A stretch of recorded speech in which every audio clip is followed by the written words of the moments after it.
Chapter 371, Post-War Tianyuan City. Tianyuan Calendar, 341st day since the founding of the territory. The defense battle of Tianyuan City had ended. The entire war didn't last long, not even 2.5 hours. The area outside the city was a complete mess, with holes of various sizes scattered everywhere, some large enough to be hundreds of meters in diameter, with molten lava flowing inside them like lakes of magma. The enormous giant Buddha of the tree realm had vanished, and the city walls of Tianyuan City were also broken and collapsed in parts. But the entire army of defenders was not downcast, they only felt exhilarated as if they still had endless energy to expend. Roar! Kill! Drive all the monsters out, we won't have to live in fear anymore. The horns for counterattack had sounded. The warriors still with strength leaped down from the walls, howling as they charged towards the remaining monsters. It had been several minutes since the Thunder Flame Dragon had crashed to the earth, transforming into Dari and unleashing a violent tidal wave. During this time, a vast number of monsters were annihilated in the blaze, or torn apart by the residual might of the tides. However, the land outside Tianyuan City was vast and the 9-headed roaring Thunder Flame Dragon hadn't managed to reach every area. Outside the city, waves of monsters still remained. The data shows that only those in the legendary realm, even kings among them, can summon and control massive waves of monsters. Now that those of the legendary realm are either dead or have fled, and the surviving wisdom monsters have also begun to escape, the remaining common monsters no longer pose a threat. The overall situation is settled, we have won. Ilo manipulated several Starlight Law spheres, using them as supports to stabilize Mu Yuan. Now that the situation is under control and the warriors are high in spirit, you don't need to keep posing anymore, perhaps you rather enjoy this process. So this is the kind of lord you are. As if she had discovered something, she took a few extra glances. Mu Yuan felt wronged. Is that the kind of person I am? I did this to boost morale, we almost lost the city just now. Previously, with the citizens of the territory in panic and the elf and giant reinforcements in despair, he had to strike an invincible posture to prove that the monster overlord was nothing but a paper tiger that could be crushed with a flick. The continuous notifications of rising citizen morale in his ear were proof of that. You Ilo, a hero, surely can't hear these notifications, can you? But what was, and what is. Having posed for 10 minutes was now quite sufficient. Most importantly, he was now completely drained, his soul exhausted to the extreme. Wielding territorial power and forcibly controlling 2 super large-scale magics had also put a tremendous strain on him. This sort of soul strain and damage was likely not something that could be recovered in a short amount of time. Not to mention recovery, Mu Yuan was so fatigued he could hardly stand steadily, barely able to move even a fingertip. If not for the nascent spiritual link network, which was maintained by all its users collectively without needing his attention, he might not have even been able to speak. He truly didn't have the energy to speak now, relying on the spiritual link network or the Lord Hero communication channel was simpler. The horns for counterattack had already sounded, and the defenders had leaped forth from the city. He, Lord Shepherd, could rest now. So, help me out quickly. The pose could be dropped, but weakness could not be shown.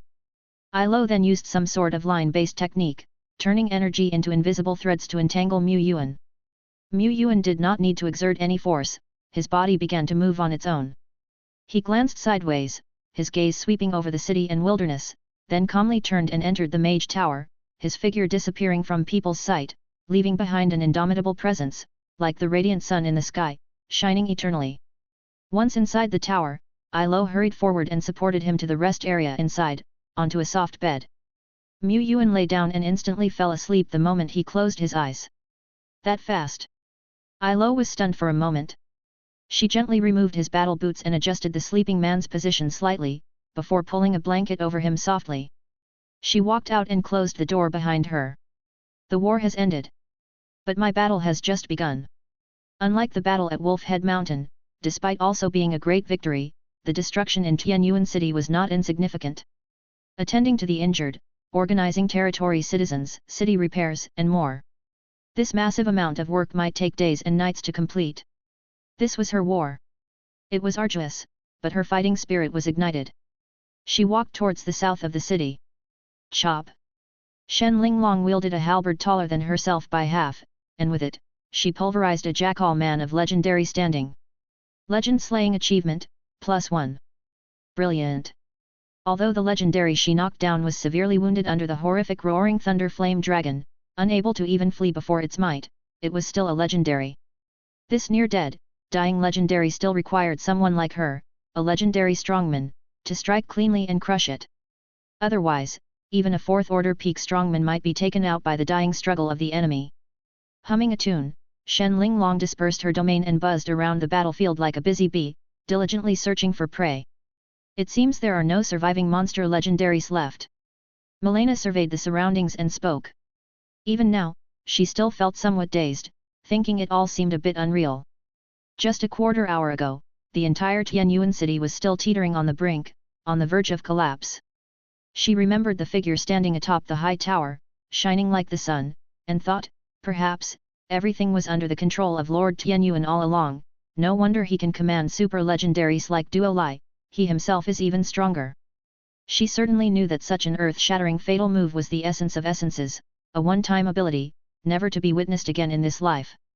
But to be able to control such a move, to perfectly unleash its power. Lord Tianyuan must also be a top-tier warrior. Another legendary elf said, in the battle just now, there must have been a dozen legendary realm monsters that fell here, right? Milena nodded, probably so, at least a dozen to start with, including that terrifying blood-colored giant dragon. With this, even if we are temporarily unable to eradicate the few monster overlords, we are essentially safe and truly qualified to contend with them. We from the natural garden can also step out of the secret realm, establish our own city here, and breathe the outside air rather than being forever trapped in a corner. Besides, having experienced the recent war, she had understood that if the monster overlords really wanted to find their natural garden, it would hardly be a difficult task, merely a matter of time and effort.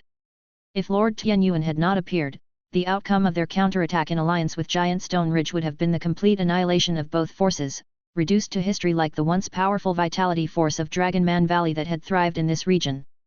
More likely, before they even had the chance to launch a counterattack, their homeland's location would have been exposed. After all, in the past 2 years, the Fang of the Jackal Wolf and the Blood Snake Encase had also gradually intensified their efforts to uncover their homeland's location. It was only after Lord Tianyuan's appearance that the Fang of the Jackal Wolf's attention was diverted. Now, she no longer needed to worry. Of course, the two overlords, Fang of the Jackal Wolf and Blood Snake Encase, still had numerous legendary realms and an abundance of high-order monsters and war weapons, their combined power still much stronger than that of her natural garden. But it was enough to hold their ground. In a few years, or perhaps a decade, we could follow Tianyuan City's lead and truly, completely eliminate the Fang of the Jackal Wolf and Blood Snake Encase, the tyrants that have suffocated us for more than 100 years, she added. She could certainly see that, compared to the frightening resources and considerable strength, what truly astounded people about Tianyuan City was its even more terrifying potential. Tianyuan City had an unlimited future. There seemed to be several, or even more, individuals in the city who could be called the seed of legend. Tianyuan City also had a large number of fourth-order strongmen. With such a massive base, it was possible that one or two among the ordinary fourth-order strongmen could eventually emerge as legendary realms. What Tianyuan City would be like in 10 years? She dared not imagine. Retreating a step, we could also head to the Federation of All Nations, where, it is said, we elves are a major clan, she suggested. Yes, the Federation of All Nations. The Wind Chaser Ranger added, when we first fled, many branches of our people scattered. If we go to the Federation, it's very likely we could find some kin with whom we share deep roots. When they first assisted Tianyuan City in defense, they hadn't thought they could win. All they hoped to do was to temporarily fend off the enemy's attacks long enough for reinforcements to arrive. Then, they could request the Lord of Taishan to establish contact with the Federation of All Nations. They could relocate their homeland to the Federation. Wouldn't that be safer? The Federation of All Nations was the true behemoth, a land without disasters. Milena looked at her legendary companion and roughly discerned their thoughts. However, she held a different opinion. How could there be an absolutely safe place in the eternal world, even within the Federation of All Nations? Was there really no strife, no war within?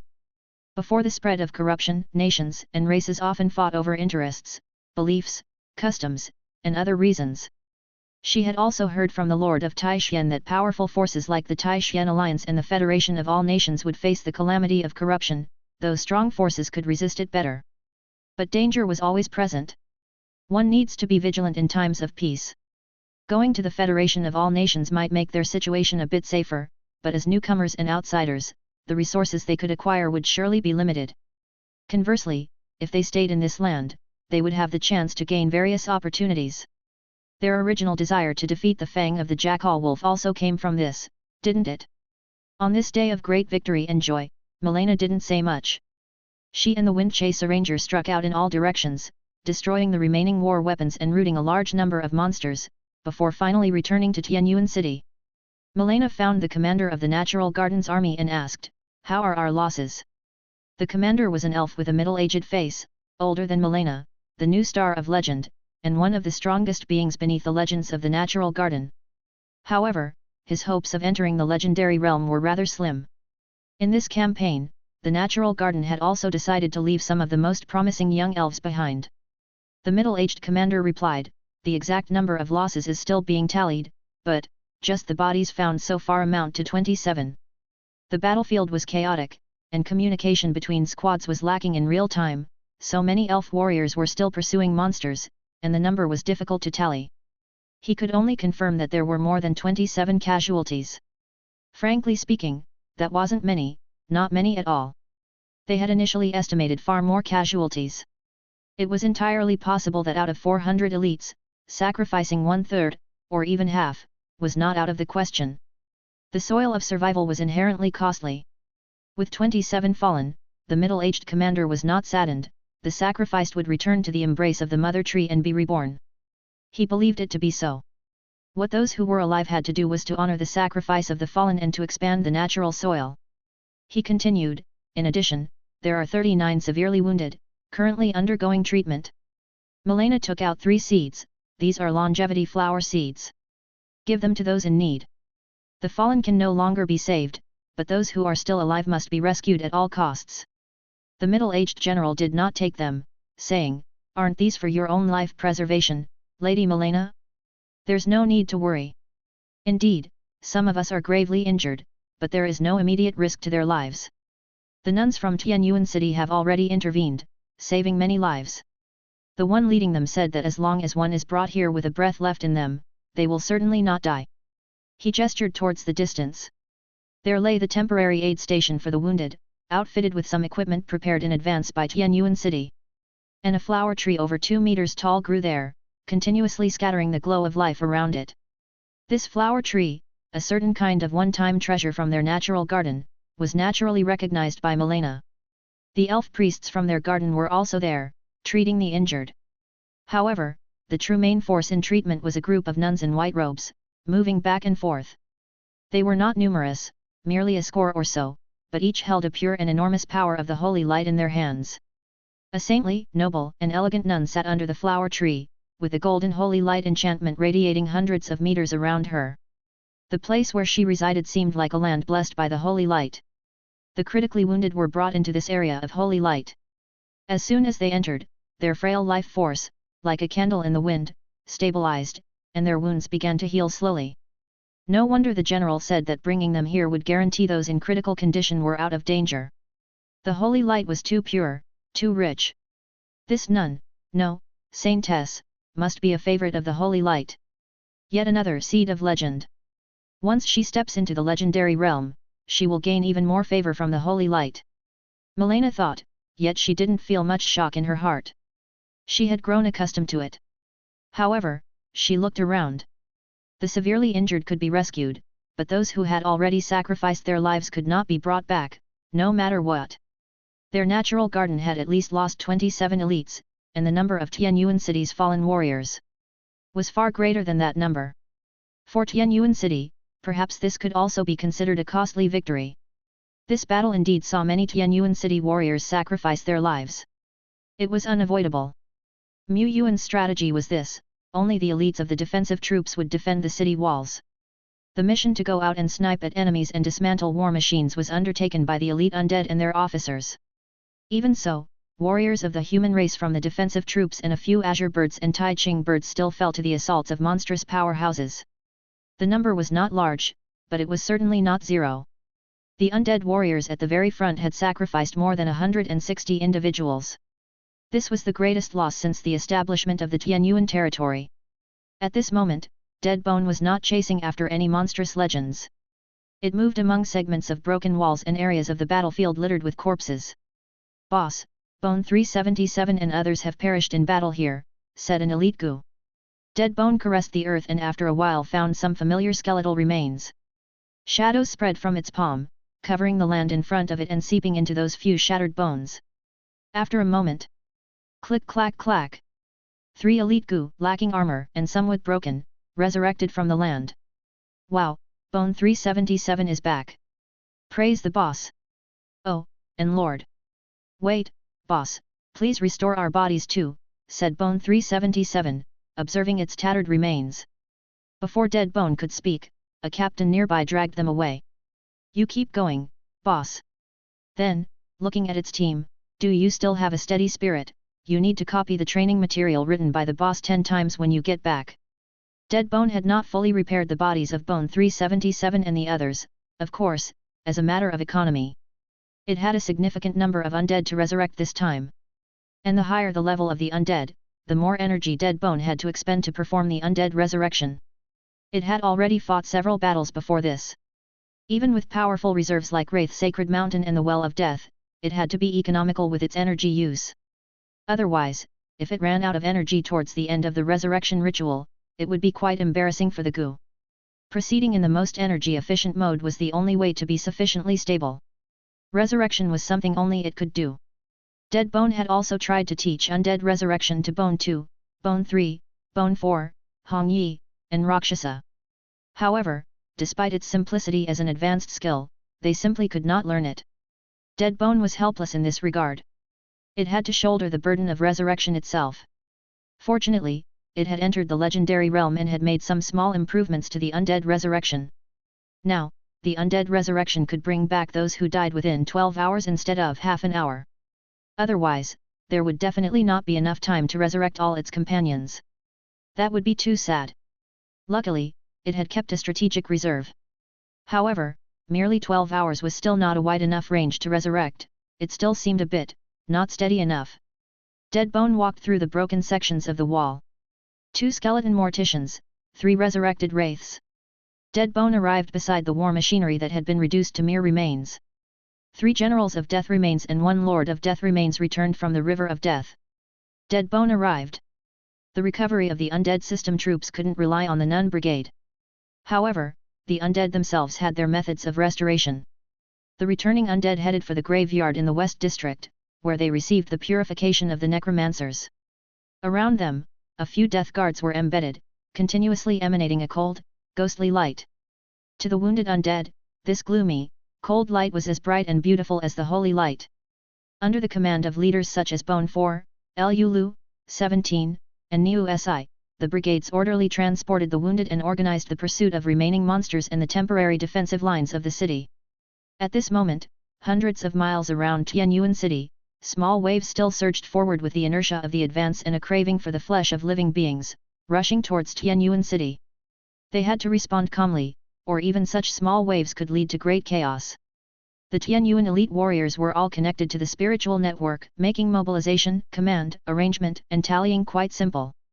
On the contrary, accounting for the losses of the city, post-war repairs, and the treatment of injured territory citizens were incredibly cumbersome and arduous tasks. If we encountered this situation, where would we begin to handle it? Shen Linglong looked towards her own generals. Her generals returned her gaze with innocence and confusion. He was merely a combatant general, after all, he hadn't even been alive for 6 years, how would he understand governance of a territory? That was the Lord's job, after all. Shen Linglong thought it made sense, as she herself had never been in such a situation, but had heard of some cases, and there were cases where the level of disaster far exceeded that of Tianyuan City at present. She reminisced, feeling that she could offer some suggestions to Tianyuan. That was all she could do at the moment. However, given the extent of the disaster in Tianyuan City, the losses, treatments, personnel arrangements, and so forth, it would probably take at least 10 days and a half a month to process everything.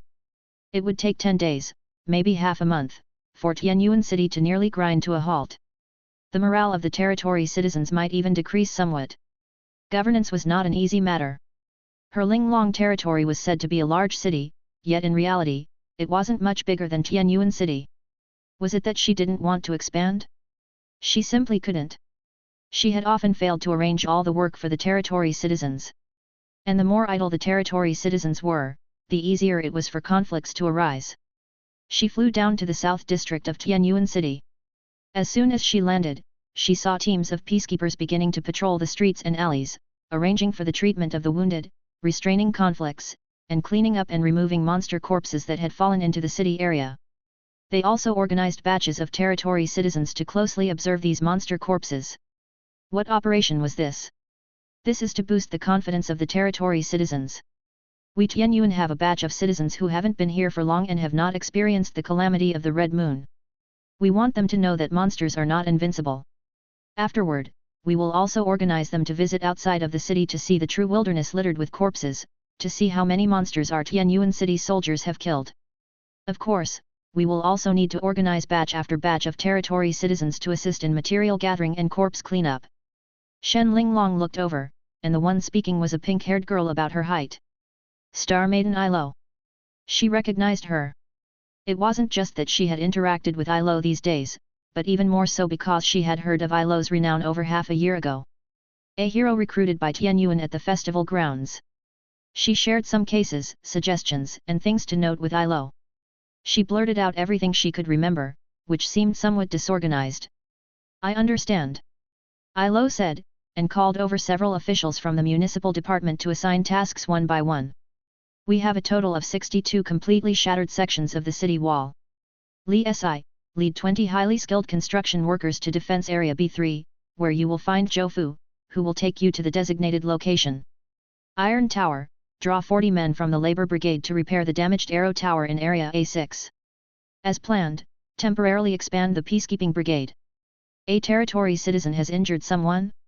Shall I teach you whether to deal with or punish such matters? The officials of Tianyuan City, including many small administrators from among the masses of territory citizens, ran back and forth. The scene appeared chaotic but was orderly amidst the confusion. They were like gears, fitting precisely where needed. The immense machinery of Tianyuan City began to operate, picking up speed. Arrow towers were erected anew. The broken city walls were reconstructed. Just 2 hours later, order within Tianyuan City stabilized, and complete recovery wouldn't take much longer. All this largely progressed steadily under the hands of the pink-haired heroine. Such a capable hero. Shen Linglong was envious. She glanced at the rotund rock beast beside her and then at the Dragon Force swordsman far away, showing off his muscles to a brawny man of Tianyuan. She was so tired she didn't want to speak. Why didn't she have such a capable general of her own? Damn it! Chapter 372, Miracle Campaign, Hall of Martial Souls. Mu Yuan woke up, glanced at the little bear clock on the bedside table, and found that only 2 hours had passed. He hadn't slept long. The great battle had just ended, and there was still a heap of affairs to be dealt with in Tianyuan City. The crisis in the territory might not be completely resolved yet. Mu Yuan was preoccupied with these many issues, unable to sleep soundly, and as soon as he had somewhat recovered and shed the innate need for rest, he woke up on his own. My head's still throbbing with pain, and my body feels as if it's been hollowed out. Mu Yuan held his forehead, felt it carefully for a while. It's okay, I feel a bit unwell, but it doesn't affect the handling of daily affairs. I may not be able to fight at most, but for now, there's no need to take action. Ilo and others were probably busy to the point of running off their feet. How could he, Lord Shepherd, rest easy?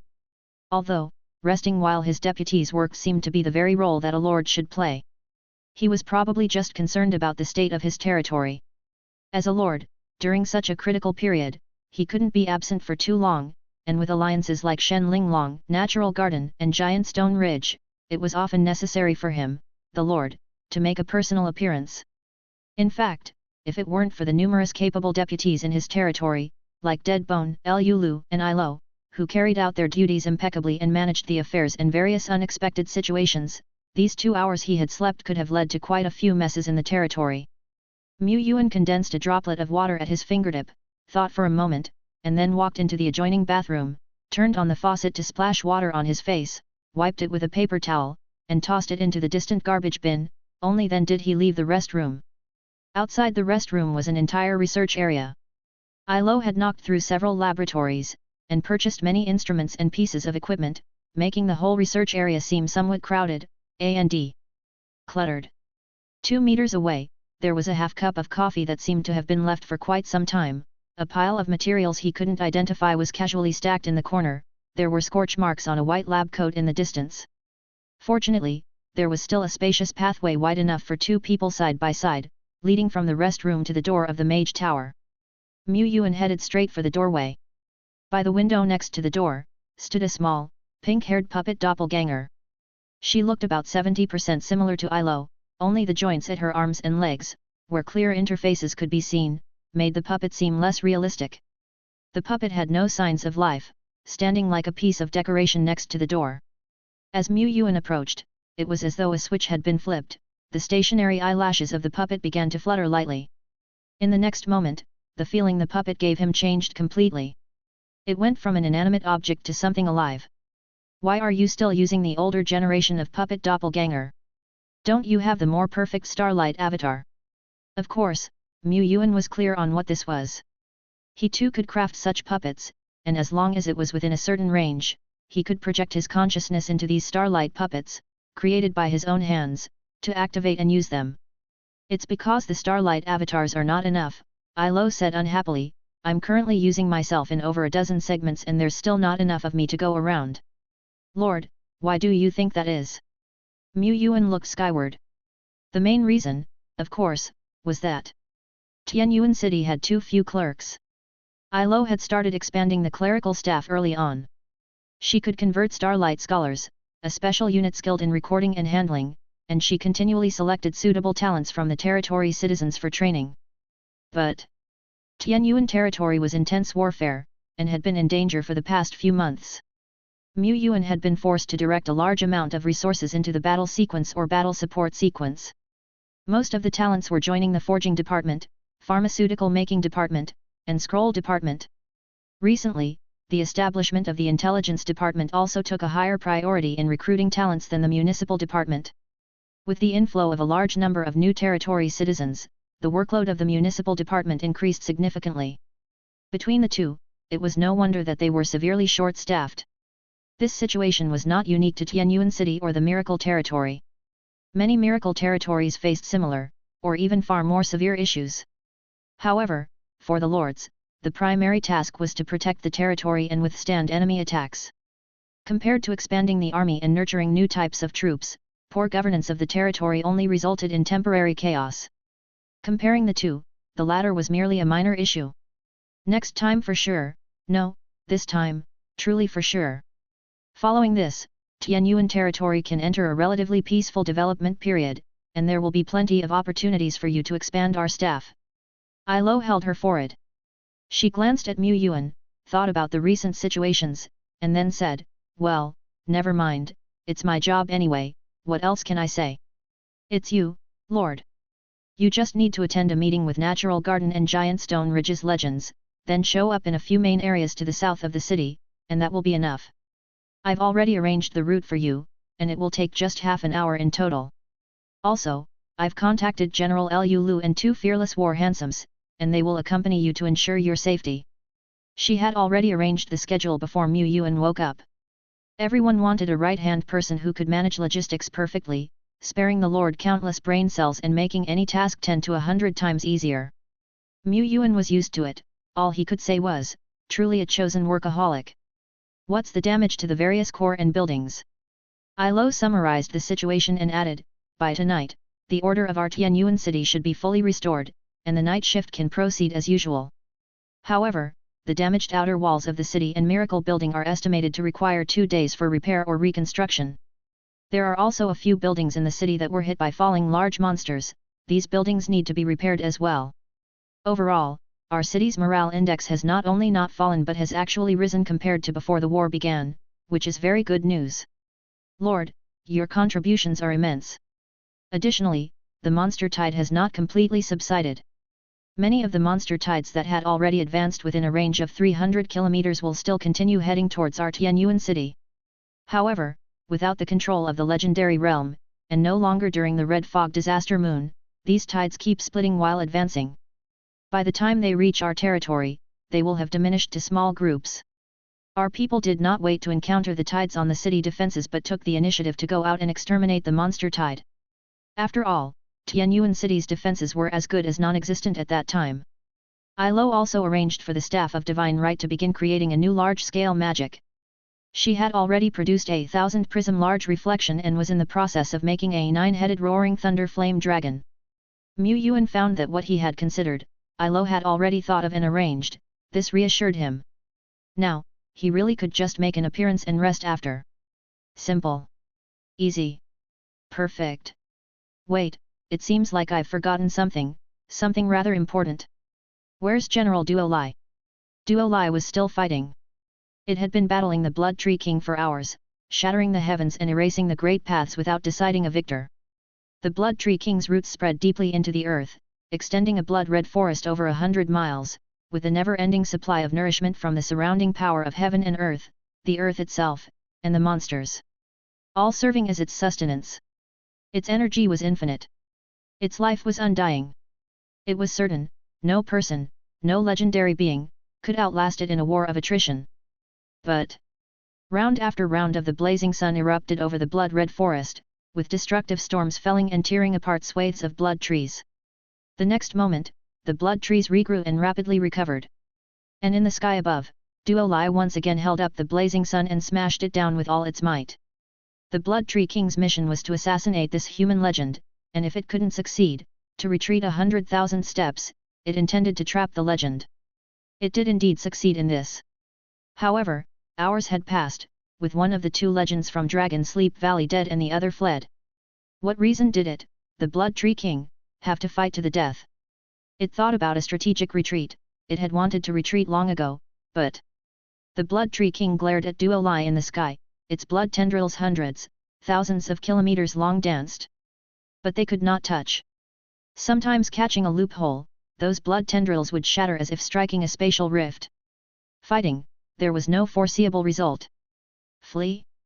But it was just a tree. Could it, a mere tree, outrun a human with wings attached? Human, cease your attacks. This fight will lead to no one's death, the tree said.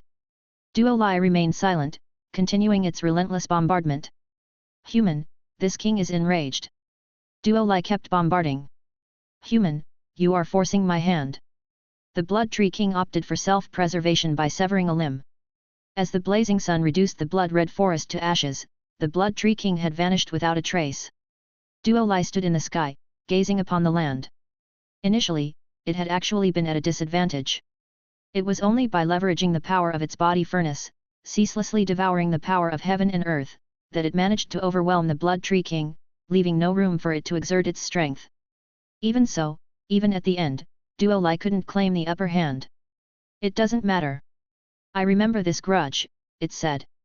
Its mouth wide open, it swallowed a vast amount of the power of heaven and earth like a black hole, roaring and refining it within its belly, only then turning to fly toward its domain. I hope to pick up a few little legends on the way, or else, this general's record would be too disappointing.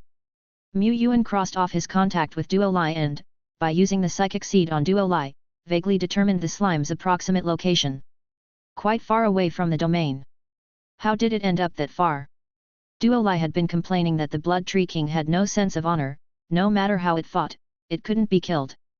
Wait, does that count as having no sense of honor? It seems more like it's Duolai that has no sense of honor, right? According to Duolai, the Blood Tree King was a powerhouse at the peak of heaven and earth realm in the legendary realm. Perhaps slightly weaker than the giant dragon, but still among the top ranks of the heaven and earth realm. If Duolai hadn't been dishonorable, it wouldn't have been so easy to deal with such a powerful being. After all, Duolai was still a green hand in its legend, and its body furnace and whale swallow abilities were only just developing. Its use of the legendary domain was rather average. Its 3 epic abilities still had a lot of room for improvement. In fact, Duolai was aware that the crisis in the domain had been averted, which is why it thought of biting the Blood Tree King to death. It even considered calling for Mr. Deadbone for a righteous ambush. Unfortunately, Deadbone was busy reviving its own undead. The importance of reviving the undead naturally far outweighed that of slaying a grand legend. Mu Yuan left the Mage Tower and, after meeting Shen Linglong, the elf and the giant legend, took a brief walk around the city. The remains of the monsters in the city had been taken away, and most of the flesh and debris had been cleaned up, leaving only some bloodstains and shattered floors, cracked building walls, a testament to the recent fierce battle. Actually, the damage within the city is already considered minimal. Shen Linglong said. Mu Yuan was also aware of this. Not to mention, during the Red Fog disaster moon, Shilling Town suffered far more damage, with a great many monsters breaking into the city. In the defense of Tianyuan City, very few monsters actually made it into the urban areas.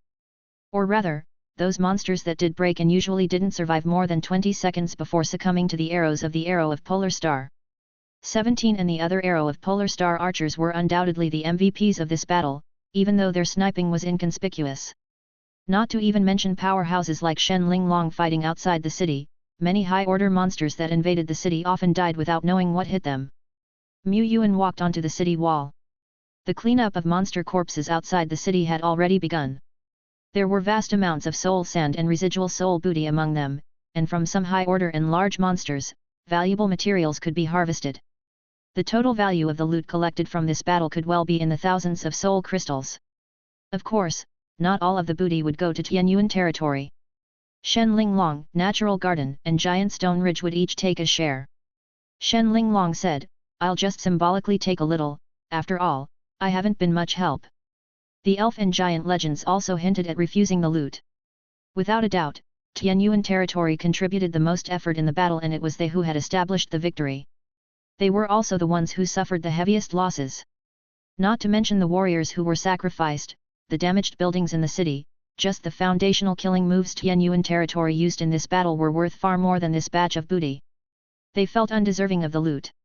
In the end, Mu Yuan still persuaded them to take some of the loot, otherwise, it would be like owing them a huge favor.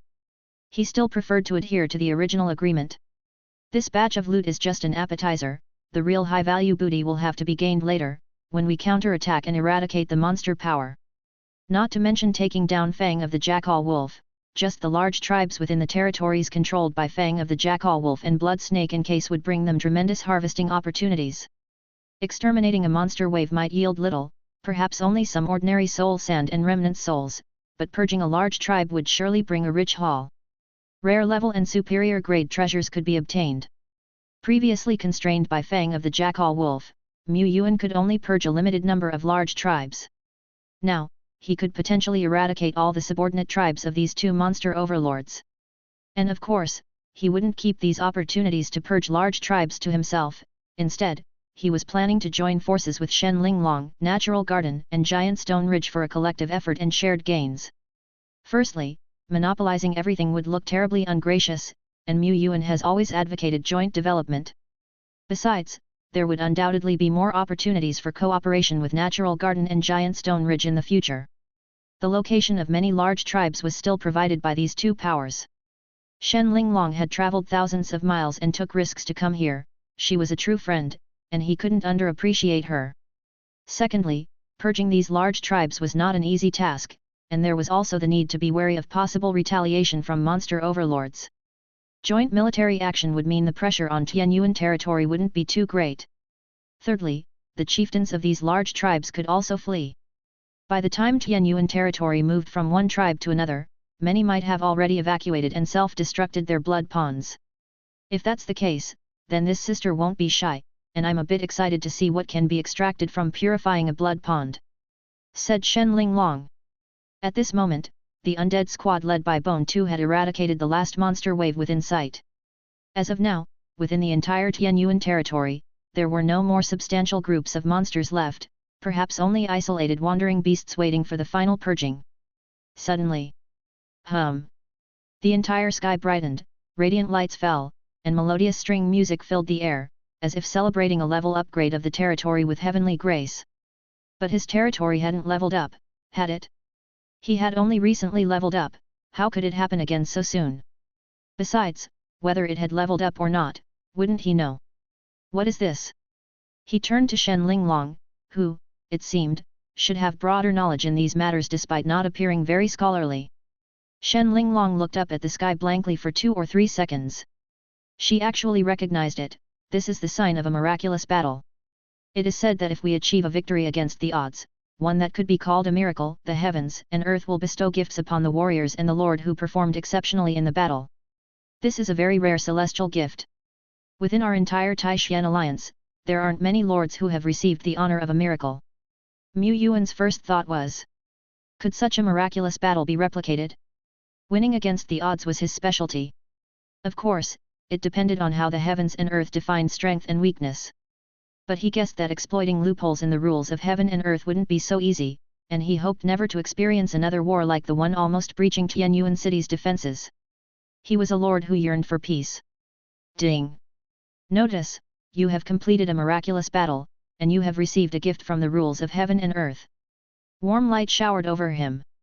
For a moment, Mu Yuan's tiredness dissipated significantly, and his muscles, cells, and soul were slowly transforming. He was advancing. He saw elite warriors rising several levels under the gift of light. He himself figured he was already at the 4-order peak, making it hard to achieve any significant advancement. Shen Linglong bathed in the brilliant light, she exclaimed, "Jackpot, jackpot, I faintly feel my domain growing stronger. This will save me months of hard cultivation. What a huge gain!" In the distance, the elf Milena and the giant King of Frost also experienced the surprising changes within themselves. Old legends like the King of Frost were even more delighted to discover that the 2,999-meter radius bottleneck that had stalled them for years seemed to be loosening. His future was promising. Even General Duo Lai, who was in the wilderness, received the heavenly light with a bewildered face. Gurgle? What has happened? This upgrade baptism was still just an appetizer. Soon, strands of divine light fell in Mu Yuan's hands. They materialized into 3 special light balls, their colors indiscernible. Hint: you've obtained Miracle Orbs X3. Hint: opening a miracle orb will grant you a gift from miracles. Come nightfall. After taking care of his responsibilities, bathing, changing clothes, and burning incense, Mu Yuan finally took out the 3 miracle orbs in his city lord's mansion. Around him were Duo Lai, Ilo, and Sophia, who had just returned to their domain not long ago. They looked as if they didn't have to work. Duo Lai: I really don't have work to do, hey. Ilo: this is within my working radius. Sophia: I'm working, just taking a quick look. These miracle orbs seemed quite valuable, and Mu Yuan was very much looking forward to it. He rubbed his hands together and opened the first miracle orb, unleashing a great burst of blue light. Hint: you've obtained the special item, the Hero's Proof. Not bad, but it seems not quite good enough. Mu Yuan opened the second light ball, again unleashing a great burst of blue light. Hint: you've obtained the special item key to the secret region Dragon Mound Fertile Land. It seems, not very precious. Maybe these miracle orbs weren't as rare as he had imagined, but as they were gains from an unexpected fortune, Mu Yuan wasn't too dissatisfied. He was about to open the third one. Duo Lai said, "Why not let me try?" Mu Yuan thought that was acceptable. Duo Lai, being a hero himself, could also open these types of orbs. He stepped forward, placed his hands together, and prayed with great piety. Mu Yuan thought, perhaps in the future, he could have Laney's Nun Sky group come and chant prayers before opening crates. Maybe that would actually increase his luck. A few seconds into Duo Lai's prayers, he popped open the miracle orb. A streak of purple light burst forth. Purple light, wait, purple? Epic! The purple light grew more dazzling, illuminating the entire main hall of the city lord's mansion in splendid radiance. It was only when Ilo timely manifested the river of stars that the vast expanse of purple was further concealed. Otherwise, the brilliant glow might have soared into the sky. Hint: your hero Duo Lai has opened a miracle orb, obtaining the complete miracle building Hall of Martial Souls, epic. Hall of Martial Souls, epic. Description: a complete building. Simply designate a location to place it immediately without needing any additional materials. Ability: Immortal Heroic Spirits. The Lord and the troops in the domain can bind their souls in the Hall of Martial Souls. If the bound individuals die in battle, they can be resurrected and reform their physical bodies within the Hall of Martial Souls under certain conditions. Note: only troops that have awakened self-awareness can bind their souls in the Hall of Martial Souls. Additionally, binding a soul costs 10 soul crystals. Note: the deceased resurrected will need soul crystals to reform their bodies. The number of soul crystals consumed depends on the level of the resurrected, ranging from 1 to XXX.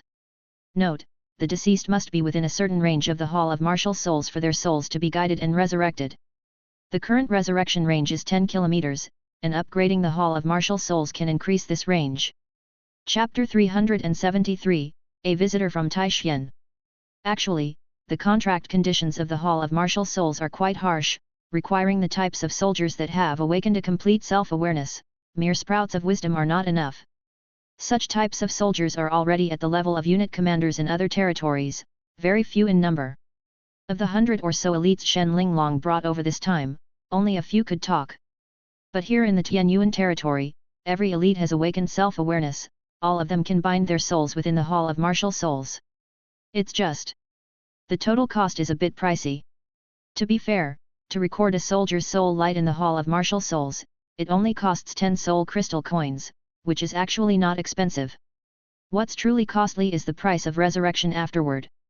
The price to recreate the body of a higher level soldier is quite hefty. However, the number of soldiers who have awakened self-consciousness in his Tianyuan territory is plentiful. A slot costs 10 soul crystals, wouldn't 1,000 slots be 10,000 bucks? He couldn't afford it yet. The number of soldiers he could bind was not just 1,000. The biggest limitation of the Hall of Martial Souls is still the range of soul summoning, which greatly discounts the effectiveness of this building. Mu Yuan thought somewhat dissatisfied. Even so, the power to resurrect could be considered an overpowered ability.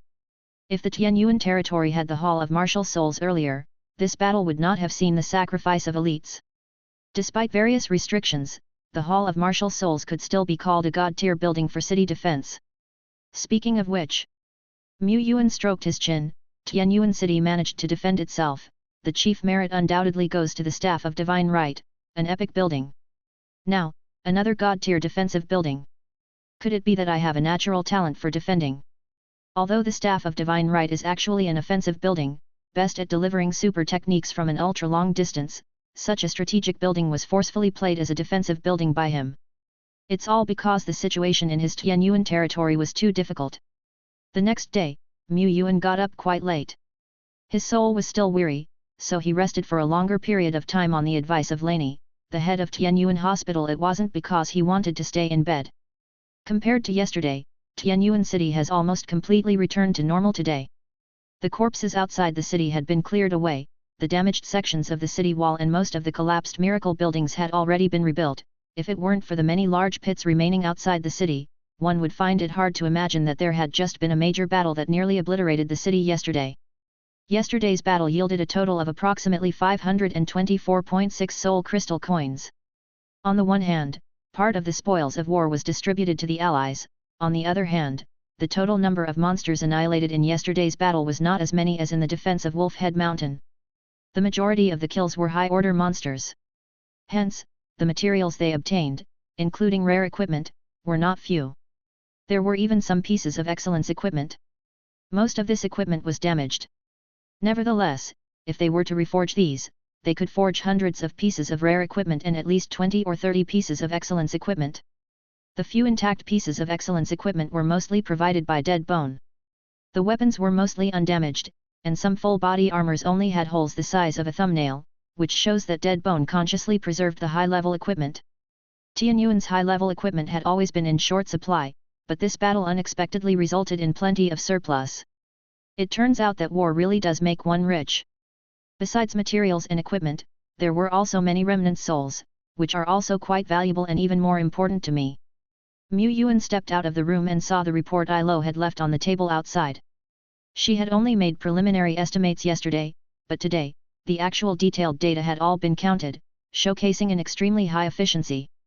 There are 4,613 remnant souls of ordinary rank, 426 of rare rank, including a full 45 specified rare 3-star remnant souls. Among them are high-value types like the Silver Pegasus, Royal Griffin, Shadow Assassin, and God Monster. There are also as many as 6 remnant souls of excellence rank, probably dropped by fallen beings from the legendary realm.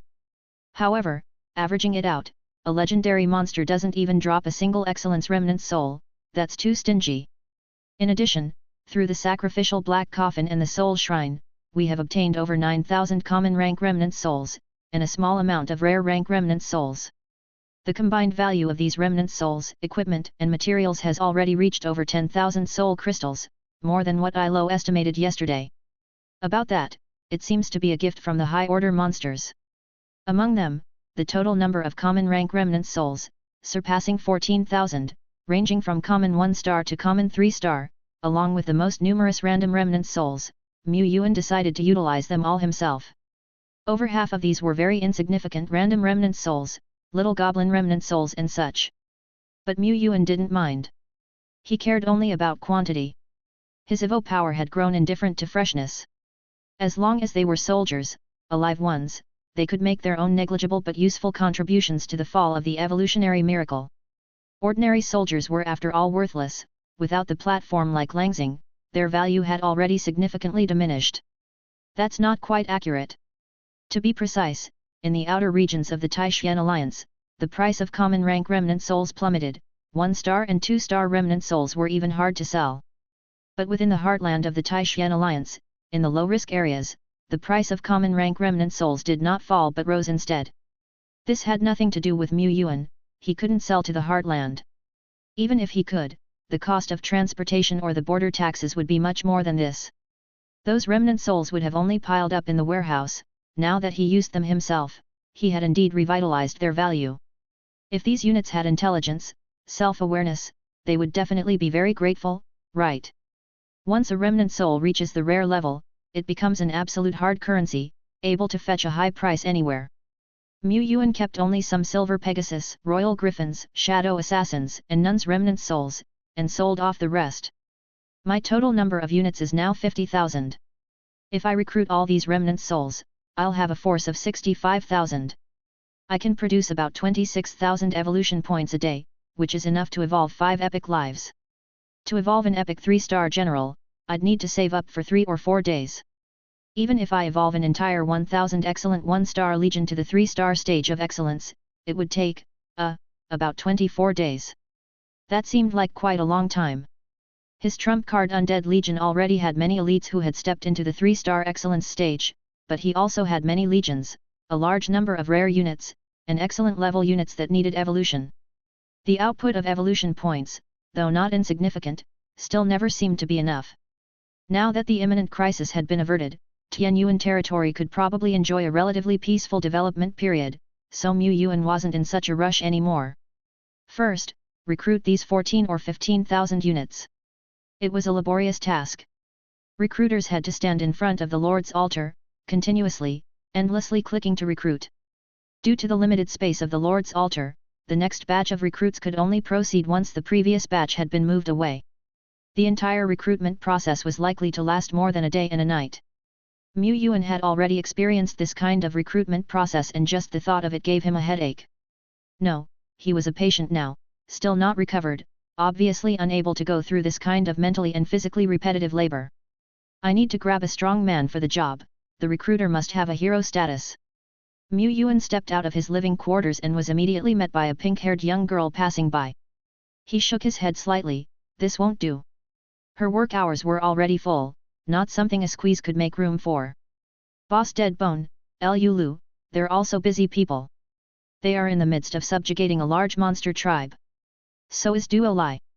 Outside the city lord's mansion, the idle General Duo Lai was wandering around, with a tuft of hair on its forehead swaying in the wind. It was just too leisurely.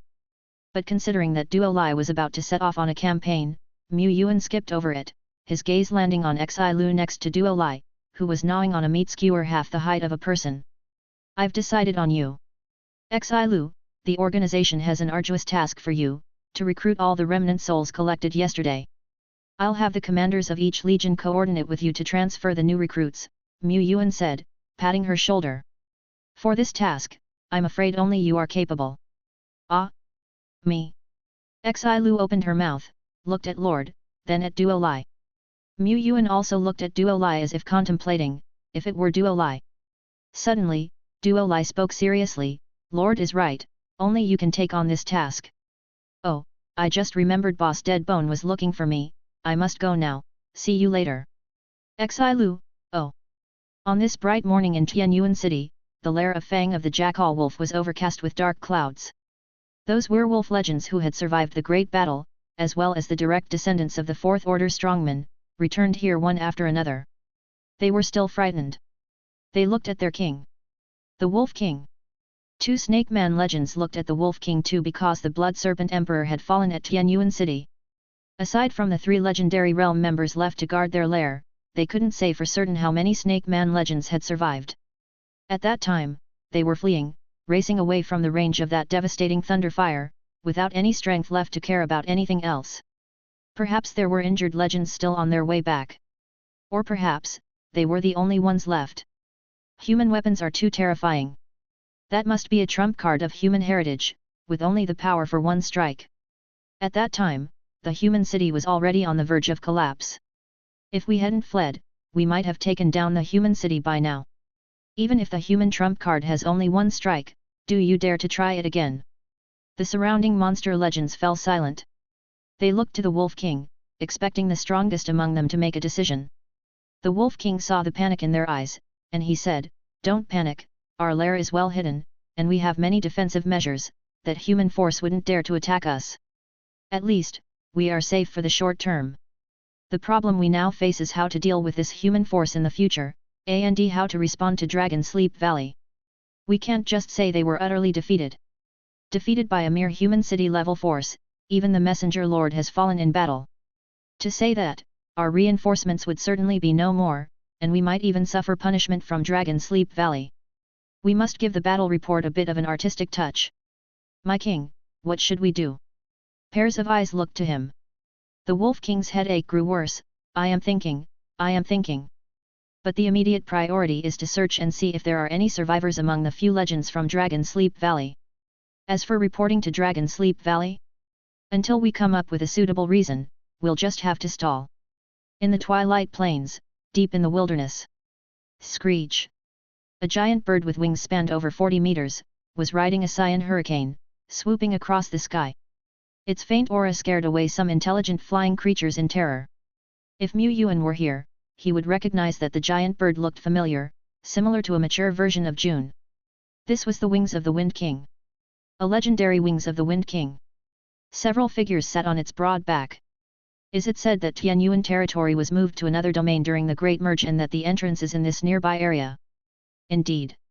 The master of the wings of the Wind King, legendary strongman Qin Kuahua, said, "Tianyuan is also facing the threat from the local monster overlord.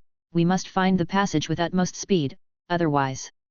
Qin Kuahua was an official powerhouse of the Frontier Department, in charge of logistics and transportation. He had volunteered to take on this task after hearing Lord of Luofu Mountain speak of the peril Yuan faced. On the back of the wings of the Wind King were also 2 other frontier lords who had taken up the task to assist. One of them, the Broken Rock Lord, said, "But we frontier lords are not babysitters, we can protect Tianyuan temporarily, but not forever. Besides, isn't it common for our miracle lords to face catastrophic crises? How can a lord grow stronger if he can't overcome a crisis? Let alone, this is our Tai Xian's most gifted young lord, it would be unbecoming of his reputation." He recognized the unprecedented feat the Lord Tianyuan achieved at the festival grounds, but it is a lord's duty to defend their own territory. A lord who cannot even protect his territory is surely not a strong lord.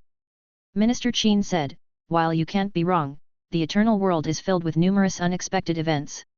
Isn't the Tai Xian Alliance established to protect our homes and shield the young who have not yet grown? Think about it, when our normal frontier territories encounter disasters, they have the official cities to front the line. But Tianyuan doesn't have that. Not only does it lack that, but it has also fallen into even more dangerous territory. A lord's growth needs to face crises repeatedly, but the crises facing Tianyuan have clearly exceeded the limit. This is not tempering, but an insurmountable disaster. Despite this, Tianyuan still hasn't reached out to exercise his right to an emergency call for aid. Should he say that Tianyuan is too stubborn, or that such talented individuals are simply too proud?" The Broken Rock Lord fell silent. After considering it carefully, he realized it was true.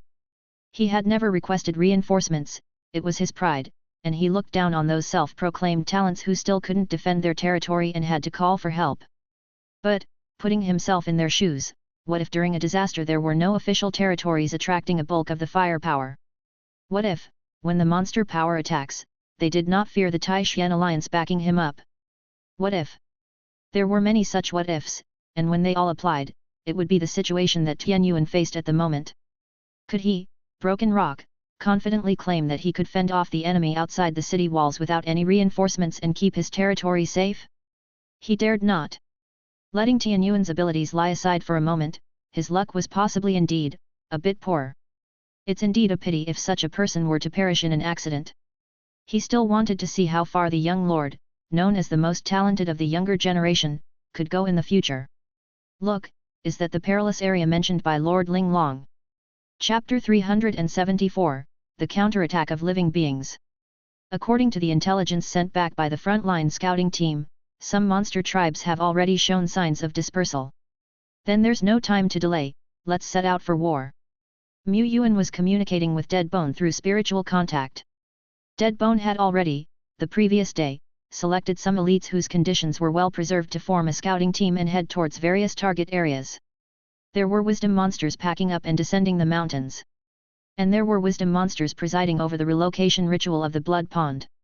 Many of the elites of Tian Yuan territory had not fully recovered yet, but it was better to go on a punitive expedition sooner rather than later. Then let's depart. Deadbone, Duolai, Lu, Rakshasa, Serio, and Bone 4 each led a corps to war.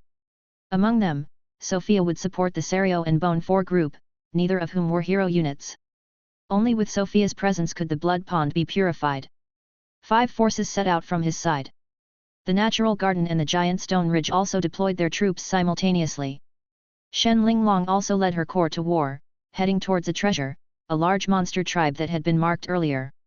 May everyone reap a glorious harvest. At this moment, in front of the city lord's mansion, outside the lord's altar, Xi Lu was continuously carrying out recruitment work. Mu Yuan gazed at the void above the lord's altar.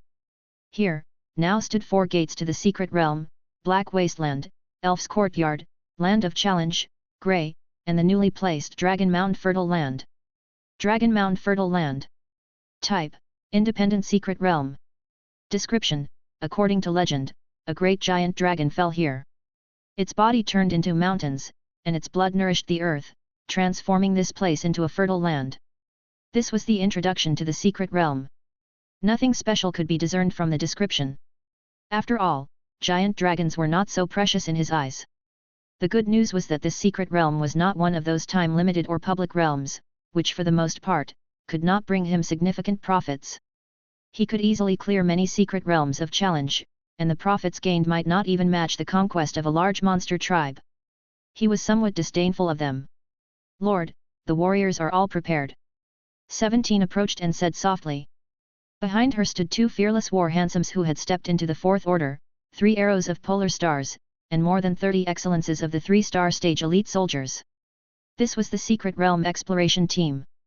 Soon, the secret realm's gate opened, and 2 fearless war hansoms stepped in first, followed by 17, and then by Mu Yuan. He seemed to walk through a long shuttle-shaped corridor, and after a dozen steps forward, his view suddenly opened up, with daylight pouring down onto the land. A vast expanse of heaven and earth appeared before his eyes. Rolling hills, babbling streams, and trees laden with precious fruits. This was a real secret realm, capable of forming a self-sustaining cycle. If the doorway to the secret realm were sealed, even with 10,000, 20,000, or 30,000 people inside, they could likely live self-sufficiently. 17 led the elites to scatter, and soon, they had roughly explored the entire secret realm. There are no monsters within the secret realm, but there are wild ingredients living here, numerous varieties of wild fruits, and the soil here is very conducive to farming. If not used indiscriminately, meeting the sustenance needs of tens of thousands or even more than 100,000 people is not difficult. The secret realm also naturally grows some precious trees and materials, some of which are even of excellence stage. Dragon blood fruit, excellence. Description: possesses significant effects in strengthening the flesh and physique, and can also give the consumer a slight trace of giant dragon bloodline. Such treasures that could directly enhance oneself were always in high demand.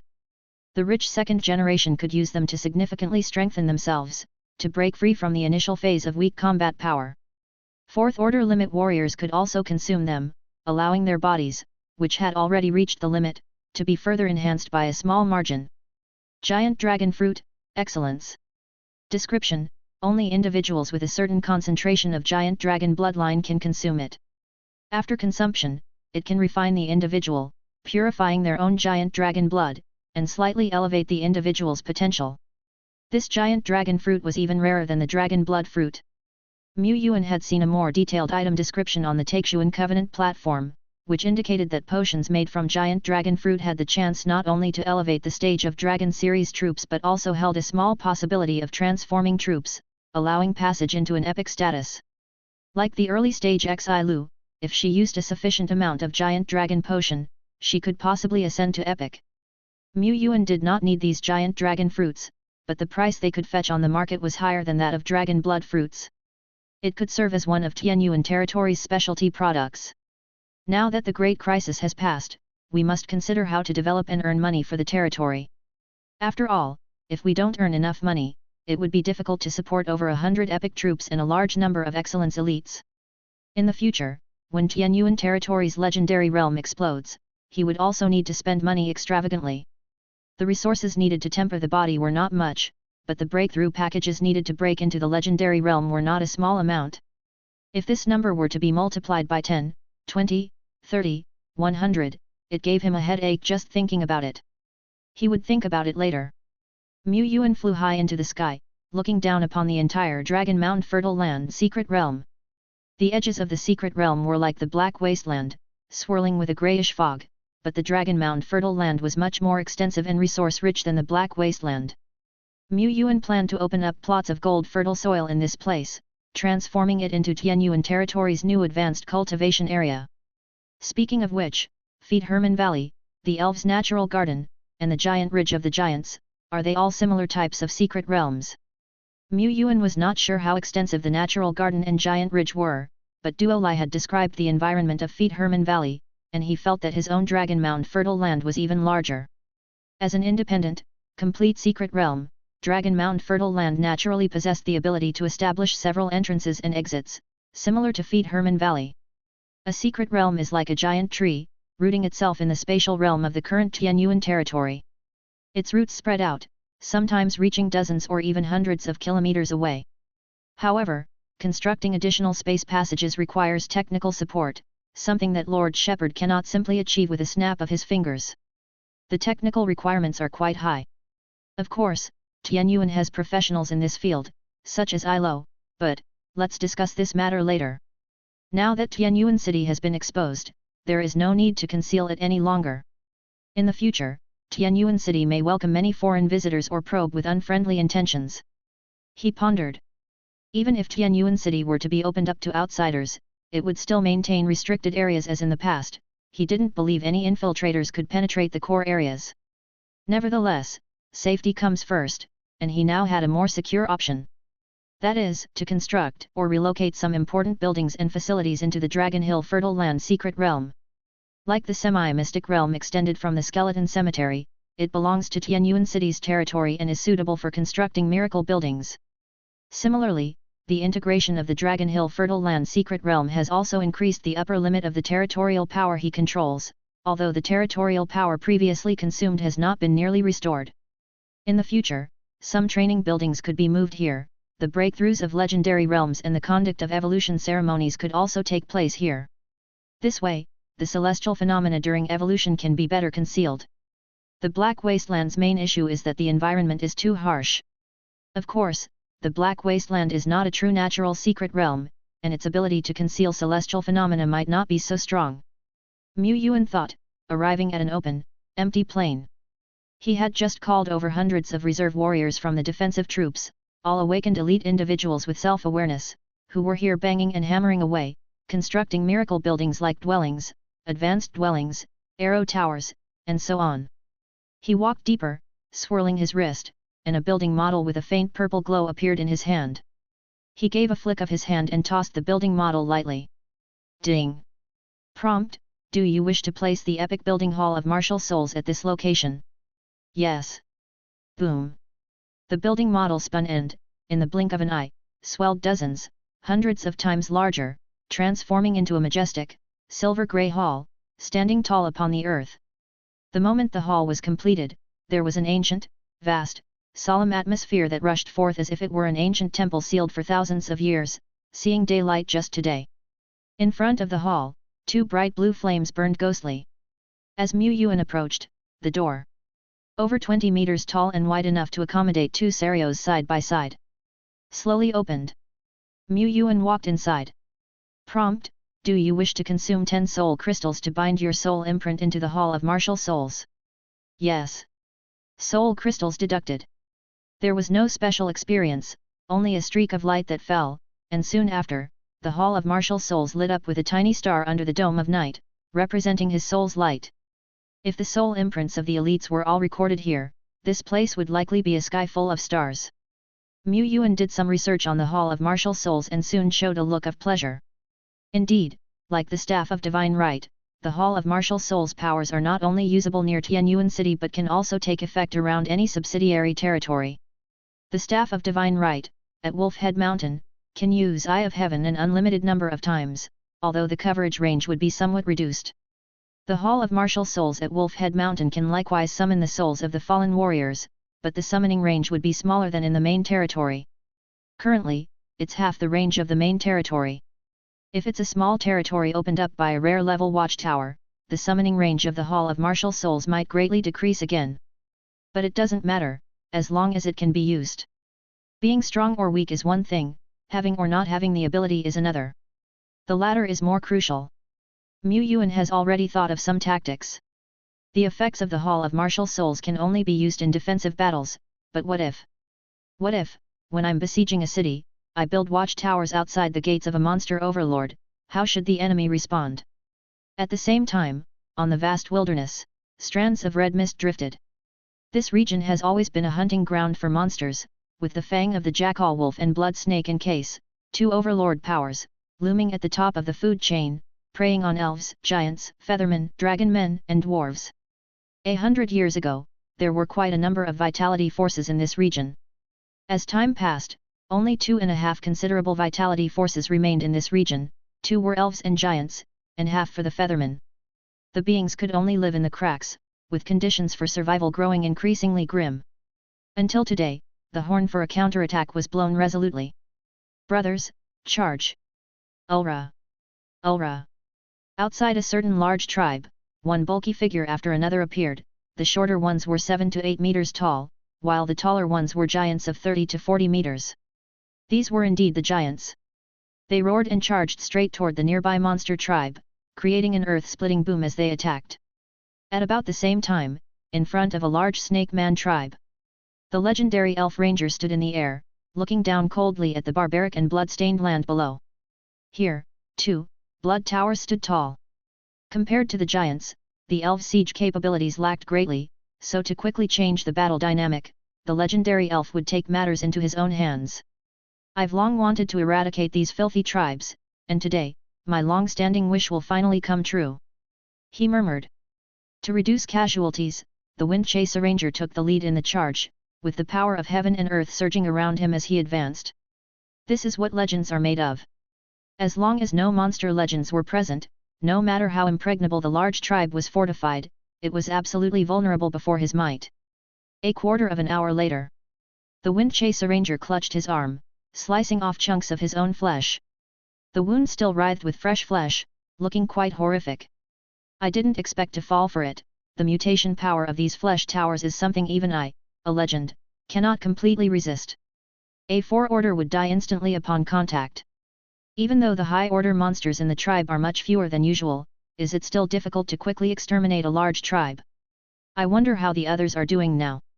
He remembered that the Tianyuan territory only had one legendary realm being, and it was probably hard to quickly annihilate monster tribes. Fearless Colossal Peak Divine Exalted / In the center of a large tribe, Lu Lu rode on the wings of the Wind King, descending from the sky and plunging right into the heart of the tribe, surrounded by no less than 6 flesh towers. The blood-red eyes at the top of the towers opened, casting rays of blood light onto Lu Lu. Those rays fell upon him. His body glowed golden, as if cast from an indestructible metal. Even the aberrant blood light, which even legends could not fully resist, was dissipated on the spot. Lu Lu summoned a 100-meter-tall golden colossus, swirling its long-handled saber in a wide arc through the air. Boom! Like a radiance shattering the clouds, the blood towers crumbled thunderously, toppling over under the force of Lu Lu's mighty blow. This strike was on par with, if not surpassing, many newly emerged legends. A quarter of an hour later, the sounds of combat within the tribe had thinned considerably. The elites began scavenging for treasures, counting soul sand and remnant souls, while Liu Lu approached a large pond bubbling with blood, extending his hand. Above his brow, the hero's mark emerged. The light of purification of miracles burst forth. Reminder: your hero Dead Bone has purified the corrupted blood pond, received miracle blueprint, intermediate mage tower, blue, equipment embryo, blue. Reminder: your hero Liu Lu has purified the corrupted blood pond, received permanent blueprint, rage flame cannon, green, comma. Reminder: purifying the blood pond guarantees at least one item of excellence rank. Items of excellence can be good or bad. For Mu Yuan, items, materials, treasures, remnant souls are all rather ordinary. LEMP year. What he most looks forward to are the miracle blueprints, especially new ones that the Tianyuan territory doesn't have. Time passed. Every 1 or 2 hours, or sometimes 3 hours, Mu Yuan would hear a notification sound. By the time night fell, the Tianyuan Corps had knocked down 8 large tribes and obtained quite a few exceptionally nice miracle blueprints. Intermediate Mage Tower, blue, ×2. Gravity Practice Field, blue, Ice Heart Lotus Platform, blue. Large Thunder Magnetic Coil Tower, blue. These were excellence rank buildings he had already owned, but more was always better. Some, however, he was acquiring for the first time. Guardian Statue, blue. This was a defensive structure, which did not possess offensive capabilities but could lock onto enemy ranged attacks and create golden light screens to intercept them. Fertile Plantation, blue. This was an agricultural building, akin to an upgraded version of gold fertile soil, that could provide a significant amount of Earth's force and nutrients to the crops, drastically reducing their growth time. Some high-order crops could only be grown in such high-order soil. Beyond these, there were also 3 rare-rank permanent blueprints. Rage Flame Cannon, a cannon with a substantial damage radius, imbued with the power of flames. Howling Sky Cannon, a cannon with long-range capabilities, able to attack targets several kilometers away, though its damage is relatively weak. Multi-Shot Arrow Tower, an upgraded arrow tower with formidable damage and a rapid rate of fire. All 3 defensive structures were good and especially suited for dealing with groups of enemies. Keep in mind, Tianyuan territory didn't have any high-efficiency group damage defensive buildings before.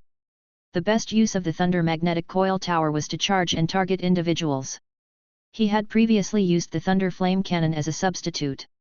However, as the level of the territory and its defenses improved, the disadvantage of the Thunder Flame Cannon compared to other defense structures became increasingly apparent. With the multi-shot arrow tower and Rage Flame Cannon, the future safety of our mining outposts will be even more secure. We counterattack and exterminate monster power not only for safety but also naturally to excavate various types of mineral veins and treasures. The large monster tribes we eradicated today all had veins within them. They were originally established around these veins and continuously supplied them to the monster overlords above.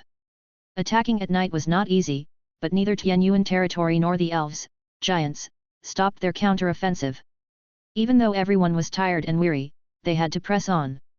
They moved swiftly, but still found at night that many tribes no longer had the silhouettes of high-order monsters. Most importantly, the blood pond was gone. Not relocated, but destroyed. Relocation procedures were complicated, but destruction was easy. As expected. The overlord power probably didn't expect their speed to be so fast, but most likely by morning or noon, orders to destroy the blood ponds were issued to the various tribes. However, there was a delay in the orders. Mu Yuan looked at the map in the city lord's mansion and marked a large X over each monster tribe. Of course, it's thanks to our campaign's rapid progress that we managed to save a batch of precious blood ponds. Passing by in the city lord's mansion, Daisy complained, "Aren't blood ponds just crystallized filth? How come we're acting like aficionados of blood ponds?" That night, after raiding 3 tribes without any gains, Mu Yuan ordered the Tianyuan Corps to rest and set up a temporary camp in the wild. After a whole day of fighting, quite a number of soldiers were injured. The following day, a group of wounded, led by Liu Lu and covertly guarded by Dead Bone, headed back to Tianyuan territory. Duo Lai, meanwhile, commanded a group of remaining elite warriors, bypassing several marked monster tribes on the map, and headed straight for the most conspicuous black giant peak on the horizon. Mu Yuan hadn't forgotten about this peak, which had caught his eye the first moment the territory was moved. He also hadn't forgotten that beneath the black giant peak lay an important fortress of the Fang of the Jackal Wolf. The Fang of the Jackal Wolf had once stationed a number of individuals from the legendary realm there. They staunchly defended the place. The importance of the black giant peak, the Jackal Wolf Fortress, goes without saying. Today, the Tianyuan Corps has arrived. Chapter 375, Scaling the Summit of the Giant Peak. Wolf Fang Lair, a place shrouded in red fog. The last group of monsters of the legendary realm gathered there. 2 more figures were added inside, one of which was a giant dragon legend from the Dragon Sleep Valley, and the other was a mirage shell legend. The former escaped from Duo La's hands while the latter escaped from Dead Bone's grasp. They had already heard the news that one after another, the underling tribes had been uprooted by living beings. A heavy atmosphere of gloom permeated the entire lair. Don't panic, the messenger we sent to Dragon Sleep Valley for help has already left. At the latest in a month or a month and a half, we should receive a response from Dragon Sleep Valley.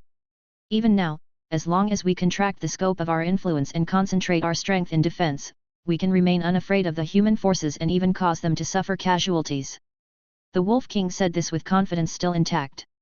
After all, even the peripheral underling tribes had caused some losses to living beings, not to mention the Wolf Fortress they had spent vast financial resources to construct.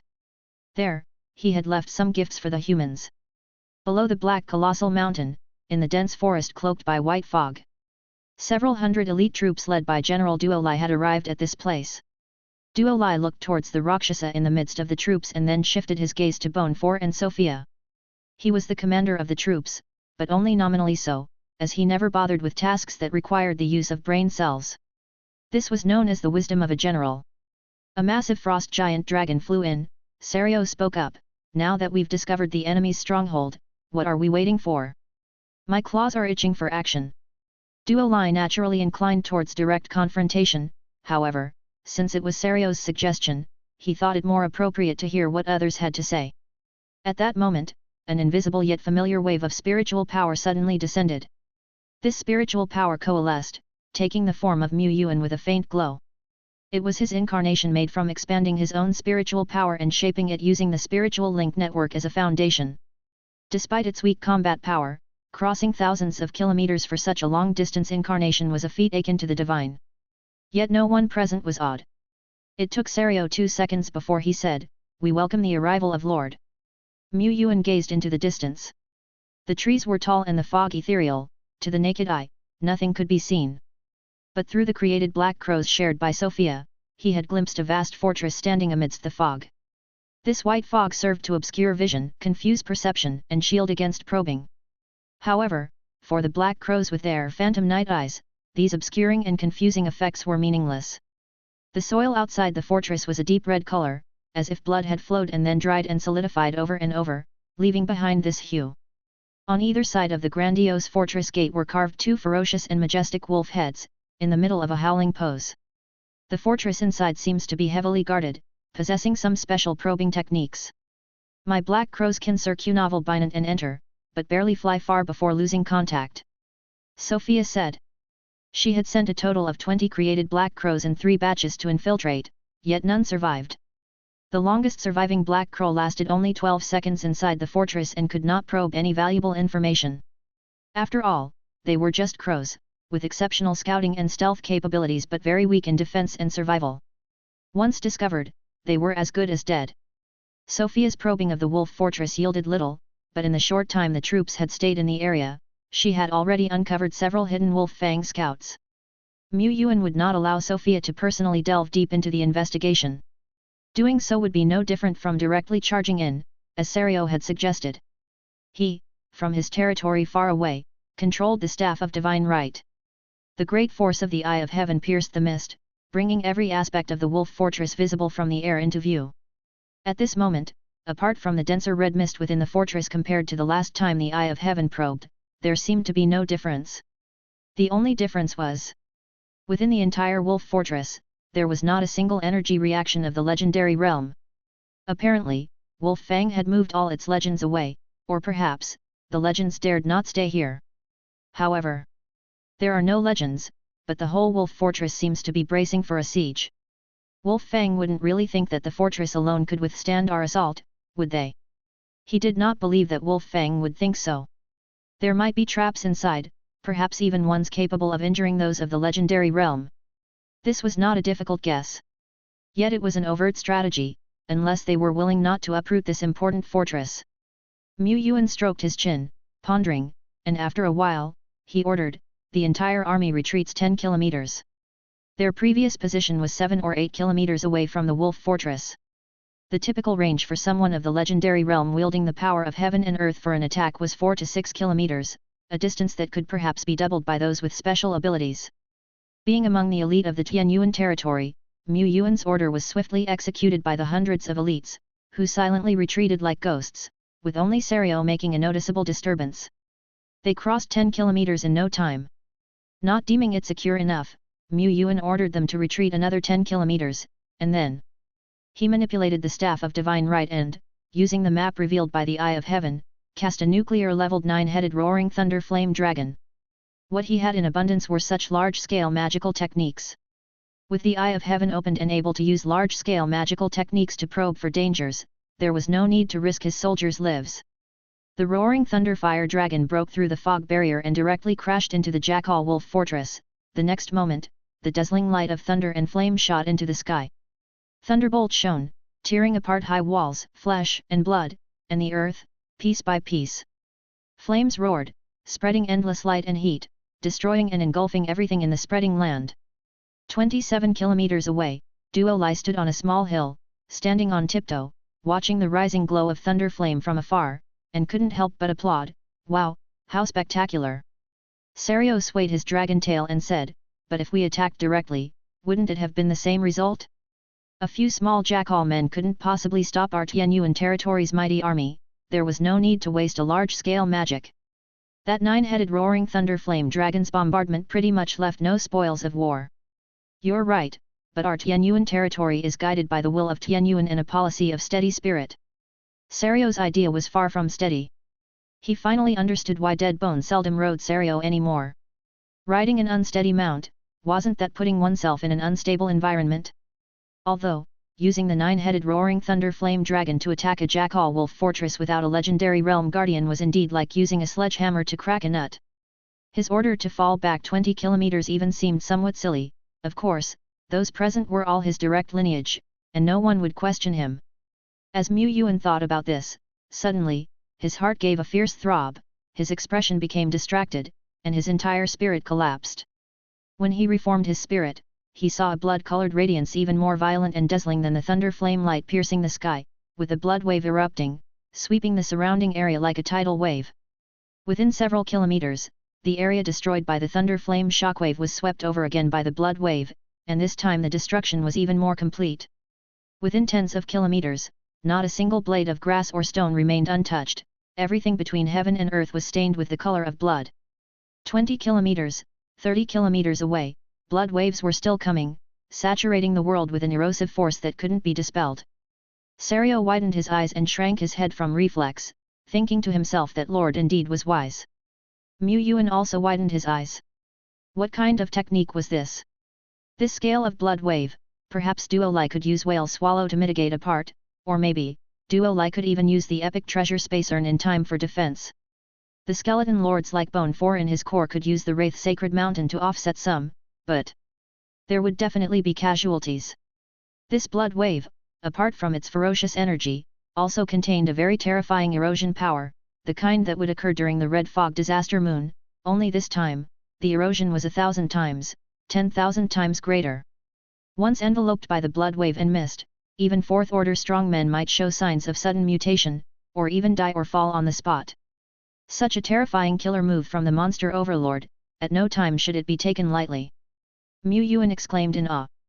Having decidedly beaten the Overlord Power's main force previously, he had become somewhat complacent. He couldn't help feeling fortunate that he had quietly read through Steady Spirit written by Dead Bone, which prevented any accident from happening. At the same time, in the Wolf Fang lair, the Wolf King paced back and forth, waiting for some news. After a while, report. A high-ranked jackal wolf ran in swiftly. Inside the hall, a werewolf legend looked over the letter, revealed a joyful expression, and reported to the Wolf King. "Your Majesty, our scouts 100 kilometers away have seen the blood-colored light shooting into the sky. The humans clearly have not managed to stop the blood tide from erupting. This time, the Tianyuan humans must have suffered heavy losses, they might even have been completely wiped out." The corner of the Wolf King's mouth could not help but curl up as he tried to remain calm. Stay calm, with the humans' capabilities, it's very hard for us to obliterate them completely. This move also is unlikely to severely injure that top-tier legend, at most it will kill a few hundred of their elites, nothing worth celebrating over." Ha ha ha ha ha. Still, he couldn't help but laugh out loud, indeed thinking of something delightful. After all, this was the first time they had achieved such a success against the humans during this time of conflict. Ha ha ha ha ha. It's just a pity that the stuff on the Black Titan Peak can no longer be protected. There really isn't much left in this Jackal Wolf Fortress, but as long as we haven't incurred any losses, it's not a loss. And not losing rounds up to a gain. Yuan wasn't regretful. His gains these days had already been substantial and there were still many resource lands outside waiting for them to exploit. After leveling the Jackal Wolf Fortress, there were no more obstacles on their way to the Black Titan Peak. Don't miss out on MVLMPYR. The Black Titan Peak was very high, immeasurably so, and looking up one could only see the mountain stretching into the clouds. Such a titan was like a pillar to the heavens, almost unclimbable. To reach the peak one could only rely on flight. Yuan left the majority of his forces at the foot of the titan, climbed onto Sario's back, and together with Rakshasa, Duolai and Sophia, soared into the sky. Sario flapped its chilly wings, the thick black mist around its body tumbling. Riding the black clouds, it soared directly towards the peak of the mountain. It flew and flew. After a long time and through layer upon layer of clouds, the frosty high-altitude wind chilled to the bone, as well as the layers of black mist winding around the titan like enchantments. Finally, they reached the summit of the high peak. Here, there was also fog. It was an extremely dense, indissoluble red fog. The red fog was like clouds, enveloping the peak of Black Peak, and from a distance, it looked like a giant red hat placed atop a black pillar of the sky. The foul red fog. Yuan had thought that atop this black giant peak, there might be some kind of a superb treasure land, or a miracle building with significant functions, which was why Fang of the Jackal Wolf stationed heavy troops at the foot of the mountain. However, he didn't expect it to be such an eerie place. His brows furrowed. To a monster overlord, such a place shrouded in red fog might be more beneficial than any so-called treasure land or miracle building. His intuition told him that this place contained great misfortune and could likely lead to a major disaster. Indeed, as Sario flew forward, bringing them closer to the land shrouded in red fog, the urgent prompt from heaven and earth began to sound in their ears. "Prompt, your hero Duolai has discovered the heart of corruption under construction. Please clear it out as soon as possible, please clear it out as soon as possible, please clear it out as soon as possible." Prompt colon. Prompt colon. The prompt from heaven and earth seemed even more urgent than usual. Yuan's expression changed. The red fog was so thick it was viscous, preventing him from seeing what was inside the fog, but he had heard of the term heart of corruption before. It was mentioned in the foundational information of the pioneering department. After all, he was a reservist lord of the pioneering department, and previously he received some basic information from Lu Miamu at the behest of the lord of Hanyu City. It was called basic, but it was only basic within the pioneering department. It included numerous pieces of intelligence that ordinary lords and high-rank professionals could not access. One of them went like this. In the deepest parts of the wilderness lies the land shrouded in red fog. That is a playground for monsters, perpetually wrapped in indissoluble, dense red fog that blocks out the light of day, similar to the scenes during the red fog disaster moon period. However, even during the disaster moon, the red fog floating between heaven and earth by the Tai-Shen Alliance is far less than 1/10 or 1/20 of that which is in the deepest parts. The land covered in red fog does not always remain unchanged. Humans have transformed some of the red mist land into ordinary wilderness where beings can live, but there are also some wilderness areas that have fallen to the invasion of the red fog. The sign that a wilderness area has fallen is heart of corruption. Once the red fog covers the entire domain, living beings will completely lose their space to survive, and the territories of the miracle territory will also be eroded by the red fog. By then, high-order monsters and legendary monsters will continue to emerge from the depths of the wilderness, completely devouring the vitality of the entire domain. This is an extinction-level disaster. In fact, natural garden and giant stone ridge probably escaped from some land shrouded in red fog a long time ago. But why is there a heart of corruption here? Fang of the Jackal Wolf is constructing the heart of corruption? That doesn't make sense. It wasn't that Mu Yuan underestimated Fang of the Jackal Wolf, but rather, they simply didn't have the status or capability to construct something of the level of the heart of corruption. Behind Fang of the Jackal Wolf, there must be a greater power. Mu Yuan thought of the giant dragon monsters that appeared in the battle to defend Tianyuan City the day before yesterday. His brows pinched together, deep in thought. Duo Lai, after waiting for a while, couldn't help but prod Mu Yuan, what should we do now? It gestured towards the thick red fog in the distance, asking whether to charge in or not. Charge. No matter the situation, he must eradicate the heart of corruption, otherwise Tianyuan City would completely lose its living space. He was quite certain of it. Once the heart of corruption is completed, the red fog will spread in all directions, overshadowing the skies and eroding the land. Not to mention the Tianyuan territory, even the Hanyu territory might not have the capacity to survive in such a region. This heart of corruption has brought an almost ordained death, and it cannot be allowed to remain. However, the place was truly sinister, even Duo Lai was somewhat afraid, and Sario also didn't brazenly say he would charge up. They needed to be cautious. The Black Giant Peak occupied a special position, with natural enchantments and spatial fields on the outside, preventing him from using the reconnaissance sky eye for observation. The Sophia Raven returned to the stage. Her body was surrounded by fluttering black feathers, constantly shaping into created black crows. Among them, 3 crows had taken her a lot of effort to create and were noticeably fatter than the others. These fatter crows did not have a significant improvement in reconnaissance capabilities, rather, they contained more abundant energy inside their bodies, making them more resistant to impact than ordinary crows. This was the Black Crow Sturdy edition that Sophia had slightly adjusted and developed based on the situation just now. Dozens of black crows plunged into the red fog. Sophia exclaimed with a "Hey! What's wrong?" Mu Yuan asked. Sophia said, "My crows weren't destroyed immediately, it seems there are no guards inside." Mu Yuan asked, "No danger?" Sophia said, "No, it's not that there's no danger. Indeed, at the moment, there don't seem to be any monsters inside, but the ubiquitous red fog is the danger. The red fog is eroding." Underneath the red fog, the feathers of each created black crow slowly began to turn from black to red. A sinister and vivid red. And faintly, one by one, eyes started to form on the feathers, gradually becoming more terrifying. Pop! The link with the black crow broke. Before the connection broke, Mu Yuan could see through the other surviving crows that the previously mentioned crow number 9 was still alive, or rather it had become more alive. Before, it was merely a lifeless created black crow, and now, it had become a black crow monster. It had become corrupt. Under the erosion of the red fog, it had transformed into a monster. The whole process took no more than 20 to 30 seconds. One by one, the links with the created black crows broke, and the 3 fatter crows only managed to hold out for about 20 seconds longer. Sophia said with a lingering fear, "Not only was the black crow rapidly eroded, I even have an intuition that if the black crow could have lasted longer, this invisible erosive force would have spread from the black crow to me. This is too terrifying, crow. But the good news is, there are indeed no monsters inside." Mu Yuan also dared not let this heart of corruption continue to exist, heaven knows when it would be completely constructed. He looked at Duo Lai, "Do you have any ice clear potions on you?"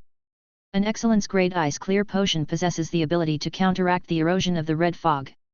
During the disaster moon, the strong must use this type of potion if they wish to operate outdoors for extended periods, in order to prevent themselves from being eroded, and thus mutated or degenerated.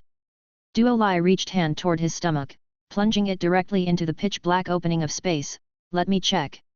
He had habitually been reminded by Mu Yuan, habitually stocking some items in dimensional space. The volume of the dimensional space was already considerable, and as Duo Lai's level and profession level increased, it continued to expand. Now the capacity of this space bag in its pocket could match that of 10,000 storage equipments. Storing more items is to be prepared for any eventuality. It's just that there were too many items, and Duo Lai seemed to have placed them haphazardly, digging in the space bag for a long time before saying, found them, there are 7 left." 7, enough for 3 people to use for 2 rounds.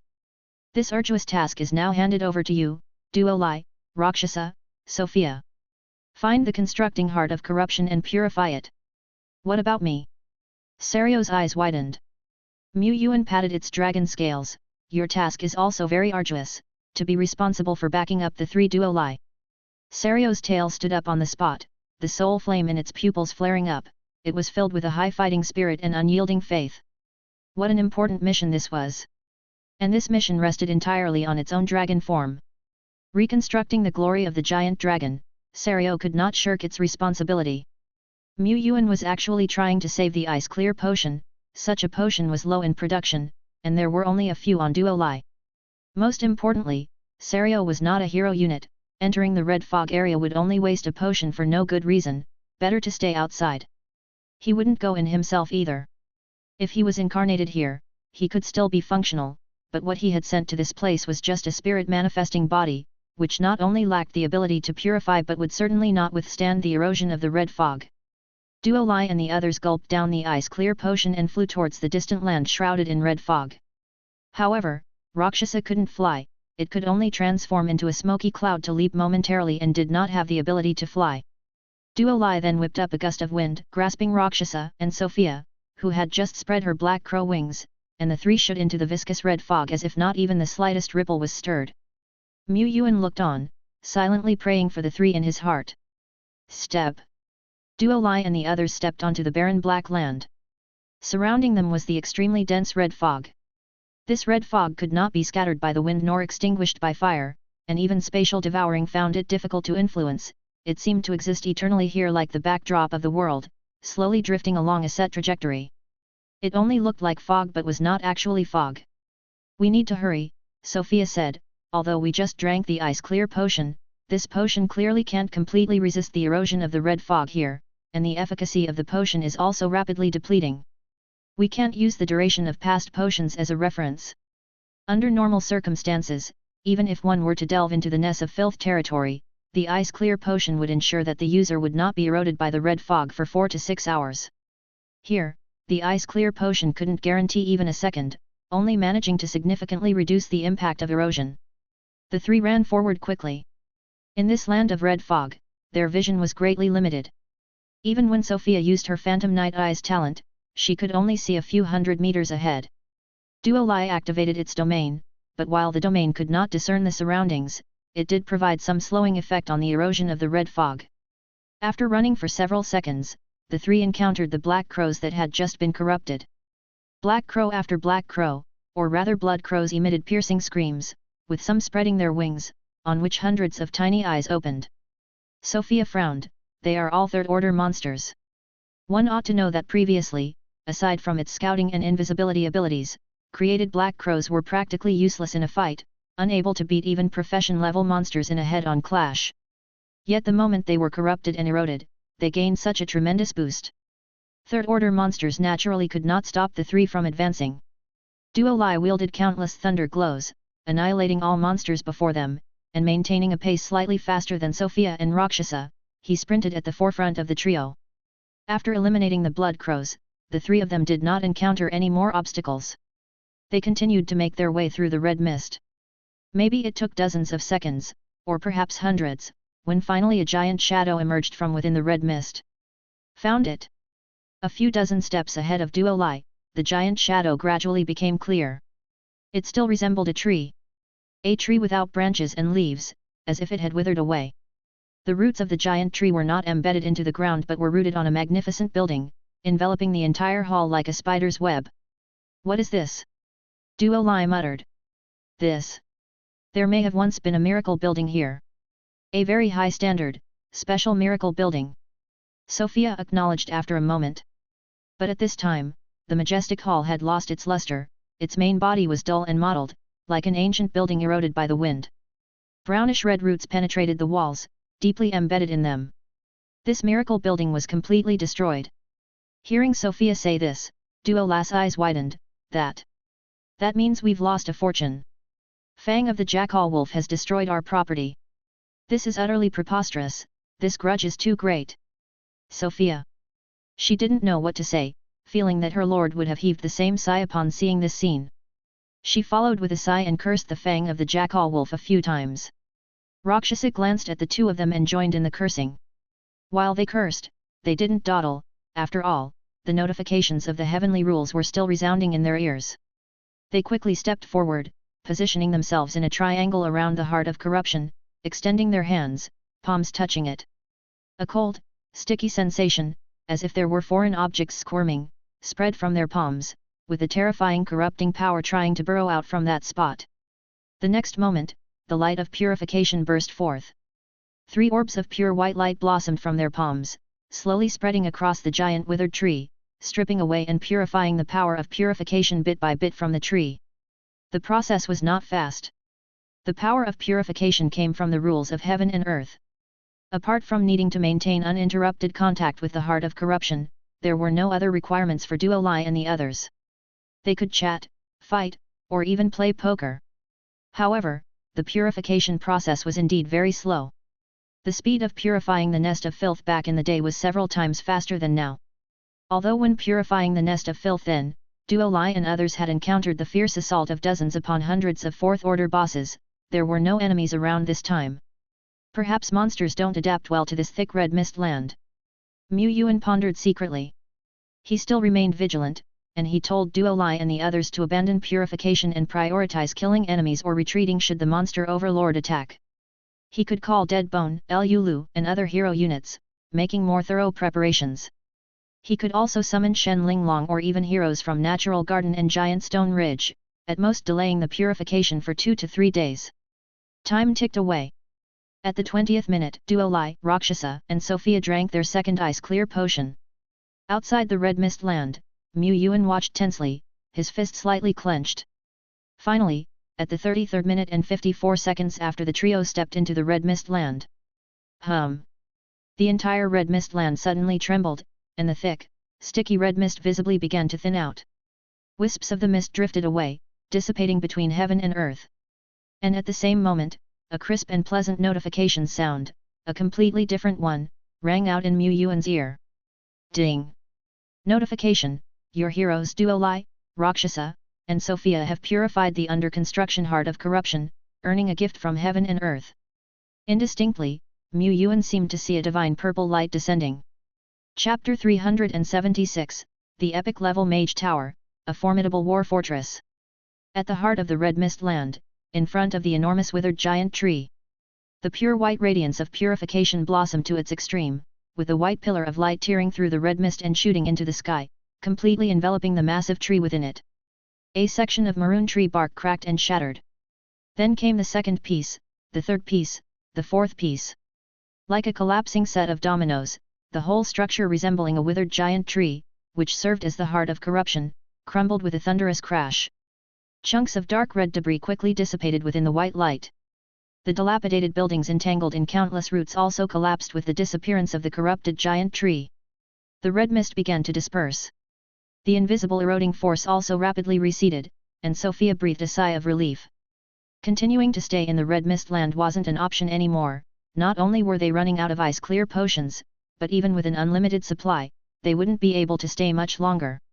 In perhaps another quarter of an hour, or half an hour, the corruption's erosion would exceed the critical value and cause them symptoms of mutation. Even now, Sophia snapped her fingers and created a black crow.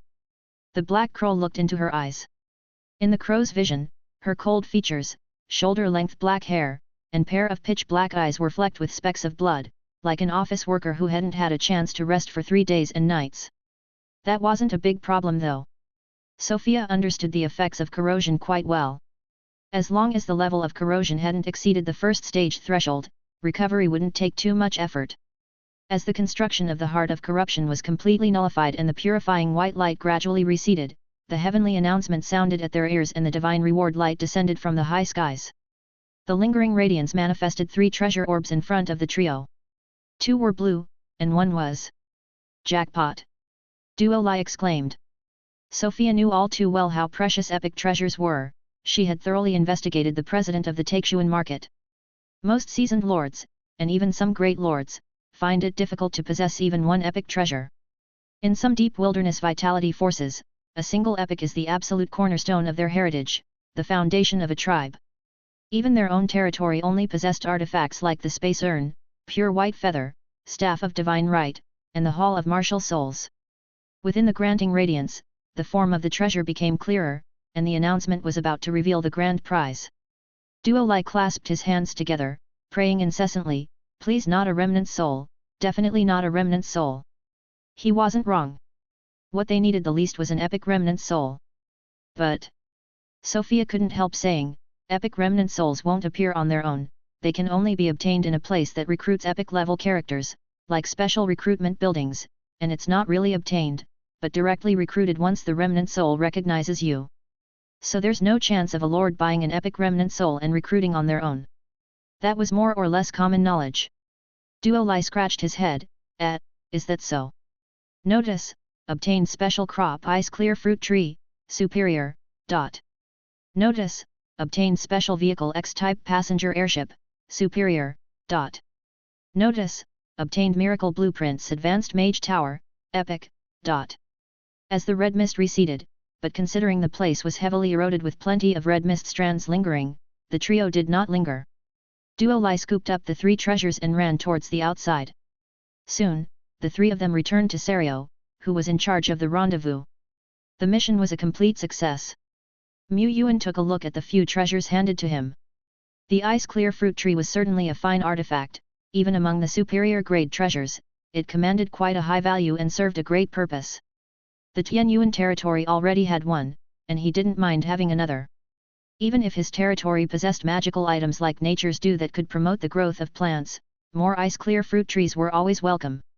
Many people find the ice-clear potion too expensive, and spending big money on such consumables seems unworthy, but during the red fog disaster moon, it was possible to save on potions for those going out, but venturing into places like the Red Mist Land, those cursed places, one simply couldn't go without ice-clear potion. He himself found the ice-clear potion not high-end enough. As for the X-type passenger airship, it was a medium-sized superior-grade passenger airship capable of carrying hundreds of passengers, according to its description. Yuan had a mechanical dragon flights parked at home, which boasted decent speed and combat capabilities. But the flying dragon wasn't as fast as June, not as strong as Serio in terms of taking hits, and it didn't have a large enough capacity, so Yuan had left it gathering dust in the warehouse. The X-type passenger airship was somewhat slower. Even at full power, it could only match the flight speed of a regular third-order creature. Its defense capabilities were acceptable, but its attack power was much weaker. However, its large passenger capacity was a plus. Whether for transporting passengers or cargo, this X-type passenger airship was more practical than the mechanical dragon flights. One is still too few. On the Taixuan Covenant platform, you can exchange for blueprints of this kind of vehicle, but those are just ordinary designs, not possessing any miracle great force. In fact, there aren't that many miracle blueprints. While lords can't build miracle buildings on their own, many weapons of war, weapons, vehicles, and tools have been researched and produced by technicians following blueprints, little by little. This process might take a considerable amount of time, and the costs of experimenting, validating, and making errors are not insignificant, but a territory that wants to become powerful must eventually go down this path. In a little while, I'll check if there are any manufacturing details for the X2 passenger airship on the Taixuan Covenant platform. If there are, with a sample already at hand, it'll be relatively easier to construct a second one in the territory. In terms of cost, the X2 passenger airship is probably much more expensive than the mechanical dragon flights, but its value to the Tianyuan territory is also much higher. Yuan contemplated. He then carefully chose to view the first epic blueprint he had obtained since establishing his territory. Miracle Blueprints Advanced Mage Tower. Grade, Epic. Description: when the territory possesses both an intermediate mage tower, superior, and an energy well, superior, using this blueprint will allow for the combination and birth of an advanced mage tower, epic. Epic blueprints are the core of fusion, endowed with mysterious and mighty power. Fortunately, my territory has these 2 structures, otherwise this blueprint would be nothing more than a teaser, and that would be quite embarrassing. He had 1 intermediate mage tower and 2 more were planned for construction. He owned 2 energy wells. After using one, it's feared that the energy supply of the territory might once again become insufficient. A day later, Duo Lai and others, carrying their precious cargo, returned to the Tianyuan territory. Yuan could hardly wait to call them over, and together they walked into the Dragon Hill Fertile Land secret realm. From afar, one could see a white tower, over 10 meters tall, hovering in mid-air, with its spherical crystal on the top sparkling rings of light under the sun. This was the new mage tower that Mu Yuan had hastily constructed. The blueprint was brought back by Dead Bone, Lu Lu, and others who had returned earlier. The old mage tower was, after all, a landmark of Tianyuan City. It housed countless pieces of experimental equipment that Ilo had purchased from outside, as well as her clothes and personal belongings piled inside.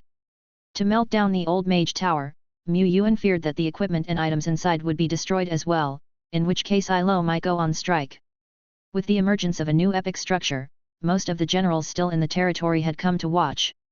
Dead Bone came to see if the epic mage tower could increase the stability of the territory by another notch. After all, epic buildings possess unimaginable power, and both the Staff of Divine Right and the Hall of Martial Souls had greatly enhanced the security of the territory. It believed that the epic mage tower surely could do the same. The mage tower was still a defense-oriented structure. Ilo specifically made time for the visit. No traditional mage could resist the temptation of the mage tower. Without the pressure of work, she could stay holed up inside the mage tower for months on end without taking a step outside. Duo Lai was the delivery transport worker and would never miss out on such excitement. Thus, Bone 2, Bone 3, Serio, Daifu, and other generals also came over to join in the fun. Mu Yuan stood over 100 meters away. Before him were an intermediate mage tower and an energy well that had been moved at great cost. Prompt: do you want to use the Miracle Blueprint's Advanced Mage Tower, Epic? Prompt: do you want to input the building's intermediate mage tower and energy well into it for fusion and upgrade? Yes. The blueprint in his hand fluttered, starting to burn with a purple flame bit by bit, consuming itself in the purple glow. Vast and inscrutable forces of the rules began to spread. Among those present, Dead Bone and Duo Lai felt it most deeply. They realized that the surrounding space had nearly frozen in place, and the buildings not far away transformed along predetermined paths, merging and elevating. The entire process was governed by rules, and no force, however wild, could disrupt even the slightest bit.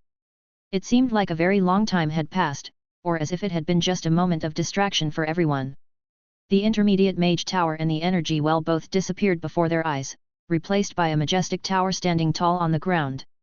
The tower, over 100 meters high, shimmered with a silvery white luster under the sunlight, like a colossal sword standing erect, reaching for the heavens.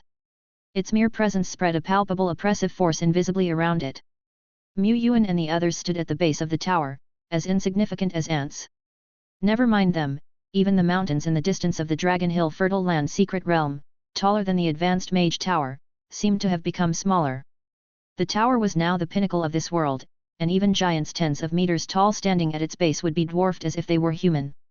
Mu Yuan observed the tower. At the top of the tower was a magnificent, massive prism-shaped crystal. At the middle and bottom parts of the tower, there were 3 and 6 smaller beacon towers guarding the sides, respectively. These seemed to be the protectors of the mage tower, as well as its weapons. Advanced Mage Tower, Epic. Description: the creation of top-tier mages, a sacred place for countless mages, a research base, and also a war fortress powerful enough to dominate a city or a country. Ability: inherent space.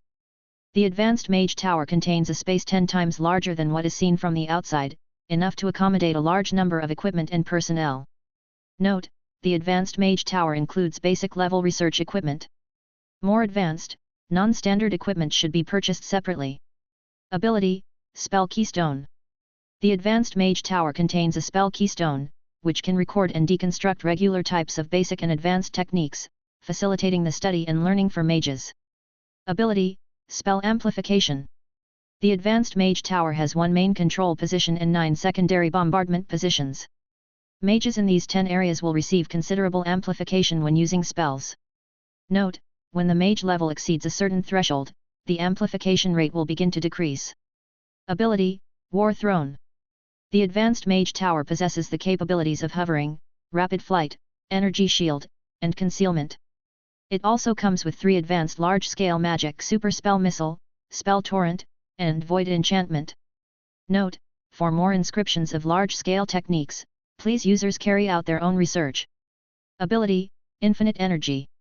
The high-order Mage Tower houses a large energy furnace that can absorb the power of heaven and earth on its own, and provide an unending energy supply to the Mage Tower. Under normal circumstances, a high-order mage tower does not require the additional consumption of soul crystals, but when both spell amplification and war throne are operating at full power, the user must recharge. To fully unleash the capabilities of a high-order mage tower, at least a dozen, or even tens of high-order mages or professionals with similar professions must be staffed within. However, an epic-level mage tower already possesses impressive intelligence, and Yuan could control it directly with his lord status. Take flight. The ground trembled lightly, and the mage tower slowly rose into the air. At first, the tower's speed wasn't fast, but soon it was like a warship swiftly cruising through the sky, whipping up fierce wind and waves. An intermediate mage tower has flight capability, but its speed is quite slow, it can only move its position on its own when needed. A high-order mage tower? Yuan had not been able to test its maximum speed. It requires a certain amount of time and space to accelerate, and the Dragon Mound Fertile Land Secret Realm doesn't have enough space for that. But the speed of a high-order mage tower in full flight is very likely faster than the current fastest of Yuan, the Duo-Li flight mode.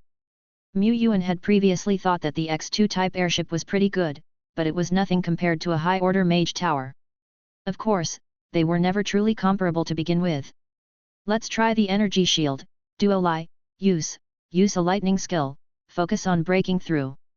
Got it. Duo-Li stretched out his hand, and a wisp of thunder glow began to flicker at his fingertips. Crackle. Thunderbolt split the sky and thundered down towards the mage tower miles away. A transparent light shield suddenly appeared around the high tower. As the thunderbolt struck, the shield rippled slightly.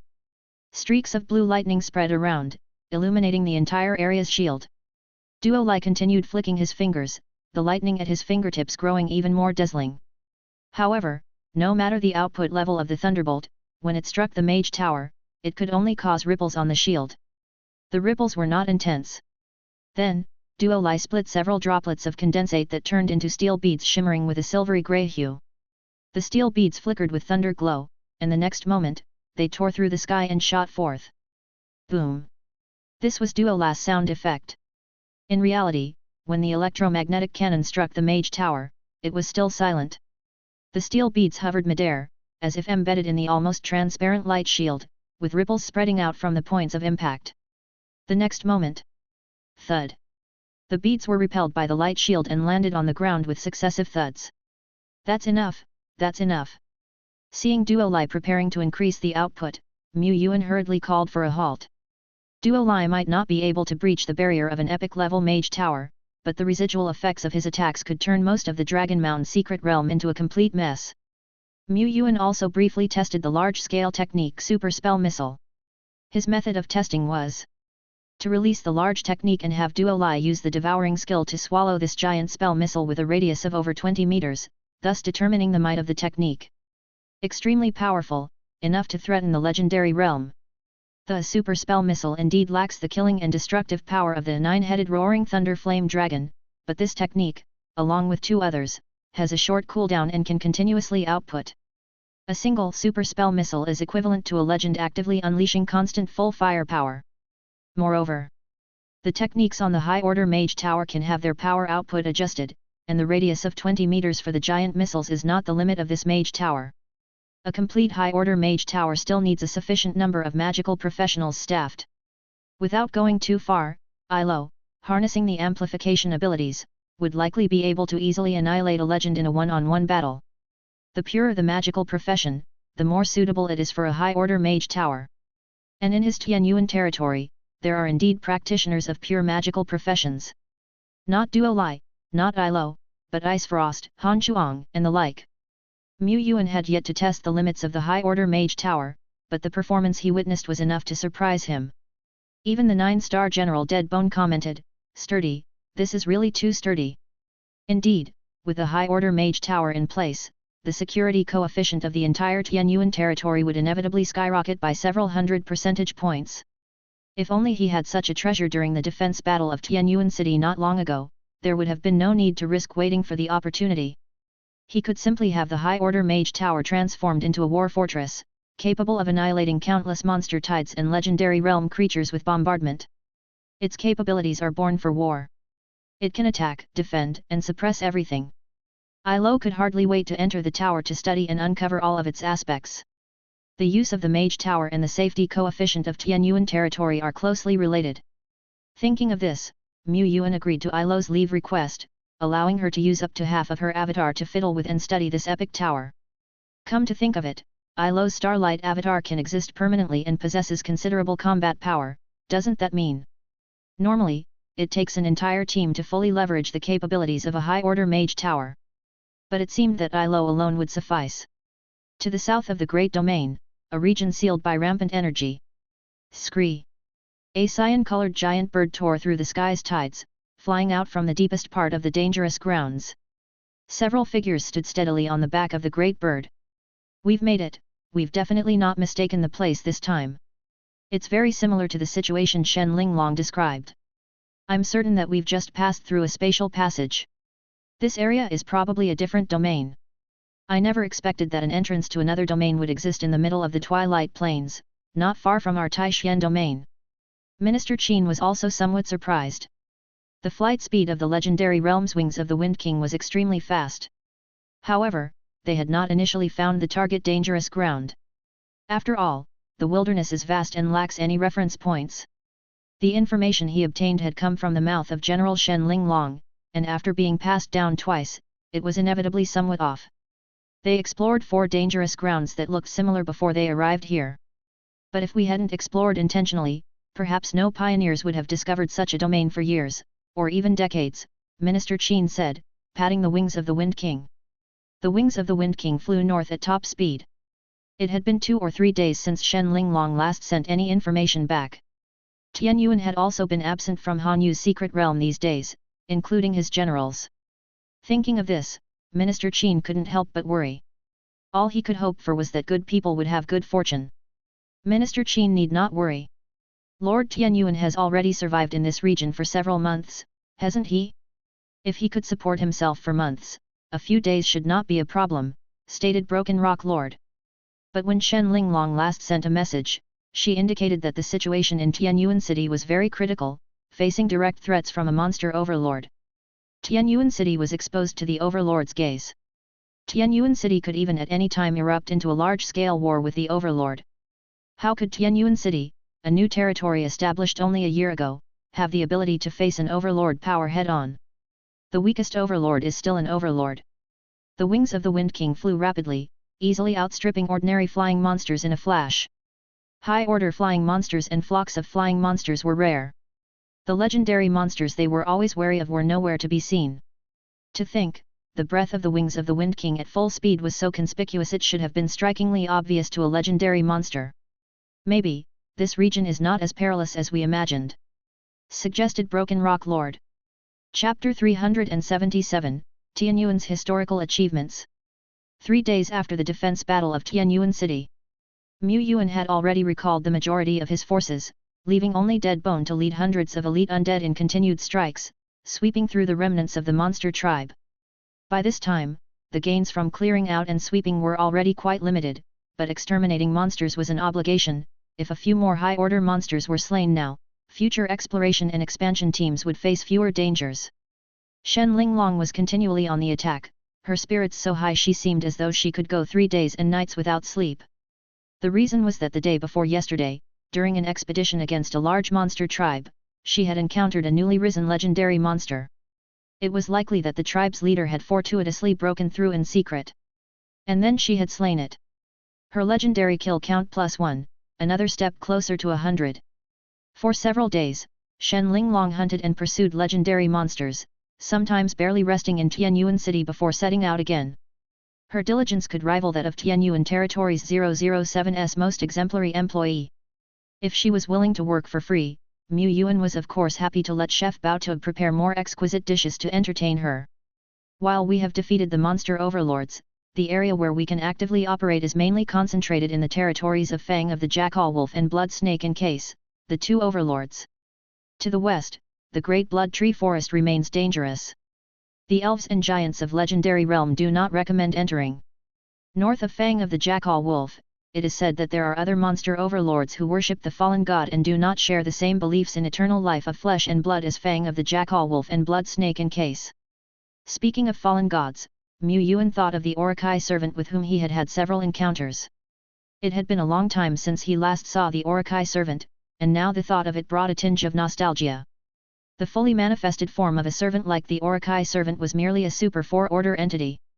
Nowadays, in Tianyuan territory, there were not less than 8 or 10 people capable of single-handedly defeating such a perfect manifestation. However, the true forms of servants like the Orakai were extremely terrifying, at least belonging to the second realm of legend, the Soul Realm. Only such beings were capable of crossing territories to manifest. Fang of the Jackal Wolf had previously clashed with the northern Fallen God Force, and now, it seemed that minions of the Fallen God Force were moving southward. Yuan sat at the Lord's office desk, sipping from a glass brewed with calming leaves and heart-nurturing grass, his brow furrowed in contemplation. Now is not the time to continue fighting. He had repelled Fang of the Jackal Wolf and Blood Snake in case, obtaining a bounty of resources and a plethora of undeveloped treasures. It was key to convert these resources into financial strength, certainly not worth risking a battle with another monster overlord.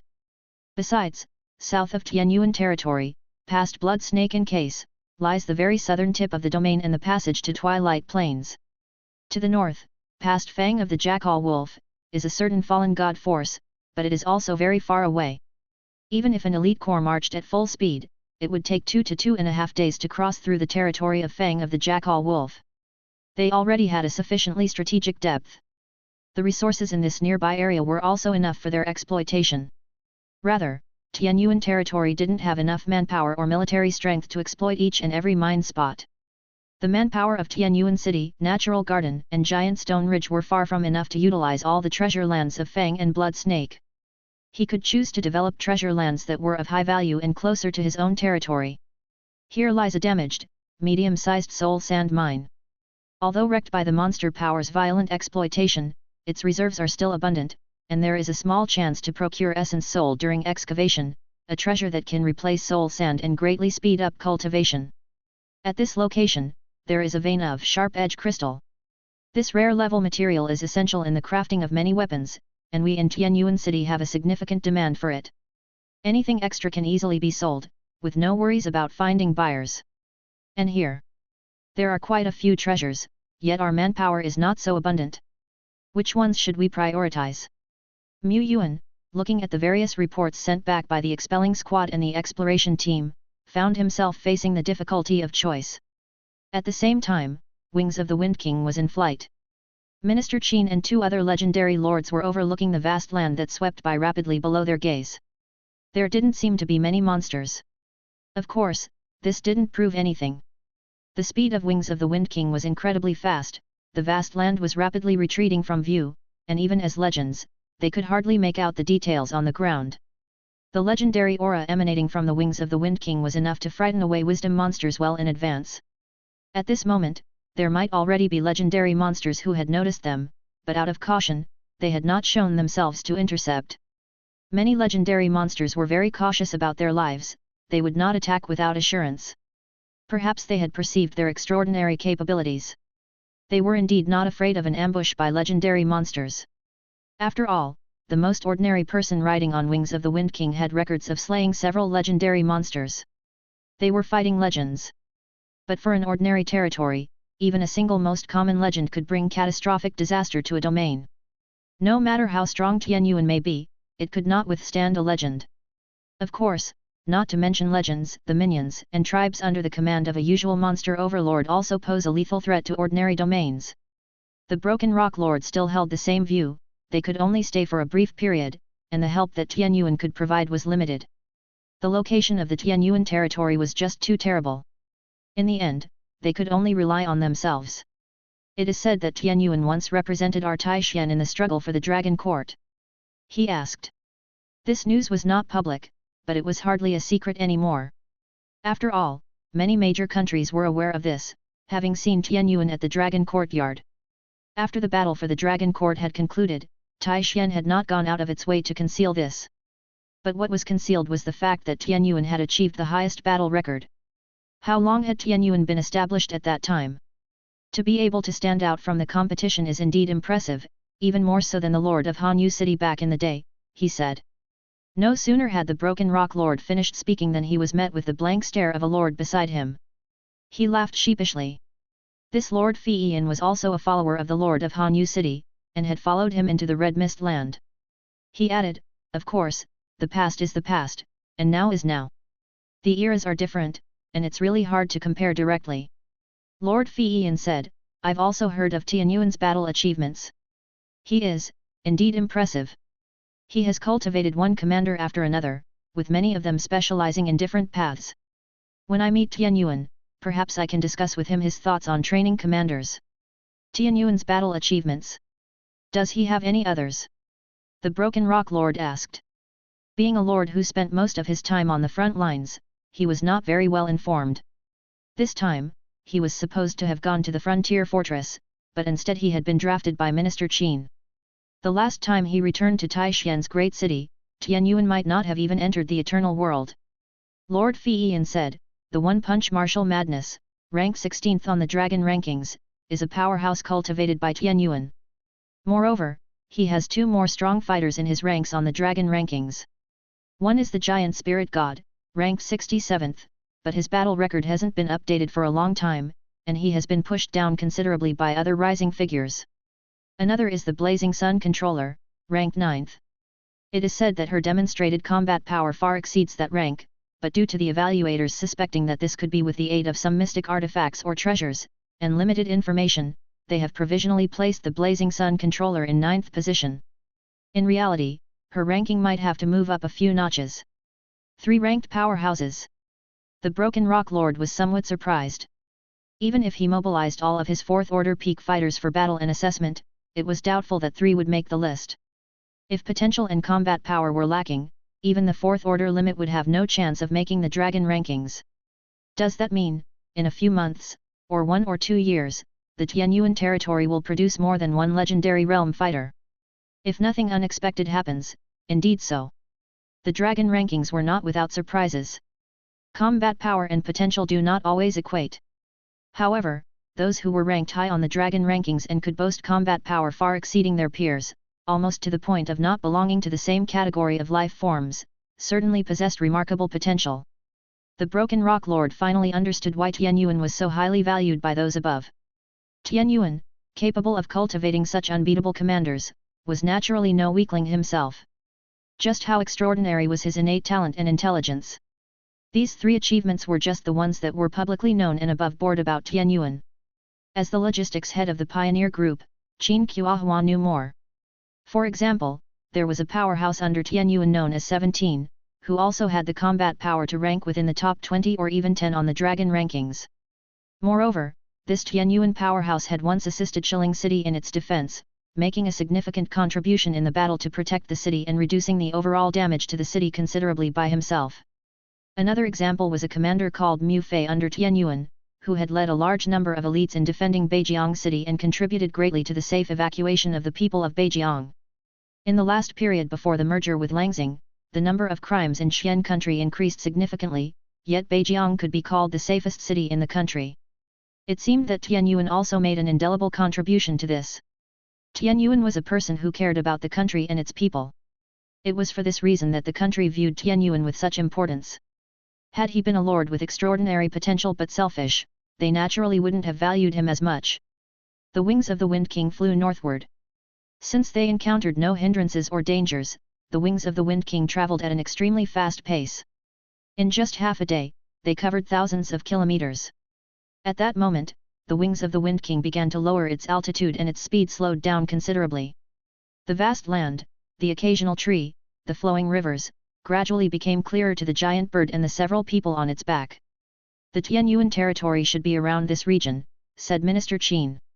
Of course, that being said, the area was considerably vast. He was simply relying on the information provided by Shen Linglong, a commander under her charge. Needless to say, there could be quite a deviation in the search. The wings of the Wind King landed in front of a mountain hollow. Minister Qin looked out. There are traces of monster tides passing through this area. We are not within the red fog disaster moon period, when monster tides usually form, he remarked. He turned to the Broken Rock Lord.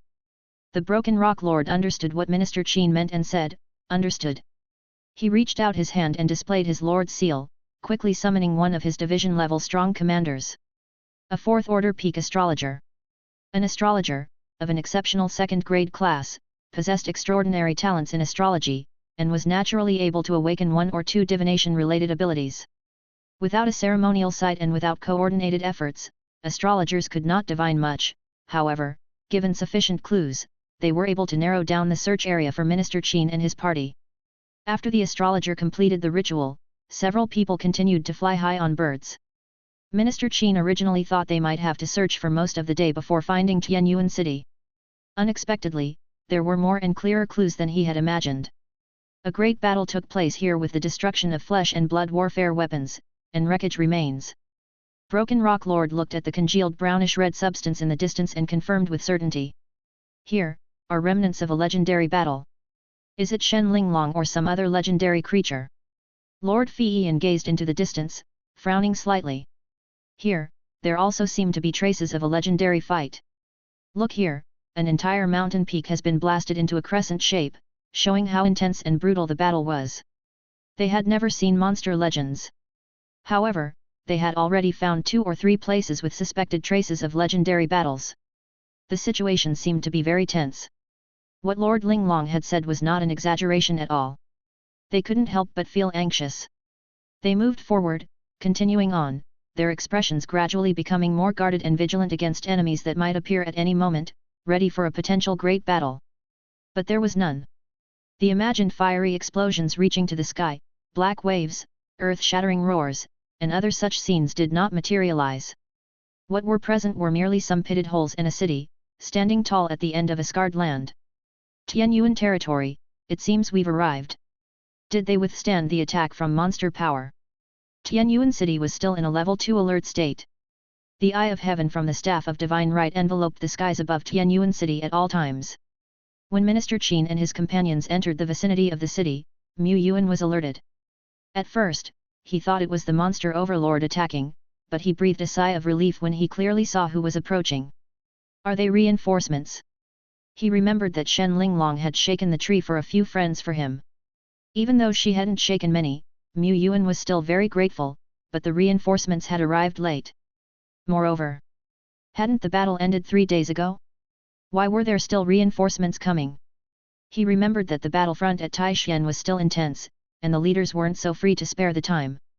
At this time, Shen Linglong was also returning to Tianyuan City for supplies.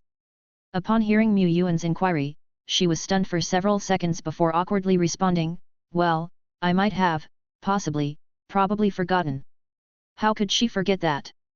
Mu Yuan called this reliable brother to join him in welcoming the few people who had traveled thousands of miles to arrive.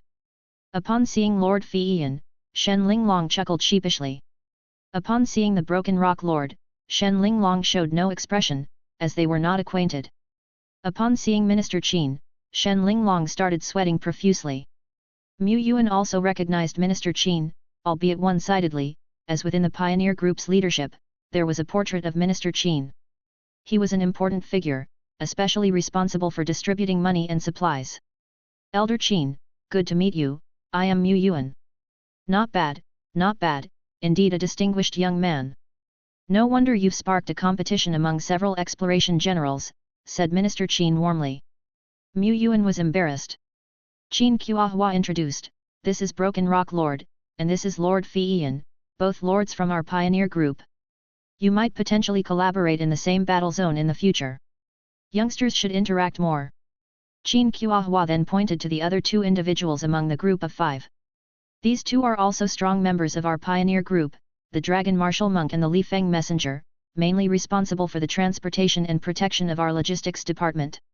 The 2 men, one with his upper body bare, exuding a strong dragon essence, was a muscle-clad martial monk, and the other, a young man in a cyanish green robe. They did not seem to be lords. Yet, they also did not appear to be subordinates of Minister Qin, Broken Rock Lord, or Lord Fiyin. What kind of assembly was this? Chapter 378, Mature troops should learn to work part-time to subsidize the family expenses. Tianyuan Grand Hotel, the location of the former Tianyuan No. 1 canteen, was where Mu Yuan entertained the guests who had traveled from afar. This was a necessary courtesy. Even if the guests might not need it, it wasn't something that could be omitted. He also pondered what roles people like Minister Qin could play. Since they had come all this way, they shouldn't let their trip be in vain. For example, taking a swing at the Great Blood Tree Forest to the west, and then happily dividing the spoils of war afterwards, this solved the nearest danger around Tianyuan City and would not waste such legendary realm combat power. However, this was only a suboptimal plan. Yuan had other, more suitable ideas. As for the specifics, he would need to discuss them with Elder Qin to clarify some aspects of the situation he was still uncertain about. Minister Qin and his company were indeed a bit hungry, for their journey had been quite draining. The wings of the Wind King, serving as both his top combat power and means of transport, also needed to rest and recover, so they could face any forthcoming battles in peak condition. Nonetheless, while eating was fine, he specifically instructed that everything in Tianyuan should remain simple. They had come here to help Tianyuan territory out of a difficult situation, not to create additional trouble for it. Having recently been through a major battle, it could be presumed that everyone from the lord down to the warriors and territory citizens were frazzled. They definitely did not want to add to their burden. As people who often rushed to the front lines, they never cared about ostentation. They only pursued efficiency. If it wasn't for the fact that he saw no imminent danger to Tianyuan City and no war looming, he wouldn't even consider having this meal. Yuan perceived this and didn't instruct the Baotu chefs to prepare their most exquisite dishes but chose to emphasize large portions that were served quickly. Of course, high-order ingredients were essential. The Broken Rock and Lord Fiyin surveyed their surroundings. They had already been observing as they passed through, noting some damage within the city and signs of scorching from thunder and fire outside the city. One could imagine the area had recently seen a fierce battle. They even spotted on the outskirts of the city numerous craters that only legendary realm great force could have created. The battle had been extremely intense. That Tianyuan territory was in grave danger before was no exaggeration. However, Tianyuan City was more grand and prosperous than expected. Comparing it to his own Broken Rock City, which had been developed and built up over more than a decade, the Broken Rock Lord acknowledged that Tianyuan City couldn't compare, yet no one would guess it had only been built up over a year. The city was dotted with arrow towers, and he also saw many thunder magnetic coil towers, rage flame cannons, and multi-shot arrow towers. The entire Tianyuan City was like a war fortress, fortified as if it were impregnable. Indeed, only with such defenses could one explain how Tianyuan City, with its weaker forces, had firmly repelled the invasion of monster power. But Tianyuan City wasn't just a war fortress. Within the city, the Broken Rock Lord saw many patches of greenery, small gardens, and on the main roads, several establishments such as simple tea houses, taverns, bath houses, and academies. Many lords wouldn't, or rather, didn't have the resources to build these low-profit structures. Even fewer lords were providing an education for the children of appropriate age within their territory. In the early stages, there were few lords, and even fewer young lords. While the Tai-Shan Alliance advocated for it, they also understood that many small territories couldn't afford such amenities. Tianyuan, despite facing difficult circumstances, had not forgotten about community development or improving the living conditions of the territory citizens. It was evident that he was not just an outstanding lord but a good one as well. The impression of Tianyuan in Broken Rock's mind improved time and again. He had thought before his visit that Tianyuan was one of those young people who focused all their efforts and resources on the cultivation of the strong, arrogant in their outlook. He had indeed seen such outstanding lords before, not just one. Perhaps this was the difference between being outstanding and being the number one of the young generation in Tai-Shan. Sitting beside Shen Linglong, Lord Fiyin asked, "Have you already fought a battle against the monster power around here?" The corners of Shen Linglong's mouth turned up slightly. "How did you know I have slain a monster overlord here, and beaten 2 or 3, maybe 4 legendary realms?" Lord Fiyin. Is that what she was asking? But Shen Linglong had slain another monster overlord? Hadn't she just broken through not long ago? This woman is terrifying. Lord Fiyin said, "Let's talk seriously, what kind of enemy did you actually repel?" "From your words, it seems like quite a few legendary realms attacked." Shen Linglong nodded, "That's right, the monster overlords that attacked Tianyuan City the day before yesterday were at least a dozen, I guess. I don't have a lord's perspective, and the battlefield was such a mess, I couldn't keep an exact count." Lord Fiyin, "Can we be serious?" Shen Linglong innocently, "I'm reporting serious battle updates here, including the chaotic killing I did on the battlefield." After the meal, Minister Qin and the others finally accepted the fact that Tianyuan City had already repelled and defeated the monster overlord. The attacking monster overlords were at least a dozen or more. This number was an understatement by Mu Yuan. Saying a dozen was already hard for others to believe. Telling them it was 20 or 30 would sound like a tall tale, wouldn't it?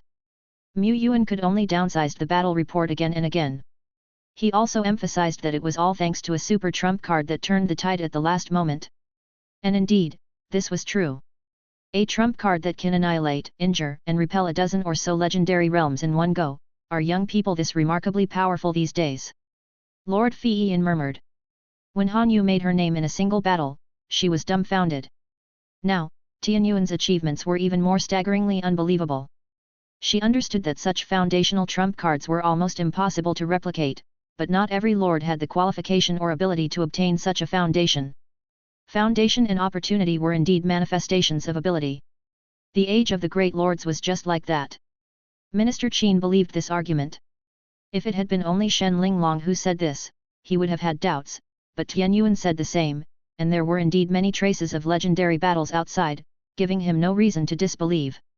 Tian Yuan territory already had the capability to protect its homeland from the invasion of monster overlords. If the lord had the ability to defend, there was no need for them to intervene. Tian Yuan was growing, and these formidable enemies served to temper him. There might be losses of troops and the sacrifice of the strong in the process, but this was the necessary path for the growth of a powerful lord. In addition to forging strength, formidable enemies also provided treasure chests as spoils of war. It seemed they had come for nothing. Minister Qin was not dissatisfied. Was there anything more gratifying than seeing the younger generation of one's country emerging as outstanding successors? Tian Yuan was better than expected, and within a few years, he would become a pillar of the Taishan alliance, which filled him with joy. After some thought, Minister Qin said, Tian Yuan, are you interested in joining our logistics development department to develop? Don't be in a hurry to refuse. Of course, he was aware that Tian Yuan had been courted by General Han Yu. If it weren't for the relocation of territories, Tian Yuan would probably have already been leading troops to the defense area stationed by Han Yu by now. He was also aware that Tian Yuan knew he knew this. However, a lord is not such a simple entity. With Tian Yuan's innate talents, he wouldn't stay forever in a defense zone commanded by an exploration general. As long as he didn't fall in battle, he would eventually reach the level of an exploration general. And before that, Tian Yuan wasn't alone. He was a lord with many outstanding officers. You must have learned a little about the main tasks of our pioneer group, he continued. The pioneer group mainly engages in wilderness exploration, and in many dangerous and treasured places deep in the wilderness, there are traces left by the strong pioneers of our group. In our Taishan domain, the territory like Stone Ridge Town where you were previously located is only the outermost, but hundreds, thousands, even tens of thousands of kilometers to the north of Stone Ridge Town, in the deep wilderness, there are still some camps, small towns, and fortresses, all established by the Taishan pioneers. At the very depths of the wilderness, at the end of the Great Domain, guarding the passageways that prevent the expansion of the Red Mist Land, are defense zones commanded by various exploration generals. There are countless strong people waging war there, slaying monster overlords as the vanguard forces, even delving into the Red Mist Land itself.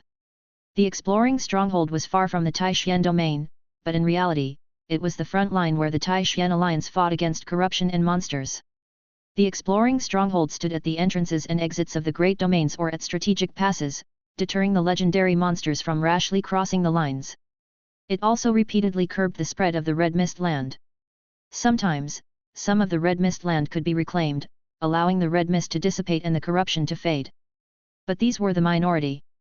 There had also been times when the exploring strongholds had fallen, and swathes of wilderness had become lands of corruption. The wave of monsters that had surged south during the Red Fog disaster moon was simply a wild wave gathered from the surrounding wilderness, and most of the time, beings from the legendary realm were rarely seen. Otherwise, how could the small towns at the peripheries of the alliance withstand a true onslaught?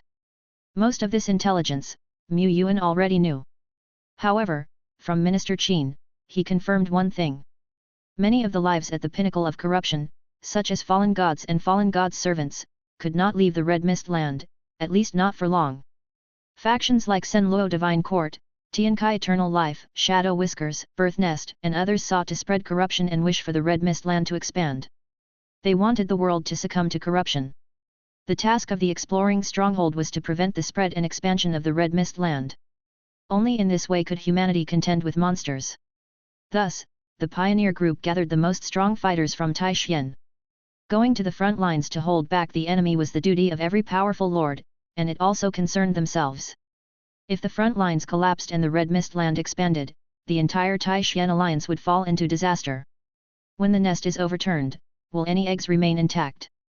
Mu Yuan was originally going to head to the defense area governed by the Lord of Hanyu City. Since he was going to battle, he naturally wanted to go to a defense area where he had acquaintances and support, since after all, he was still a fledgling lord. The main task of our logistics department is to transport supplies to the front lines and establish various transfer points, said Minister Qin. Don't underestimate this transport task. The front lines are very far from the Taixuan domain, and the additional costs of transporting materials using public secret realms or teleportation arrays are very high. Additionally, sometimes when the red mist surges southward, teleportation arrays and secret realms may be disrupted and become unusable. Minister Qin explained. Upon hearing the word transportation, Duo Lai perked up as if a keyword had been triggered. It was, after all, the first transport squadron leader of the Tianyuan territory. Transportation was indeed an important task, which had to be entrusted to reliable, powerful individuals. At this point, Minister Qin paused and said, "In the future, you might go to Hanya Fortress, but that doesn't prevent one or several of Tianyuan territory's officers from working in our logistics department. You must understand that a strong individual's cultivation and breakthroughs require a lot of resources, and it's difficult for a lord to support so many strong individuals. Keeping all the strong people within the territory is also a waste of human resources. Of course, this refers to a choice you can make when your territory is stable in the future. For now, naturally, the stability of your territory is paramount." Mu Yuan suddenly understood. So that was the situation. He looked toward the Dragon Martial Monk and the Gale Ranger not far away. These two, he assumed, must have come from one or two powerful territories of the legendary realm. The legend of the worker. Just as Minister Qin said, a territory doesn't offer so many senior positions to provide for one mighty individual after another. In his Tianyuan territory, if it weren't for the wartime period, under normal circumstances, exploration and pioneering wouldn't require so many generals, so many top 4 order. This is an overflow of combat power. Why not dispatch this combat power to a department in Taixuan that needs it? This way, the Taixuan department gets the manpower, and the lord can earn an extra income himself. Of course, this is not an easy thing to do. Only the most top-notch troops or heroes have the ability to act autonomously and understand the situation. Having self-awareness is not enough, they aren't smart enough, mature enough. But conversely, mature troops should learn to work to earn money to subsidize the family. Mu Yuan unilaterally felt that many of his troops were ripe. Later, when the demand for combat power in Tianyuan territory is not great, it would indeed be possible to assign some generals elsewhere, and that could even increase some information channels. Perhaps seeing Mu Yuan's inclination to act, Minister Qin pressed on. Not only that, dispatching more powerhouses can also increase the merit star level of our frontier lords faster. This is a system of military achievements that is independent of the contribution points system. Frontier lords fighting in wars and completing tasks can not only earn contribution points but also merits. Merit is not a currency but a proof of honor, which can raise the star level of a pioneer. But the Taixuan alliance is not just about making empty promises. Aside from being an honor, increasing the pioneer star level can also result in discounts when exchanging various treasures. A 2-star pioneer can enjoy a 9.8% discount. A 3-star pioneer can get a 9.5% discount. Certain top-notch treasures and materials can only be exchanged by those with sufficient status and identity. The pioneer star level symbolizes status and identity. As for Mu Yuan right now, he is a reserve pioneer. Furthermore, the pioneer star level also symbolizes power, said Minister Qin. Liashi, Hanyu, Kingson, the reason these powerhouses can be responsible for an entire defense area is not only because they are strong enough but also because they have earned enough military achievements. Through wars, they've proven themselves time and again, they've become 7-star frontier lords, exploration generals. Exploration generals, undoubtedly, are the high-ranking officials of the entire Taixuan alliance. They wield great power. They control great force. Experience new worlds on MVLMP year. The vast majority of frontier lords are at the 1 or 2-star level. Without having achieved great merits, the time needed to advance through ordinary merit accumulation is quite long. What counts as great merit? At the very least, it's having a significant impact on the battle situation of a certain defense area. Shen Linglong, as a legendary lord, is only a 2-star frontier lord and still short of the 3-star level. The 2 legendary lords who came to help, Fiyin is a 3-star frontier lord, and Broken Rock is a 4-star frontier lord. Minister Qin, he's a civilian official, but he inadvertently revealed that his pioneer merit star level was as high as 7 stars, placing him on par with the exploration generals. He was just short of saying, "Come on, I've got a few important positions for you in the logistics development department." If they can't dig out Lord Tianyuan, they start from the generals under his command. No, that's not right, this shouldn't be called digging. This is called providing young people with a platform to realize their self-worth. Minister Qin wasn't in a hurry, he was simply leaving an impression for the future. When Lord Tianyuan dispatches powerhouses, they will consider the logistics development department more. This, at least, is a matter for a year or 2 from now. Whether it's pioneering tasks or others, they must ensure the safety of the territory first. The situation in Tianyuan territory is special now, and it's not necessary to go to the very front lines. Elder Qin inquired about the situation of the monster overlords around Tianyuan territory. 1 fang of the jackal wolf, 1 blood snake in case. It doesn't sound very special. Jackal men, snake men, both are relatively common races. But when he heard of the appearance of a blood-colored giant dragon, Elder Qin's face became a bit more serious. A giant dragon covered in blood, as if it were assembled from countless pieces of flesh, and other dragons of different shapes but seemingly resurrected legends. This description, it sounds a bit like the overlord power from Dragon Sleep Valley. Shen Linglong and the others widened their eyes in shock.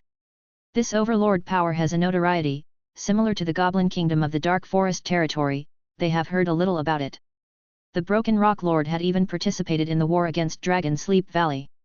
But how could this vast territory have traces of Dragon Sleep Valley? Or was it just a coincidence? After all, giant dragons are also a relatively common category among epic life. Dragon Sleep Valley. Mu Yuan, more certain of his previous speculation, now felt 99% sure. He said, "Not only that, but we also destroyed a heart of corruption that was under construction at the summit of the distant Black Peak." What? The heart of corruption? Elder Qin frowned. The heart of corruption is not something a common overlord power can build. Being able to construct a heart of corruption also means that this vast area abuts the Red Mist Land. Now, it can almost be confirmed to be Dragon Sleep Valley. This monster overlord brought significant pressure to the front lines. Especially as the mist tides moved south recently, with second and third realm corrupted life forms frequently emerging, the defending army has been forced to retreat inside the stronghold, with hardly any chance to counterattack. Of course, it was nearly impossible for Dragon Sleep Valley to breach the exploring stronghold and spread the Red Mist Land. Elder Qin had confidence in Tai Xian's defense lines. But what if? What if Dragon Sleep Valley occupied this vast territory, turned it into a Red Mist Land, and used it as a stepping stone to enter the Twilight Plains, bypassing the front-line strongholds? By then, the Red Mist Land would spread directly within the Twilight Plains, reaching the Taixian domain. The thought sent a chill down Minister Qin's spine. If not for the timely relocation of Tianyuan territory, if not for the strong combat power of Tianyuan territory, this defense line of the alliance might have crumbled, and each city and town in the vast Twilight Plains territory might have become history. Fortunately, there was Tianyuan. He truly was the lucky star of Taixian. Elder Qin wiped off his sweat and then suddenly thought of something. Since Dragon Sleep Valley can bypass our defense area and penetrate deep into our territory, then, conversely, it seems we could do the same and deliver a heavy blow to Dragon Sleep Valley. Chapter 379, Tianyuan territory doesn't lack competent employees. Night fell. After resting and resupplying in Tianyuan city for half a day, Minister Qin and others were ready to ride the wings of the Wind King and set out again. This time, their goal was to ascertain the situation. To investigate and clarify whether there existed a passage that could lead directly to the heart of Dragon Sleep Valley. Everything thus far was merely his conjecture. What? You're saying that Tianyuan also wants to join this mission? Does he have a death wish? During the assembly, Lord Fiyin exclaimed in surprise. Shen Linglong scratched her head, what's so strange about that? The conflict in Tianyuan city has ended, and with Minister Qin's wings of the Wind King, it won't take much time to go back and forth. Like her, since the conflict in Tianyuan City had finished and there was nothing else to do or monsters to fight, she simply joined Minister Qin's team. If she could come, there was no reason Tianyuan could not. It was perfectly reasonable. Lord Fiyan, where is the logic in that? Isn't Tianyuan City still under threat from the monster overlord? They just want to abandon their home. In the distance, a tall young man walked briskly over.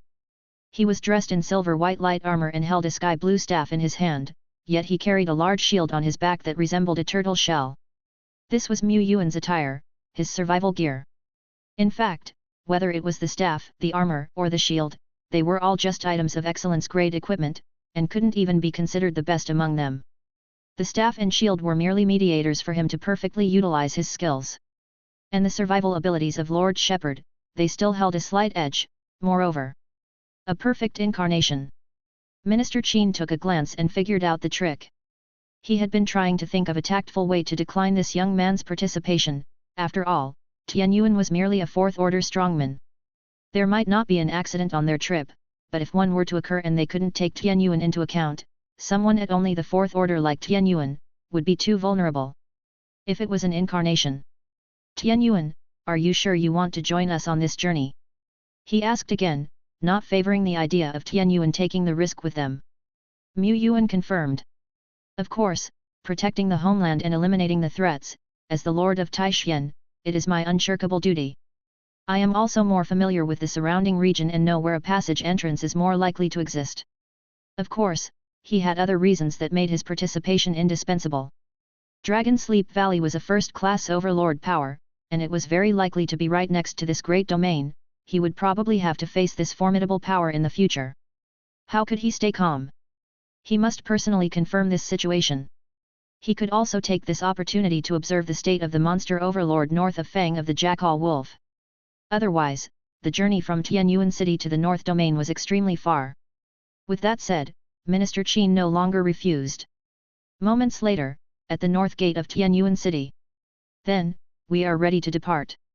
The mission this time is to explore and investigate the situation of the domain passage, and depending on the situation and the results of the investigation, the Pioneer Group will give everyone 30,000 to 100,000 contribution points, as well as 3 to 5 minor merits as a reward, Minister Qin said.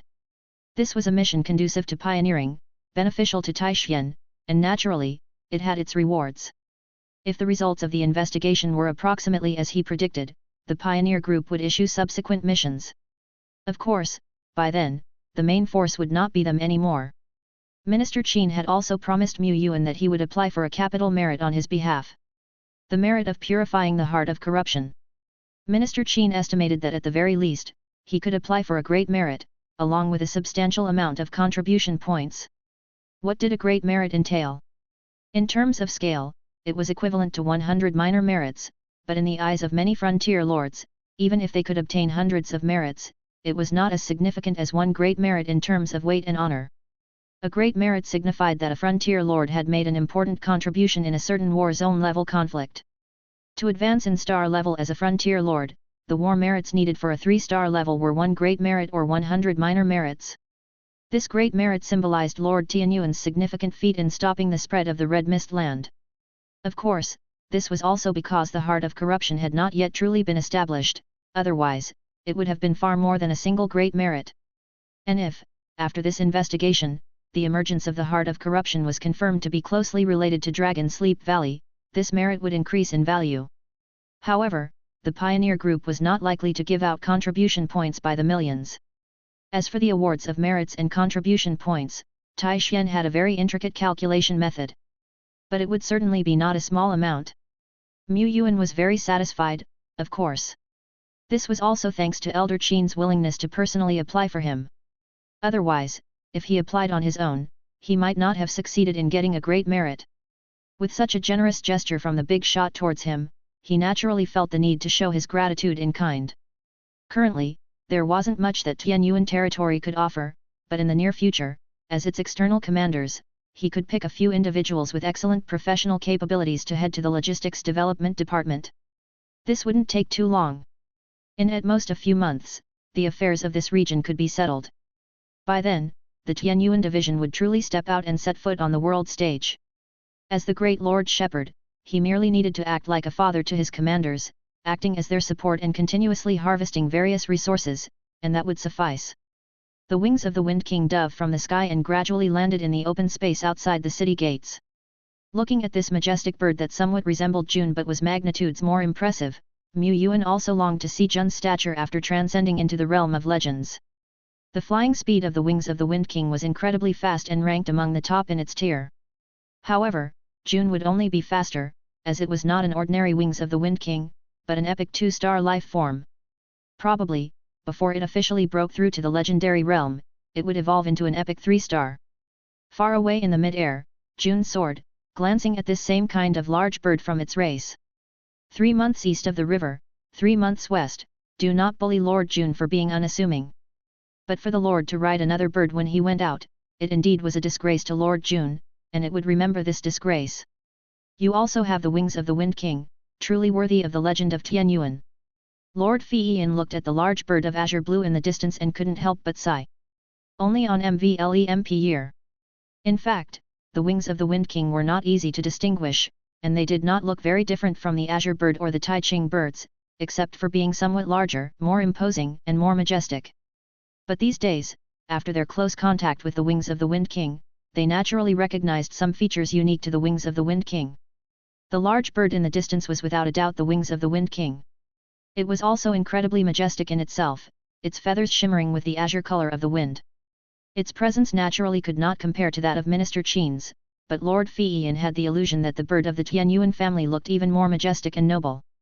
It must have been just an illusion. This time, there were more people mounting the bird. Minister Qin, Fiyin, Broken Rock, 2 outstanding logistics department employees, A&D. Shen Linglong alone, she had stored her troops within the mark. 2 from Tianyuan territory. Lord Tianyuan and his bodyguard. The strongest in Tianyuan territory, the legendary realm hero Duo Lai. A strong man who was once 9th on the Dragon Gate list. Wuji, Baelong, Yushan, and several other new lords each also had generals, or themselves, ranked in the top positions on the Dragon Gate list. Tianyuan was a bit faster in cultivating a legendary realm power, which seemed quite fair.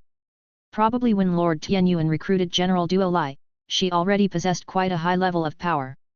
However, bringing this hero along with you, is your territory going to be all right? Lord Fiyin said. Heroes are the left and right arms of a lord, which is not only about combat power but also related to the operation of the territory. Mu Yuan said, it's not a big problem.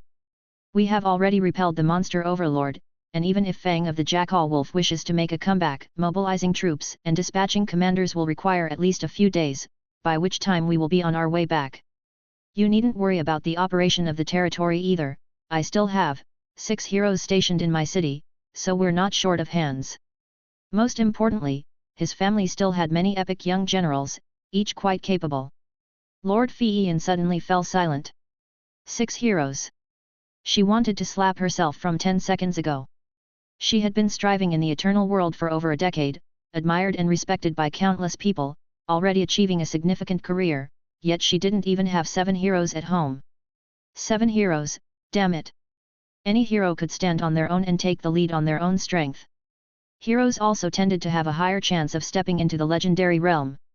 There is a metaphysical saying, heroes are favored by the world. Yu Huang truly deserved to be killed. After the wings of the Wind King took off, the atmosphere became a bit somber. Broken Rock, Fiyin, and Shen Linglong didn't talk much, only looking up at the sky and then down at the ground. Mu Yuan was quite innocent. How was he Yu Huang, as his achievements today were entirely due to his own diligence and hard work? He still had a hero's proof in hand, who would it be more appropriate to give it to? The flight speed of the legendary realm wings of the Wind King was indeed very fast, and Mu Yuan couldn't see all things clearly around him. Just 2.5 hours. The wings of the Wind King arrived at the landmark area of that large domain. The towering heavenly peak. And soared directly to the top of the peak. The peak was bald, yet the black ground still bore reddish-brown cracks embedded within. Mists of red were still drifting around, denser than in other places. In the center of the peak lay the ruins of a building, now devoid of any splendor. Minister Qin stepped forward for a look, his face solemn, this is indeed the trace of where the heart of corruption once existed. It's not easy for monster power to build such a heart of corruption, and such high-standard miracle buildings are the most suitable breeding ground for corruption. They continued on their way. It took about another 2 hours before the wings of the Wind King flew out of the dominion of Fang of the Jackal Wolf. Soaring high in the sky, the wings of the Wind King began to slow down, and the imposing aura it had been dispersing, as well as the assembling power of heaven and earth, also began to recede. Yuan raised his hand and threw down a dozen created black crows. He seemed to see afar, an elite monster corps crossing the southern ridge of the mountain. However, the number of monsters in this area had not noticeably increased. Neither the battle at Wolf Head Mountain nor the battle at Tianyuan City were enough to significantly reduce the monster density throughout the entire area. The wings of the Wind King continued as if entering a domain without monsters. Low-order monsters couldn't keep up and were left far behind in the blink of an eye. High-order monsters had some intelligence and would not foolishly block the path of the wings of the Wind King. Only at the legendary realm might one attempt an interception. Everyone on the back of the great bird was focused, ready for battle. An hour passed. 6 hours passed. 32 hours passed. The wings of the Wind King had already flown over vast mountain ranges and lands. Throughout the journey, Yuan did not see any monster tribe. After all, no matter how large a major tribe was, compared to the vast wilderness, it was still insignificant and not so easy to find. Otherwise, the intel coordinates from the natural garden and giant stone ridge wouldn't seem so precious. This was intelligence accumulated over generations by two great powers. Naturally, the elves and giants had also explored the most northern part of the furious blockade zone. Yuan had talked with them and had a general understanding of the situation here. We should be close to the boundary line now, he said. The size of this domain was naturally far less than that of places like the Twilight Plains and the Scenic Highlands, similar to the difference between continental plates and islands. It was like a fragmented domain, but it connected many different areas. However, the passages through the domain were much smaller. To the south, the passage that Sophia and Shen Linglong had traversed was extremely narrow, and one needed the power of the legendary realm to pass through safely. The normal domain passages were quite wide, the front-line fortress couldn't really block them, it was merely like a stake hammered into the ground, preventing the spread of the red fog. Are we almost there? Shen Linglong murmured, her voice tinged with a hint of disappointment. Duo Lai felt the same way, the flight had been too boring. Soon, the vast furious blockade region appeared in their field of view. Fly west, look for a brownish-red peak, we'll enter the furious region from there. Yuan spoke up. The wings of the Wind King glanced at Minister Qin, then took to the west on the wind. After searching for about half an hour, they entered the furious region from a similar location. Suddenly, the wings of the Wind King noticed a figure in the distance, dodging and advancing in front of the energy tides. There's a monster, it's a jackal man legend. How can there be legendary monsters here? Could it be related to the fang of the jackal wolf? Didn't they say that the fang of the jackal wolf might be connected to Dragon Sleep Valley? Follow it.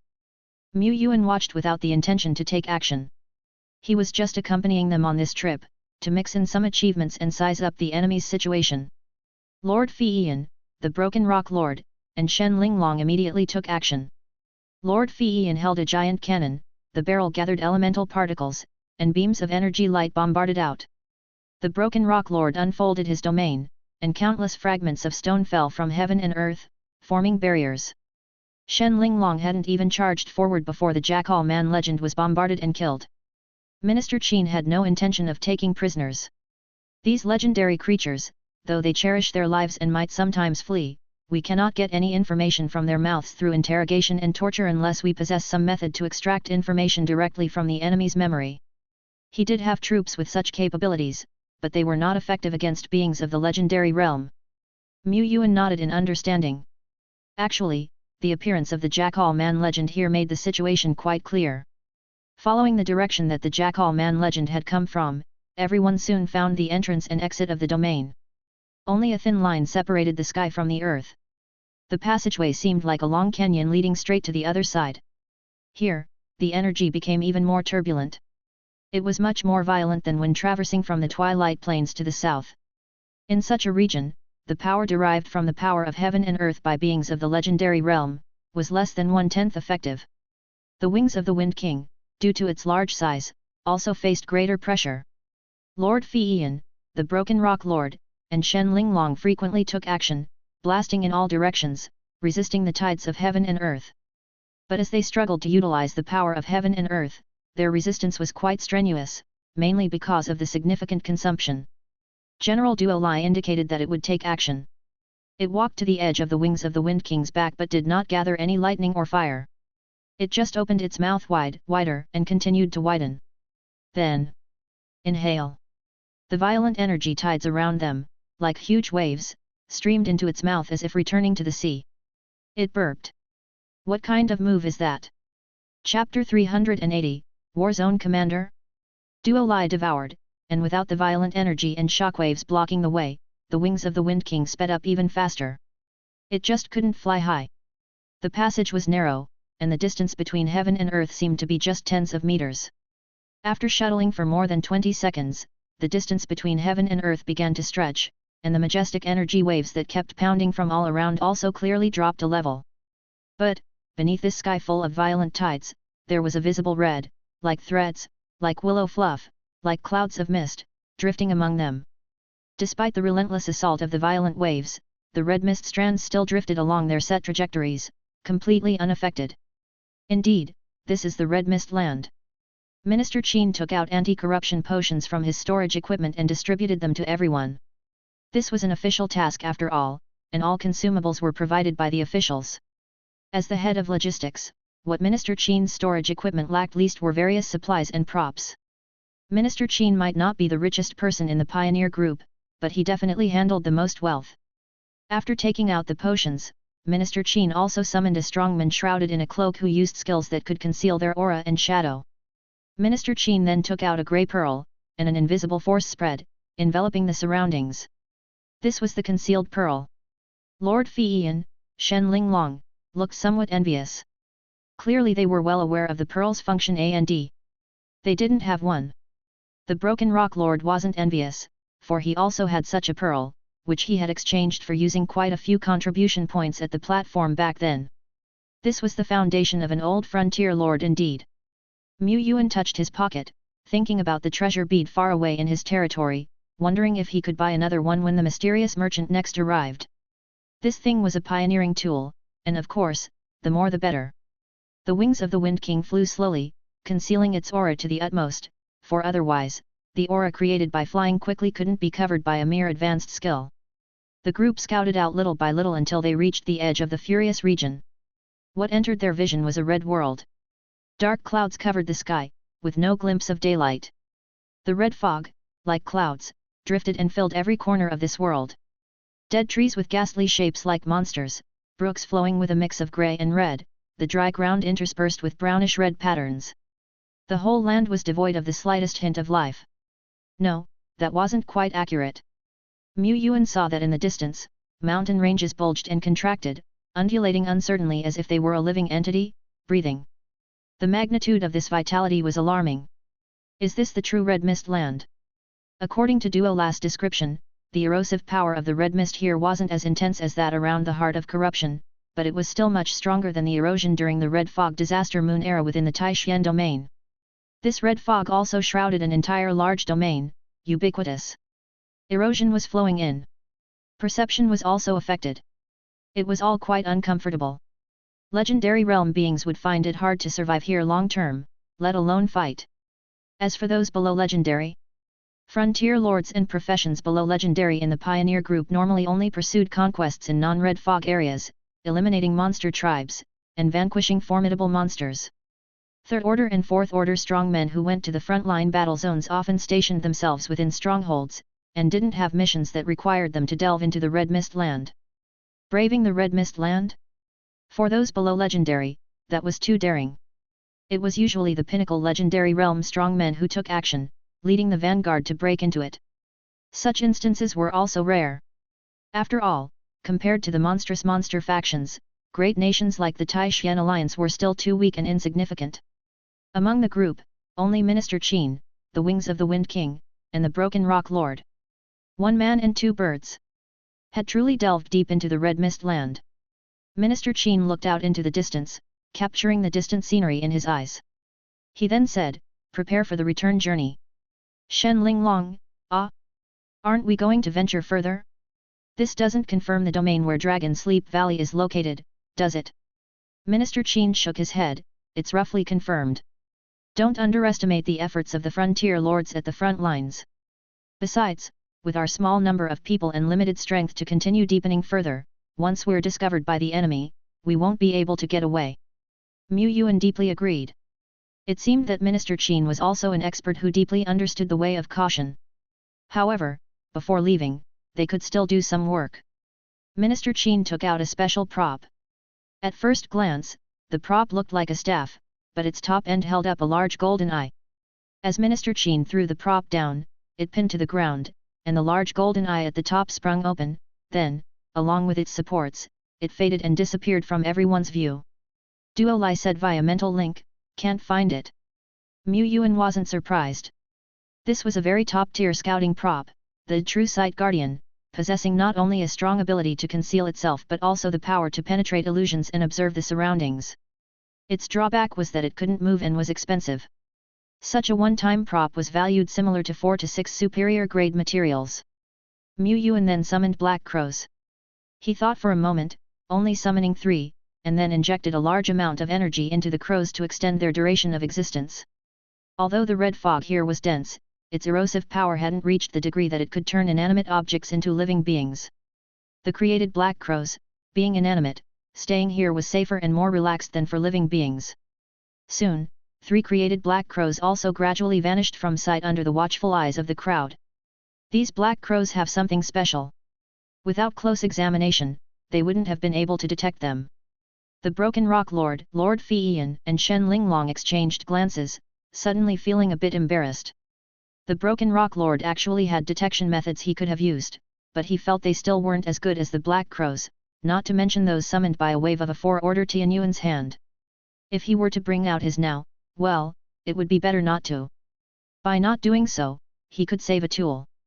With Minister Qin's eyes and Tianyuan's crows already in place, they wouldn't miss out on one more tool. After setting their covered operatives, the scout team quickly returned. They made good time on the return trip, arriving back at Tianyuan City in just 1 day and night. Tianyuan City was as tranquil as ever. Even more so. There was none of the stormy, oppressive feeling one would expect with the monster overlord lurking around. Minister Qin began to muster reinforcements. To say he was mustering troops wasn't quite accurate, they were handing this arduous task over to more suitable powerhouses. The task of a surprise attack, to inflict heavy damage on Dragon Sleep Valley. This mission had nothing to do with Mr. Mu anymore. He wasn't about to take risks, even just sending an avatar would be unnecessary, he had already left an eye on the front line. Minister Qin wouldn't agree. Not just him, including Shen Linglong and Lord Fiyan, would most likely also not be able to join the surprise attack team in the end.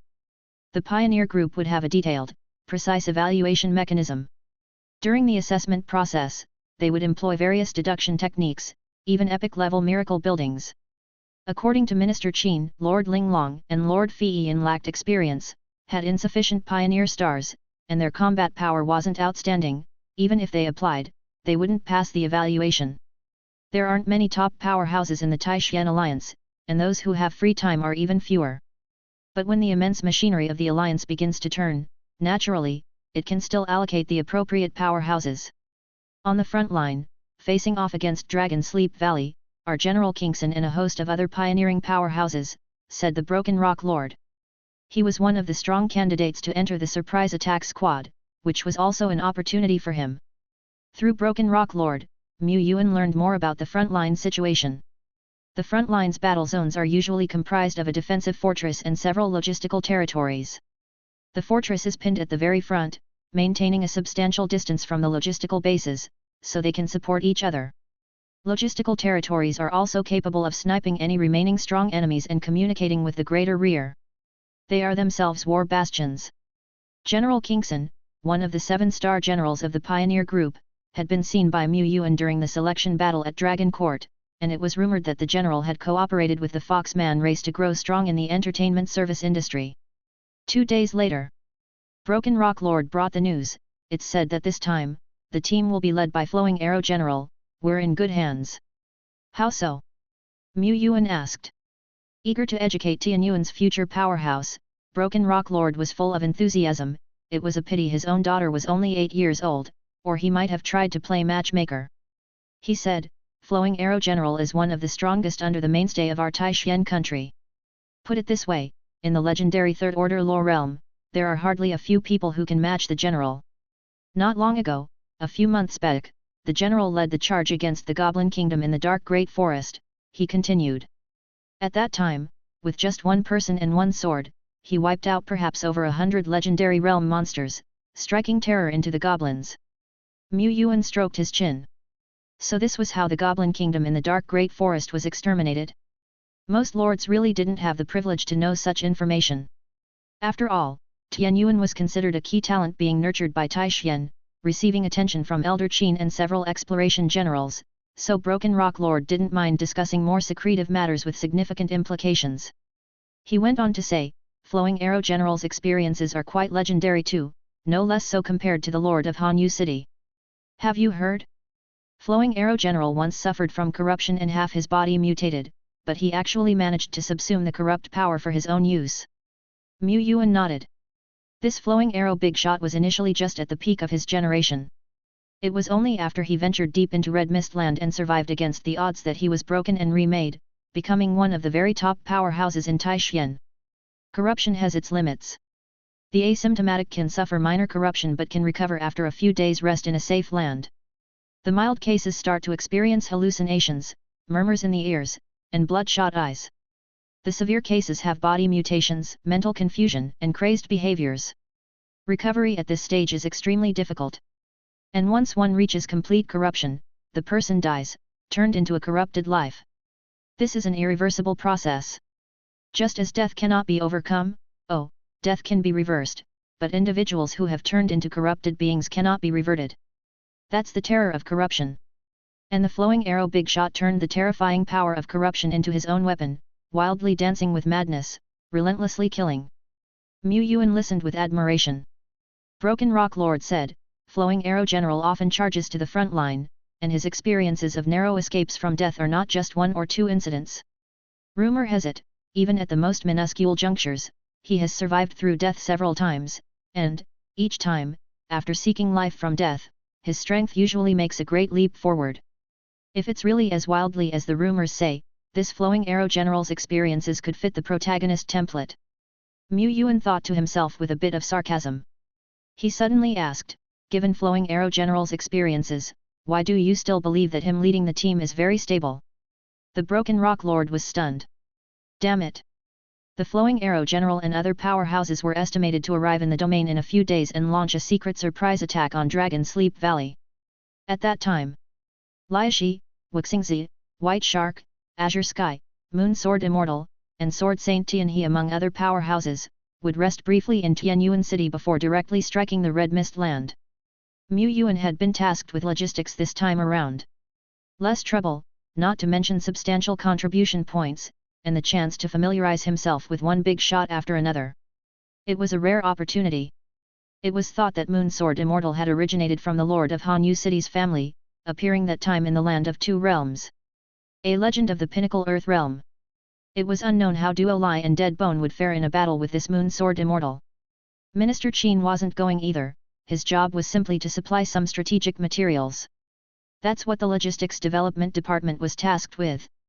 This surprise attack offers the Alliance a not insignificant chance of success, yet for a power like Dragon Sleep Valley, it's unlikely they can be brought down with just one surprise attack. He paused. I'm planning to apply to the Alliance for the establishment of an observation base here and recommend you as the person in charge of this war zone. Ah? Me? Yuan was taken aback. Minister Qin said, the function of the observation base is to construct a type of miracle building capable of detecting the heart of corruption. This way, should the monster overlord continue building the heart of corruption, we would be able to detect it immediately. Should Dragon Sleep Valley plan an attack here, this domain can transform into a frontline war zone. Of course, you don't need to feel too much pressure. The passage to the northern domain is quite narrow, unable to accommodate a tide of attackers. Dragon Sleep Valley isn't likely to attack this domain head-on. Even if it becomes a front line, it would only be a minor war zone.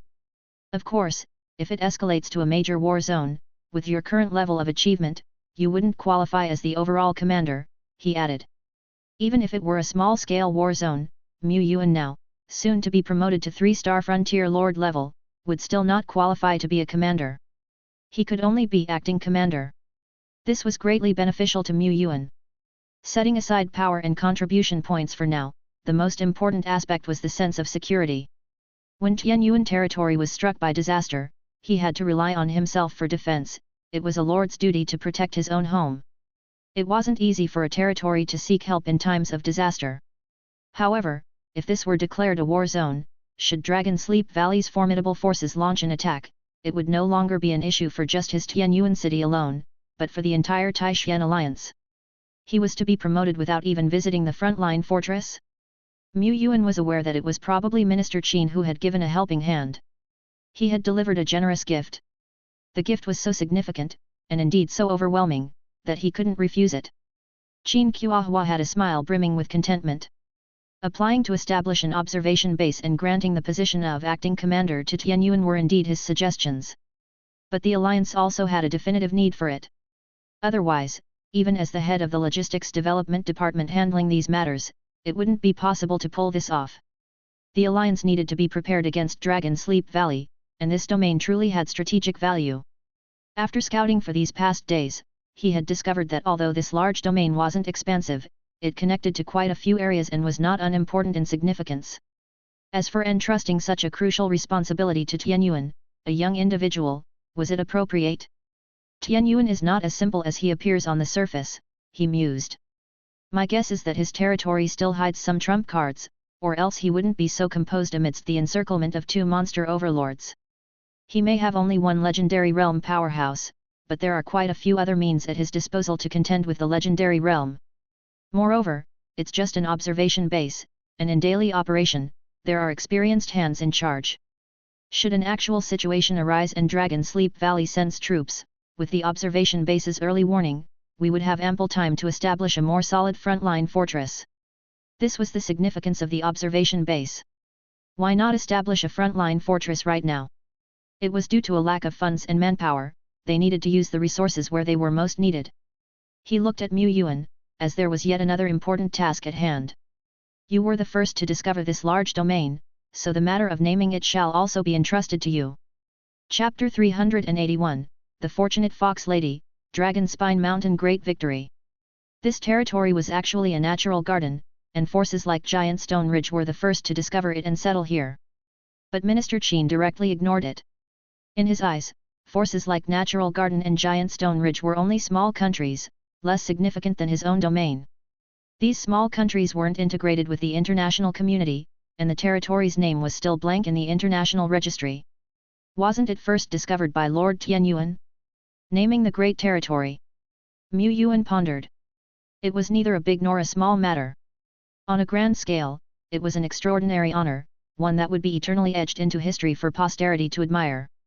Many frontier lords explored and pioneered lands tirelessly for this eternal fame.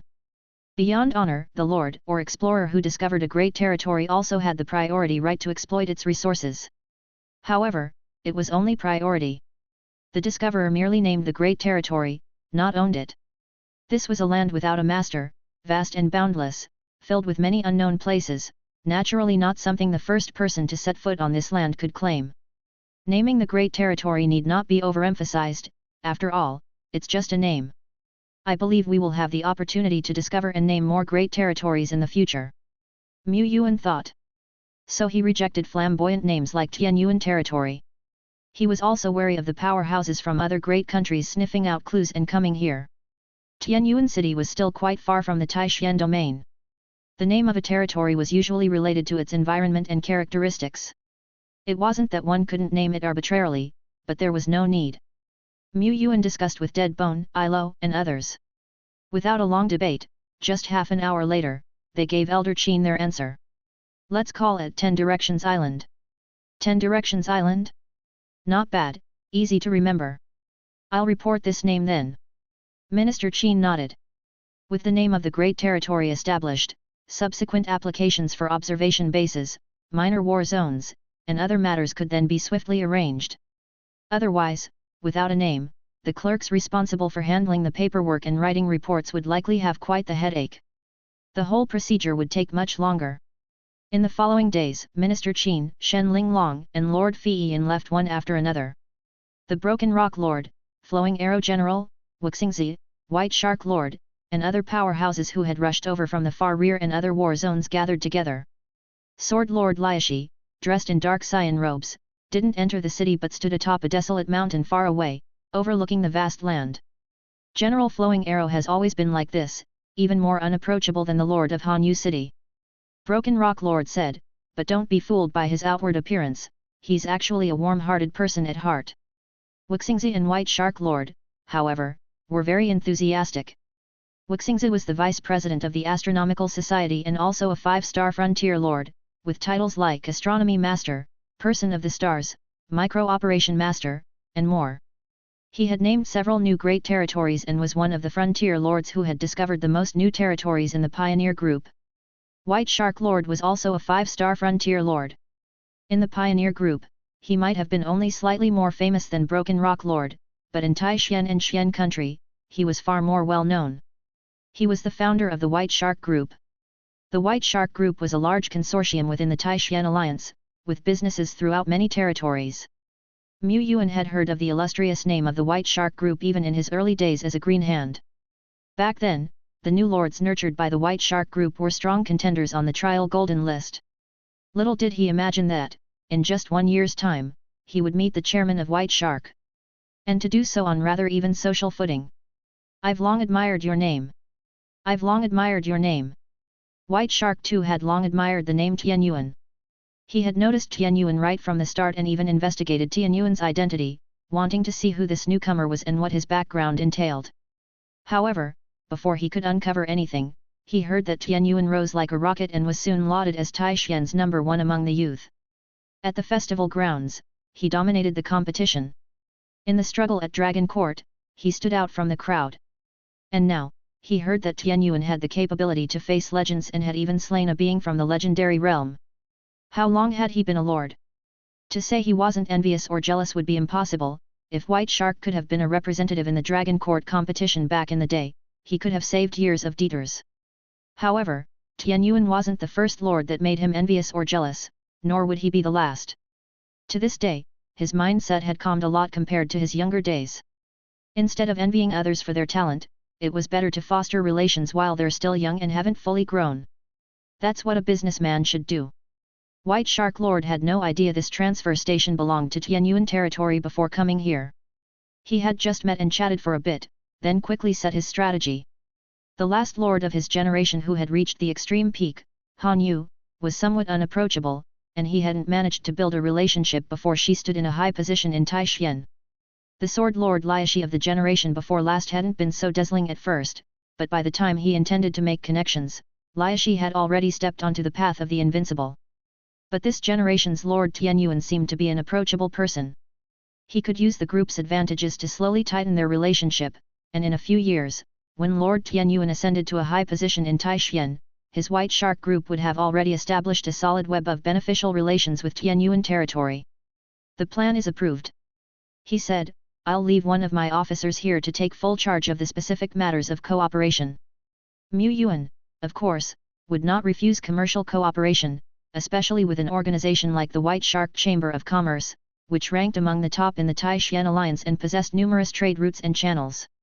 As for the specific framework and terms of cooperation, we will also have a dedicated person in charge here at Tian Yuan City, he said. Soon, the members of the special assault team had all left, and the whole Tian Yuan City had quieted down again, leaving only the White Shark Lord, the officer in charge of the business negotiations, and a fourth-order strongman staying behind, assigned by Minister Qin to facilitate communication. In the South City district of Tian Yuan City, on one side of Tian Yuan Square, there stood a 6-story building, which was the headquarters of Guangyuan Business Association. However, the business association had come to a complete halt in its development after the territory migration. It wasn't until recently that the Tian Yuan territory defeated Fang of the Jackal Wolf, the regional enemy, and opened up a passage to the Twilight Dominion that the business association officially restarted. Tian Yuan territory produces a lot of basic materials. Hematite, red copper ore, razor-sharp crystals, and bronze crystal, though not yet exploited. Trading these materials through secret realm channels incurs excessive additional costs, rendering profits too low. Besides, the number of territories connected by public secret realms is ultimately limited, while the eternal world is boundless. Daisy, who had had nothing substantial to do for several months other than part-time work at the City Hall and the Academy, was now fully fired up and ready to go. Our journey from here to Shilling City is long, making freight and guard costs relatively high, but we can look here, here, and here. Between Tianyuan City and Shilling City, there are several pioneering camps and outposts. We can take a slight detour on our way to Shilling City to sell supplies to these pioneering camps, which could yield a good profit, she said. Li, I need the first batch of commodity lists by this afternoon, she ordered. Long, go and discuss the matter of the guard squadron with Commander Niu Si, she instructed.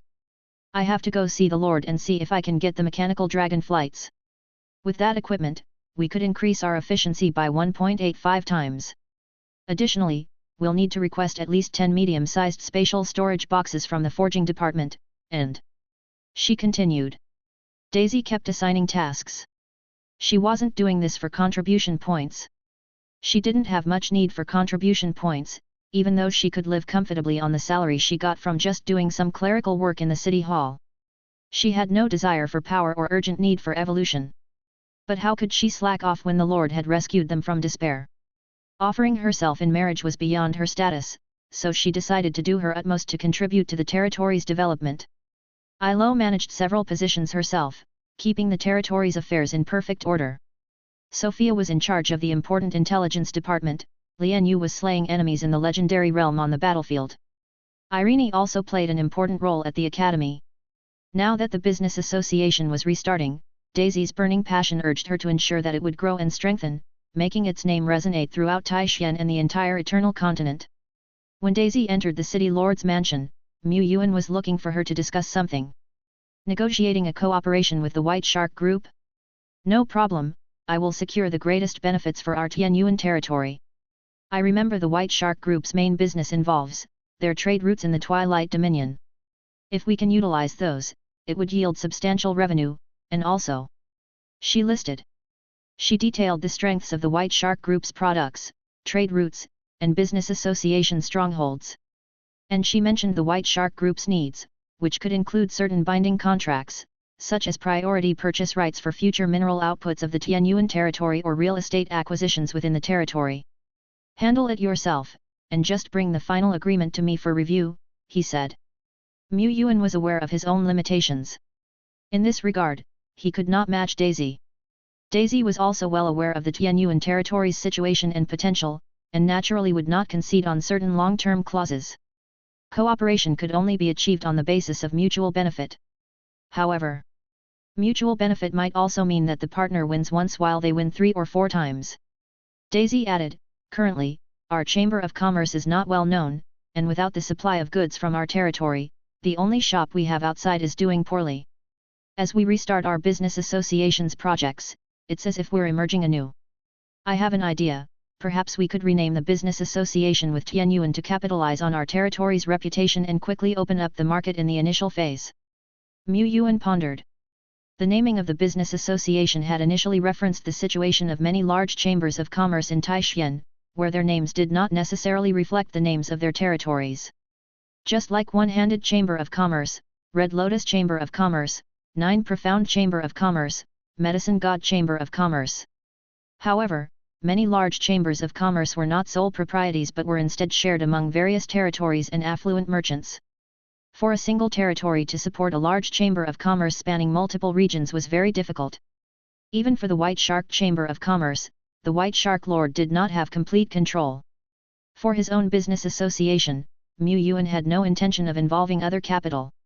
The primary purpose of establishing the business association was to serve the territory, to sell its goods, not to grow strong from commercial ventures. The second, and most direct, reason was, if they had named the business association Tianyuan at the time, enemies could have followed the trail right to their doorsteps. But times have changed.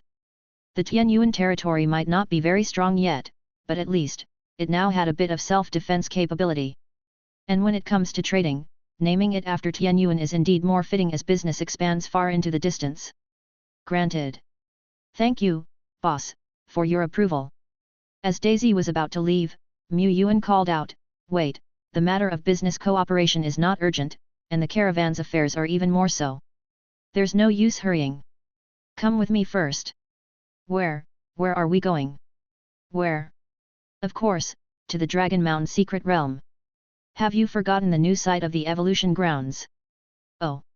Now, Tianyuan territory had more than 100 epic-level young generals, and Mu Yuan certainly wouldn't forget someone like Daisy, an important and well-known long-term employee.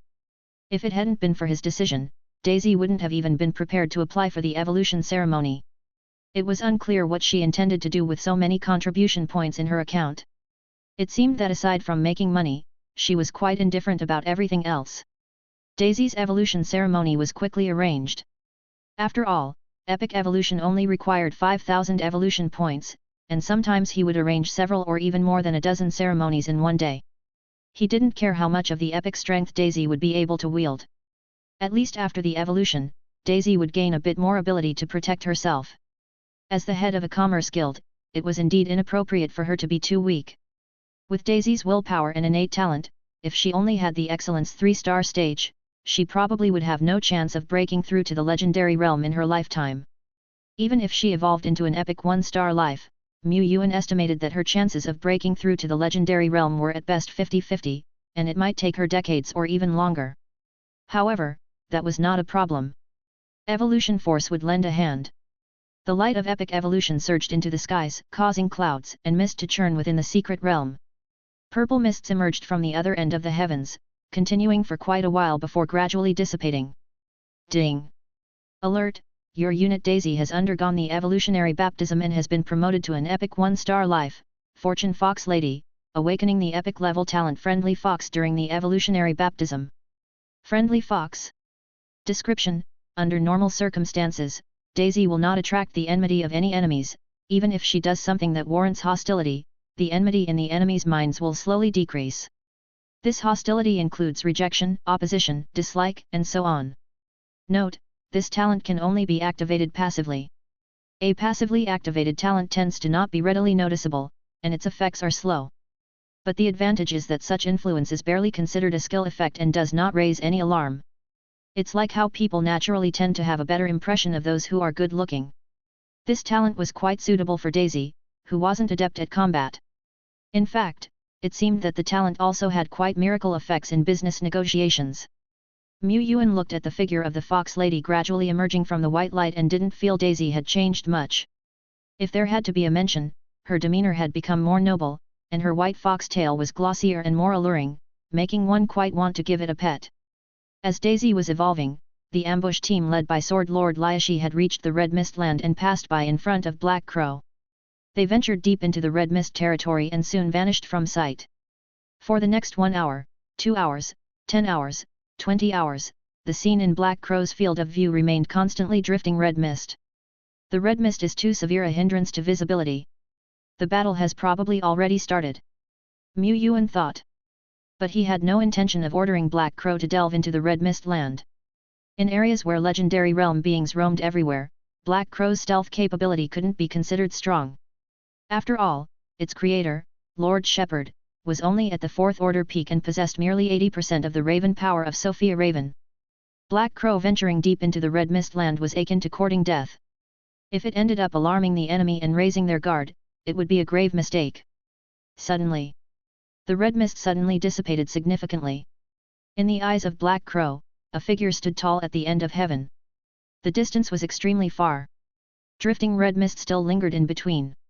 Theoretically, even with a hint of the Phantom Night Eyes talent, Black Crow should not have been able to see clearly. Yet, when Black Crow looked towards the silhouette in the sky, Mu Yuan suddenly saw it clearly. A dark cyan robe, a crimson longsword. It was Sword Lord Liashi. He seemed like the center of the universe, incredibly conspicuous and noticeable. With one sweep of his sword, the whole world started to move along with it, a blue spatial rift crossing the sky, tearing the earth apart. It seemed as if even the wind beside the ears of created Black Crows from a great distance became sharp. And perhaps it was not just seeming. Invisibly, created Black Crows lost a few feathers, wounded by the wind. At this moment, Black Crow also saw clearly. The red mist indeed thinned out. The red mist in the surrounding environment was vanishing at a pace visible to the naked eye. The scarlet mist tide has dissipated. Brothers, it's time for the counterattack. Follow General Kingson, let's charge. Cut down the monsters, execute the legends, glory is beckoning us. With the retreat of the mist tide, the legendary monsters attacking the exploring stronghold came to a sudden pause. The foremost among these legends were shocked, taken aback, and without hesitation, began to retreat beyond the territory. But the prepared strongmen of the pioneer group swiftly intercepted these top-tier legends. The great battle was raging in the heavens above. On the ground, stood several fourth-order strongmen leading their troops with resonating military spirits, rushing out from the stronghold, shattering the tide, and moving towards the stunned monsters with plummeting morale and chaotic formations. Lords of Ba Long and Lord Wuji were among them. They were now the strongest on the battlefield, just below the legends. With their army spirits resonating, they were qualified to raise their swords towards the legendary monsters. Didn't expect the big shots to be this effective. I've heard that such a massive counterattack is a rare opportunity, not coming by even once every few years or decades. After this battle, both you and I might be promoted to 2-star frontier lords. He, after the promotion we'll be seasoned pioneers, and now we'll really leave Tianyuan behind in terms of star-level exploration.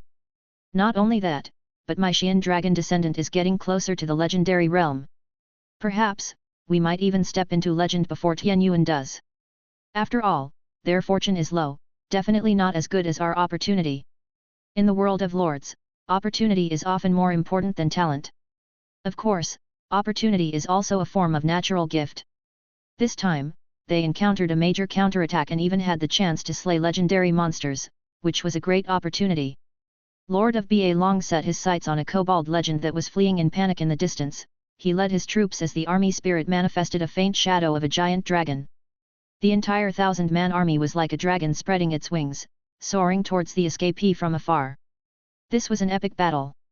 It was said that the Dragon Spine Mountain Great Victory was where several frontier lords made significant contributions. Chapter 382. Contacting Minor Factions. Is this the great force of the top legendary realm? Mu Yuan savored Sword Lord Liashi's earth-shattering strike and still couldn't snap back to reality for a long time.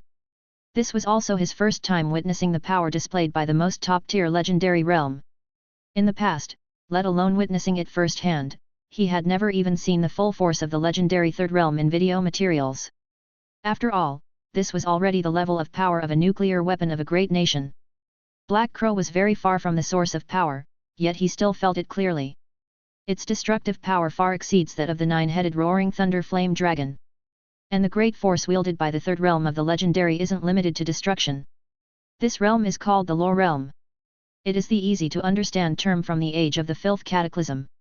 Of course, the old era's ranking system and the power system that emerged after miracles appeared during the disaster, are not the same.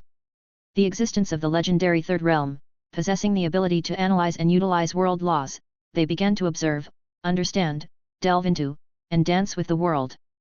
The specific forms of their great force are hard to describe.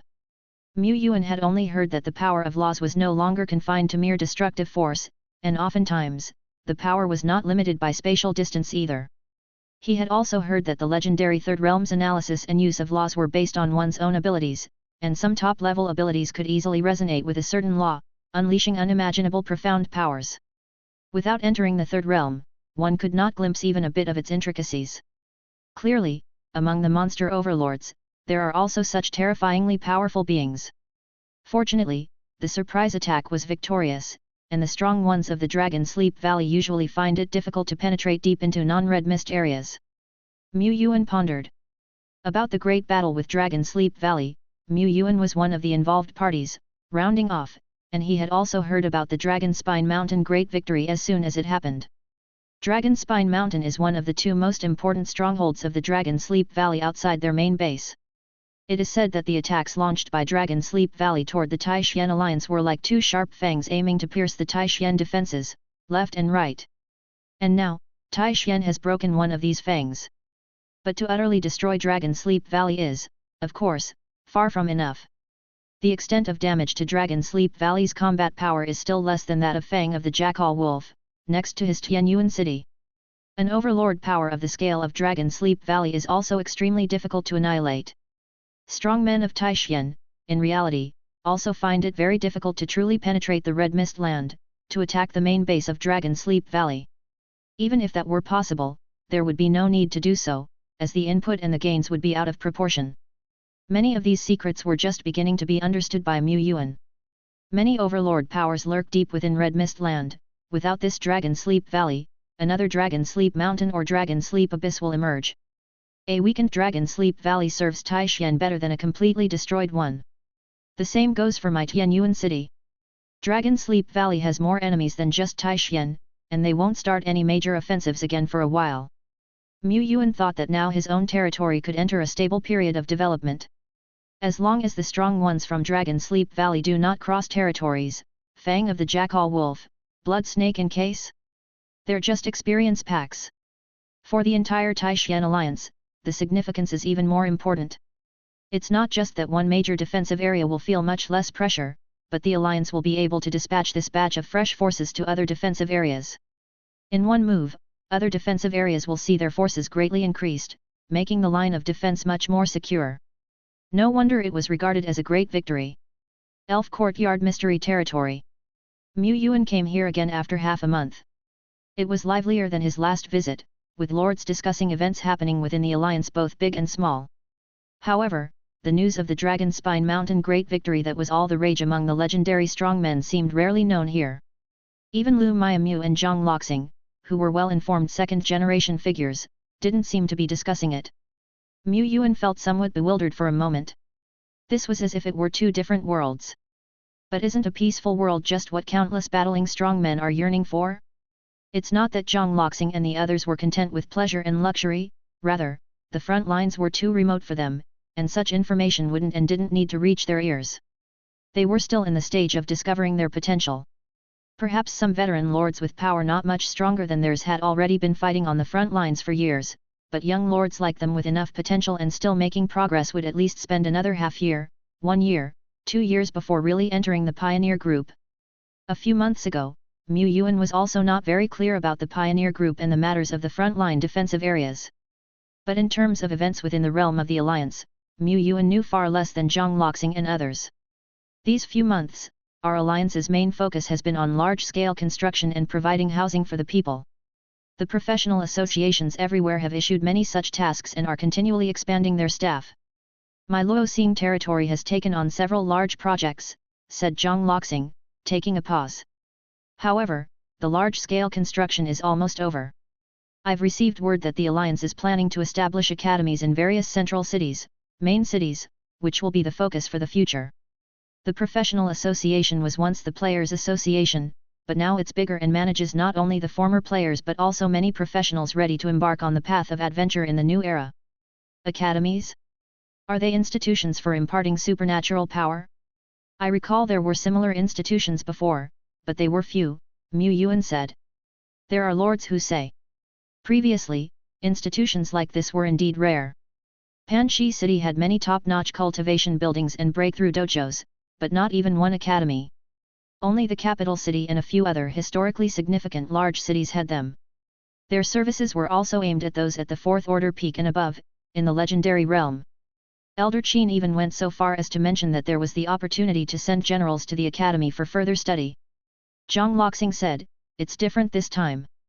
The extraordinary academy we're going to establish is for the general public, aimed at teaching new era professionals combat skills, outdoor survival skills, knowledge of materials and monsters, and much more. After all, they are not like us, they cannot command troops in battle, and they need to fight in person. The academy will not only teach combat skills but should also impart some basic alchemy, potion crafting, forging, farming, and so on. After all, those professionals who embark on the path of adventure are a minority, the vast majority of people will probably choose a stable job." Mu Yuan asked, "What are the requirements for enrollment in the academy? Can we send our territory citizens from our lands to study there?" Mu Yuan was not interested in learning combat skills. The troops themselves naturally possess proficient combat abilities and were born for battle only. However, the apprentices of potion crafting, alchemy, forging, and the like in Tianyuan territory were all lacking in technical talents. He had established an academy to compile materials and teach apprentices. Yet, the number of truly high-level technical talents in the entire Tianyuan territory was very few, and they each had heavy work obligations, making it very difficult to find time to teach classes. Those who knew the techniques were not necessarily capable of teaching. Take Dead Bone, for example. Dead Bone could not even teach Bone 2, let alone other people. Ilo was also a genius. She was proficient in enchanting, alchemy, human body modification, and so on, but the courses she taught were sometimes too complex for Mr. Mew to understand, let alone others. If they could systematically cultivate a batch of formal technical talents, allowing the experienced to mentor the new, the talent pool of the territory could grow rapidly. This sounds quite feasible, Zhang Loxing pondered, stroking his chin.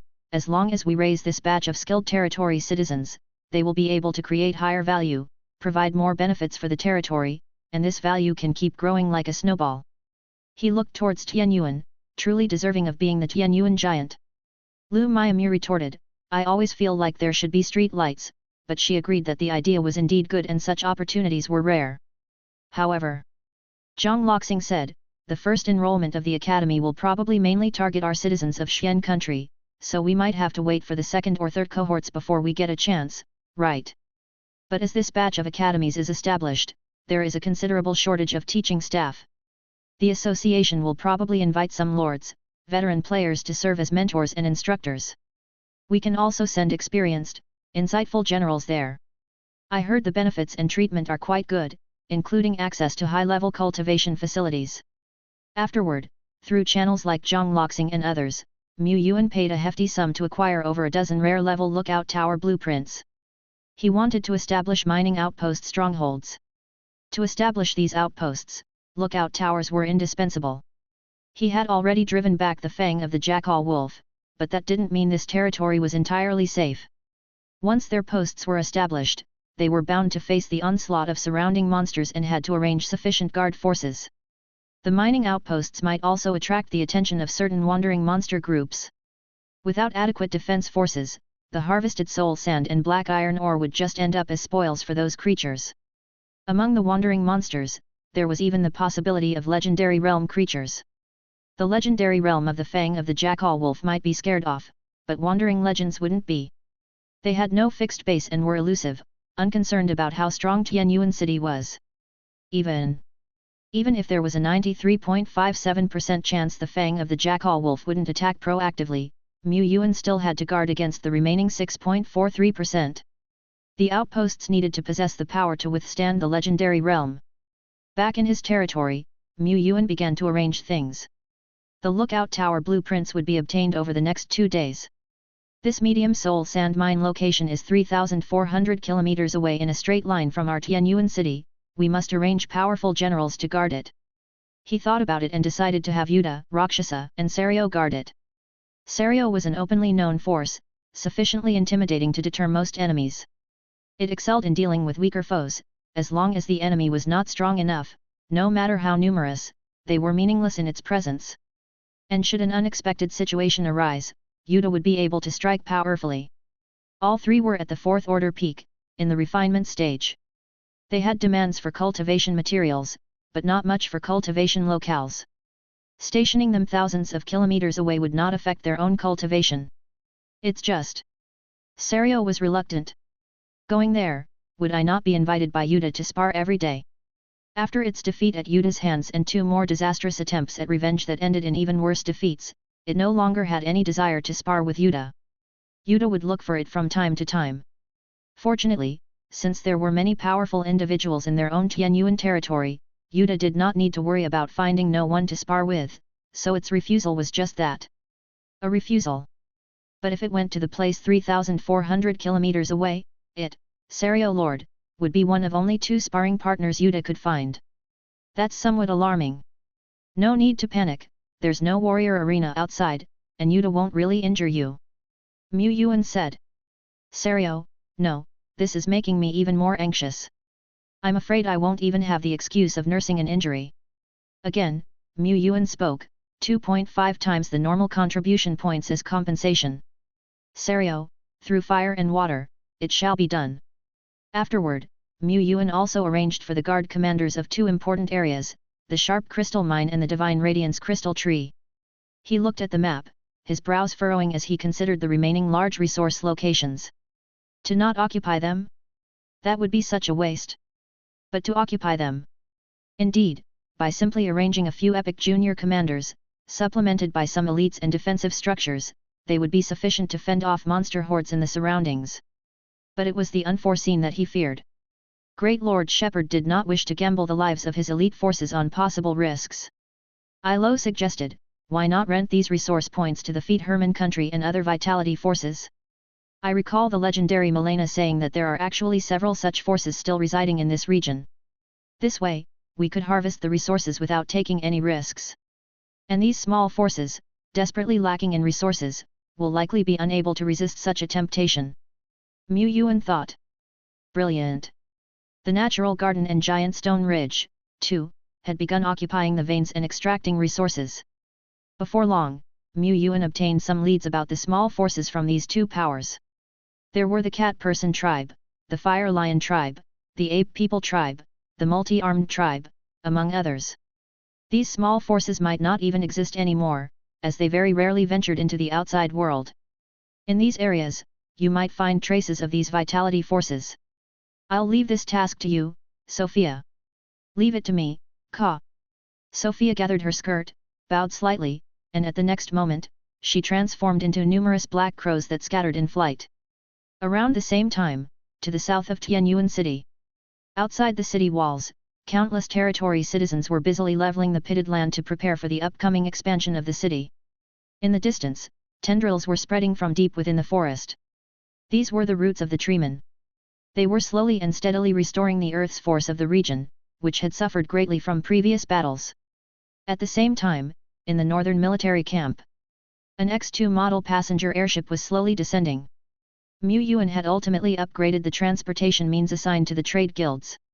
The machinery Dragonflight was flashy but impractical, only the X-2 model passenger airship could accommodate a sufficient number of troops and supplies. A team of 20 elite operatives assembled. They would be led by Captain Zhou Yi of the Arrow of Polar Star. Within it, there were 3 members of the Arrow of Polar Star and 3 fearless war handsome. This was merely the standard escort for the merchant caravan. Lian Yu and Xi Lu would serve as special guards for this journey.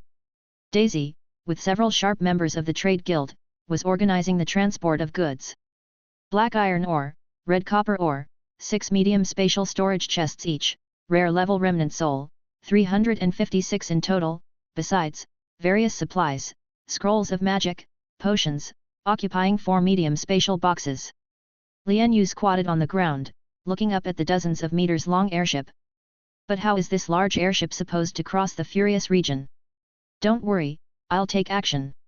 Duo Lai approached with the epic treasure spatial vase in hand, stepping on air, appearing like a formidable and extraordinary figure. If only he kept silent. As long as I use the space urn to erect spatial barriers, and then, maybe like this first, then like that, I can safely escort the airship across. That's what Lord said. Chapter 383, The Team That Comes from the Depths of the Wilderness. 2 days later. On the territory map, 4 watchtower icons appeared one by one, dispersing the surrounding war fog and casting spots of light in the vast wilderness. Mu Yuan projected his vision down over these small territories, overlooking the surroundings. He couldn't see very far, after all the territory range opened by the watchtowers was just a few hundred meters in radius. This range wouldn't expand with the upgrade of the territory level. However, once the watchtowers were established, the Eye of Heaven of the Staff of Divine Right could project its gaze freely above them. At the farthest outpost, a huge frost giant dragon was flying out from the mountains, continuously spitting blue frosty dragon breath from its mouth, freezing the ground and shattering a monster group that wanted to capture the mine. Meanwhile, on the mountain, Rakshasa was exerting the power of a hero, marking the locations for defense buildings in appropriate spots and then commanding dozens of elites, who had taken on the role of construction workers, to begin working strenuously. However, there were too few workers. Merely dozens of construction workers, to build up all the defensive structures, would take at least 10 days or half a month. The elites still needed to patrol. The mine had previously been occupied by a group of porcupine men, and after Sario defeated them and Rakshasa established the watchtower, the outpost faced several monster assaults within just half a day. Among them were third-order monsters. The existence of the monster tribe can cause the surrounding monster groups to tremble and avoid them from afar, but the presence of a vitality force, the existence of miracle territories, will only attract nearby monsters with greater ferocity. To monsters, living beings were like fine brew, an irresistible temptation. Just like the founding of Tianyuan territory, as time went by and the territory's infrastructure grew, it was bound to attract the attention of more, stronger monster groups. Even with the presence of a giant dragon like Serio, it was not enough to deter the vast majority of unintelligent monsters. The fundamental issue of the manpower shortage is the lack of transport tools.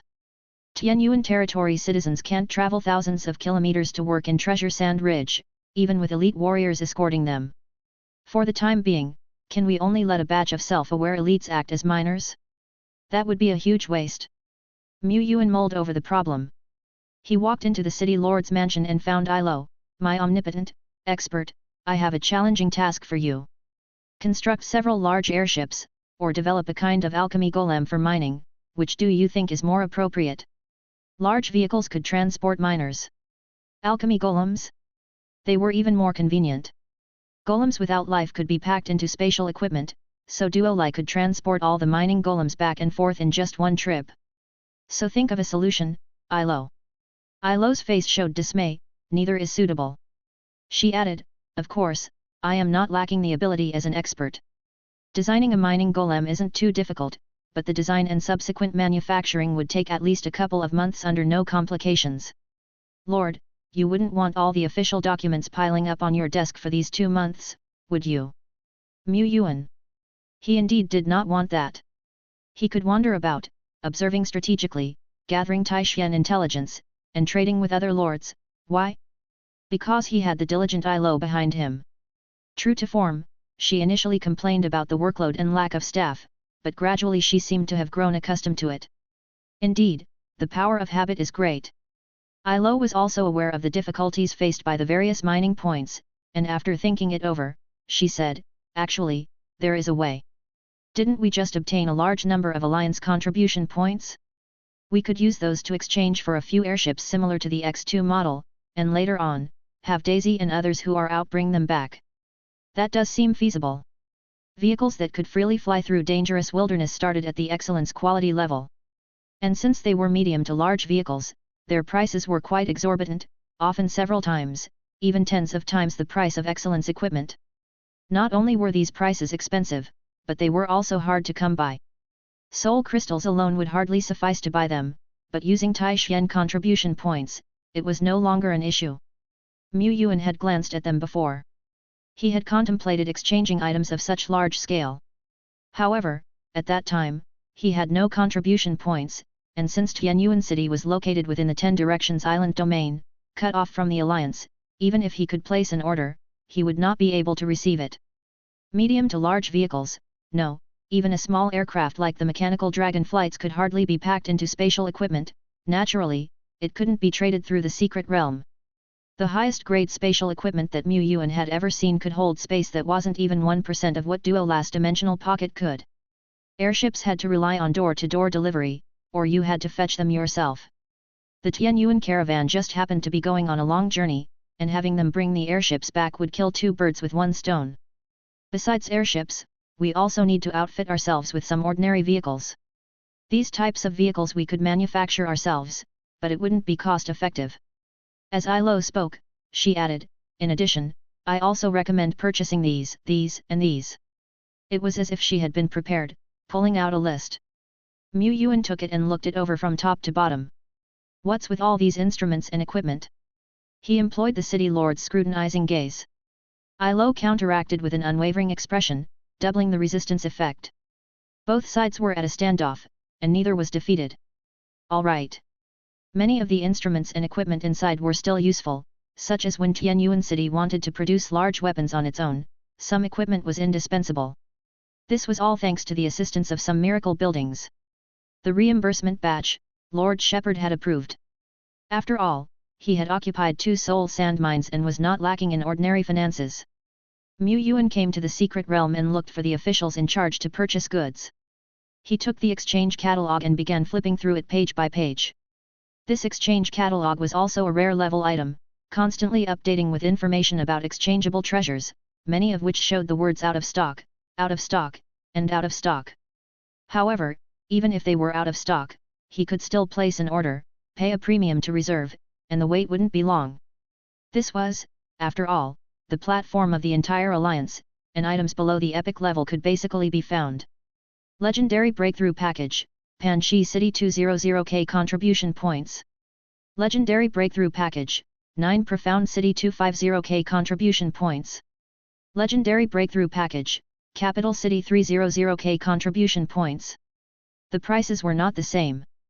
Because the potions and other auxiliary materials used in the breakthrough packages were consistent, but the associated breakthrough locales, ritual arrangements, and miracle buildings were not entirely the same. Obviously, the ritual venue in the capital city was the highest grade, and its exchange price was the most expensive. Yuan glanced at the more than 1 million contribution points on his account. If he were to redeem in this way, he could not get many sets. Of course, he would not exchange like that. He did not need an entire set of breakthrough packages. Even other lords hardly ever exchanged like that. Because, apart from the purchase and use of the ritual venue and the main material of breakthrough treasures in the breakthrough package, the remaining materials could be purchased with soul crystals. He scrolled down in search. Legendary Breakthrough Main Material, includes 2 potions and 1 treasure 35k contribution points. Yuan rapidly placed 4 orders in succession. Suddenly a prompt popped up. Notice, you have reached the purchase limit for this period. If you continue to buy, a 20% surcharge will be added incrementally. Notice, would you like to purchase?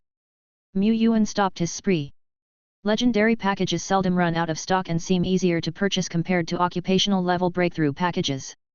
But in reality, it's because the former costs the precious and rare contribution points, and there are very few powerful individuals who have the wealth, qualifications, and need to purchase legendary breakthrough packages. The latter, in just one city region, has countless professionals in need of purchase. The latter has a high production but an even higher demand. Previously, Yuan had Lu Miamu place orders for 4 sets on his behalf, using his own quota. Of course, this didn't adhere to the rules, but exceptional situations require exceptional measures, and after all, he did have some connections higher up. This time, he was still able to order 4 sets before reaching the limit, which seemed to be related to his recent elevation to a 3-star lord, otherwise, there would be a limit after purchasing 5 sets. The limit is probably to prevent some wealthy lords from allowing their subordinates to try again and again, exchanging numbers for higher chances. Continue your adventure with MVLE Novel Bin. This is a wasteful behavior. Yuan stroked his chin. This is a bit troublesome. I'll have to ask Ilo later if there's any main material that can substitute. After all, completely relying on purchase is indeed not realistic, because his need was not for several sets, or dozens of sets, but for hundreds of sets. Thinking of this, Yuan's head started to ache again. Around the same time, in the Furious region, where the sky and earth almost touched, hundreds of meters high energy waves crashed against the massive airship, time and time again. The passenger airship looked like a small toy that could be shattered at any moment. Yet, it was firm as a rock. On closer inspection, one could find that an enormous dimensional pocket enveloped the entire airship within. The spatial barriers were more solid than mountains, unruffled by the violent energy tides, not shaking in the slightest. A blue-haired girl rode on a slime, holding up the vast space, invincible in this realm. Truly worthy of me. Sure is a breeze to say. Duo Lai was actually only good at destruction, its spatial devour and space-tearing seal were all about destruction without protection. However, no matter how you looked at it, it was also a legend proficient in spatial powers. With a space urn in hand, it effortlessly exhibited power far exceeding that in the hands of the Jackal Man King. It was just that when holding up the enormous space, it moved slowly. The space was too heavy indeed. Several hundred seconds later. Out, finally out. Duo Lai couldn't help gasping for air, suddenly feeling that storing the airship in his dimensional pocket and then escorting Daisy and the others through the Furious region might have been easier. A careless mistake. Are you okay, Duo Lai? Lian Yu and Xi Lu, also on guard outside, couldn't help but ask. Duo Lai instantly stood up straight and breathed easier. Of course, such a small task wouldn't tire me out. I could go back and forth 10 times more without a problem. He escorted everyone to the edge of the Furious region. The vast expanse outside, the continuous mountain ranges, were now in sight. Only then did he bid a reluctant farewell to Xi Lu and the others. He actually felt a bit excited about going out on a big adventure, but Duo Lai was very clear that he couldn't leave his territory right now. Being away for 2 days was already a long time, he had to return. Bye-bye, remember to contact me when you come back. Oh, and bring back some special products for me, for the Lord, especially food. If you go to Panchi City, you can visit the shop at 335 Pan Rock Street, their Dragon's Beard hot pot is delicious, Duo Lai added. Daisy waved goodbye, also reluctant to part with such a great bodyguard. The group returned to the airship. Now it's time for us to take care of official business, Daisy said. She took out a map. The landmarks on it were very scarce. She pointed to one area toward the southeast. This place is said to have a temporary pioneer camp, maybe 1,000 kilometers from here, 2,000, or perhaps more. Our first stop will be here, making our first pot of gold and also determining our distance from Shilling City. 2 days later. In the depths of the wilderness of the Twilight Dominion. In a green valley shrouded in mist, miracle buildings known as watchtowers stand tall, dispersing the drifting strands of red mist in the surrounding atmosphere. There are 3 watchtowers in total, jointly guarding this not-so-small camp. Around them, there are also various arrow towers, multi-shot arrow towers, and beam towers. Inside the camp, large tents are pitched, with soldiers in different uniforms standing guard at the tent entrances. There are also mighty figures in splendid armor, lords wandering within the camp. 2 4-order mountain giants spotted to the east. Our group can't handle them alone, any brothers interested in joining forces to subdue them. We're preparing to tackle the land of filth to the west, such dangerous places must be cleared early. But, this land of filth is quite large, and after this expedition, we fear our filth accumulation will break through the first threshold. Buying purification potions, does any group still have them? We offer a 30% premium. Get lost, you can't get them even at a 50% premium now. When are the logistic supplies going to arrive? If this goes on, not to mention medicine, even food won't be that plentiful. You can actually return to Shilling City or Liujiang City to buy enough supplies before continuing exploration and pioneering. Don't we know that, but how long would that round trip take? Besides, we're a mercenary group, we can't bring a lot of goods. The supplies weren't extremely scarce yet, but time was money, and time was power, nobody wanted to waste precious time on meaningless back and forth. A group of lords, mercenary group leaders, looked at one another, all of them hoped that someone would be impatient enough to return first. No other reason, with fewer people in the camp, the supplies would last longer, after all. So many pioneering groups squeezed into this small camp, was it necessary? Wait, looks like there's another pioneer group arriving. A certain lord was taken aback. He received a message from his scout outside the camp. The second lord/group leader received the news. They looked pained. Suddenly someone spoke, "No, this doesn't look like a pioneer group. This team is coming from the north, from the depths of the wilderness." Newly arriving pioneer groups naturally come from the south. Those coming from the north usually belong to teams that went out exploring and are returning for rest. With just over 20 small and large teams inside the camp, everybody was so familiar with each other, at least by face. The team coming from the deeper north was unfamiliar. Strikingly unfamiliar. After all, a dragon girl with her wings spread soared through the air. And behind her, a huge silver-white airship, like a great white shark, emerged from the drifting clouds and descended upon this place. Chapter 384, Regional Hegemon Tianyuan City. I see it, the pioneer group's camp. I also smell human scent, no mistake about it. Inside the airship, Lian Yu followed up. Looking for 2 days, we finally found the pioneer camp, a bit behind schedule, descending. As Daisy was about to say to land, she suddenly remembered that she was not familiar with defense or combat, so she looked towards the escort captain arranged by Lord, Captain Zhou Yi. It was said that Zhou Yi had studied with General Deadbone, General Liu Lu for a long time. Daisy wasn't clear or knowledgeable about his combat abilities, but at least he should be stronger than Xi Lu and Lian Yu, right? At the very least, definitely stronger than Lian Yu. Zhou Yi was also commanding independently for the first time, although he could communicate with the core leader of Liu Lu through steady spirit across territories, such trivial matters definitely couldn't disturb the core leader. After some thought, drawing on the inherent steady spirit of most Tianyuan commanders, he said. We should lower the airship's altitude, but not land. Maintain a position about 30 meters above the ground and keep the engines running. After that, I'll send 2 elites to check the situation, and I also request Lord Xi Lu to be on alert in the air. After all, they couldn't be 100% certain that this was truly the pioneer camp. What if it was a camp disguised by monster power? Or what if it was a secret base built by another country here? Or what if? He suddenly thought up dozens of possible contingencies, and they shouldn't be ignored. 2 ropes fell from the airship. 2 third-order fearless generals descended rapidly from mid-air, set foot on the ground, and quickly headed towards the distant valley. At this moment, quite a few lords and mercenary group leaders had already reached the mouth of the valley. They hid their figures under the trees, looking up to the higher ground.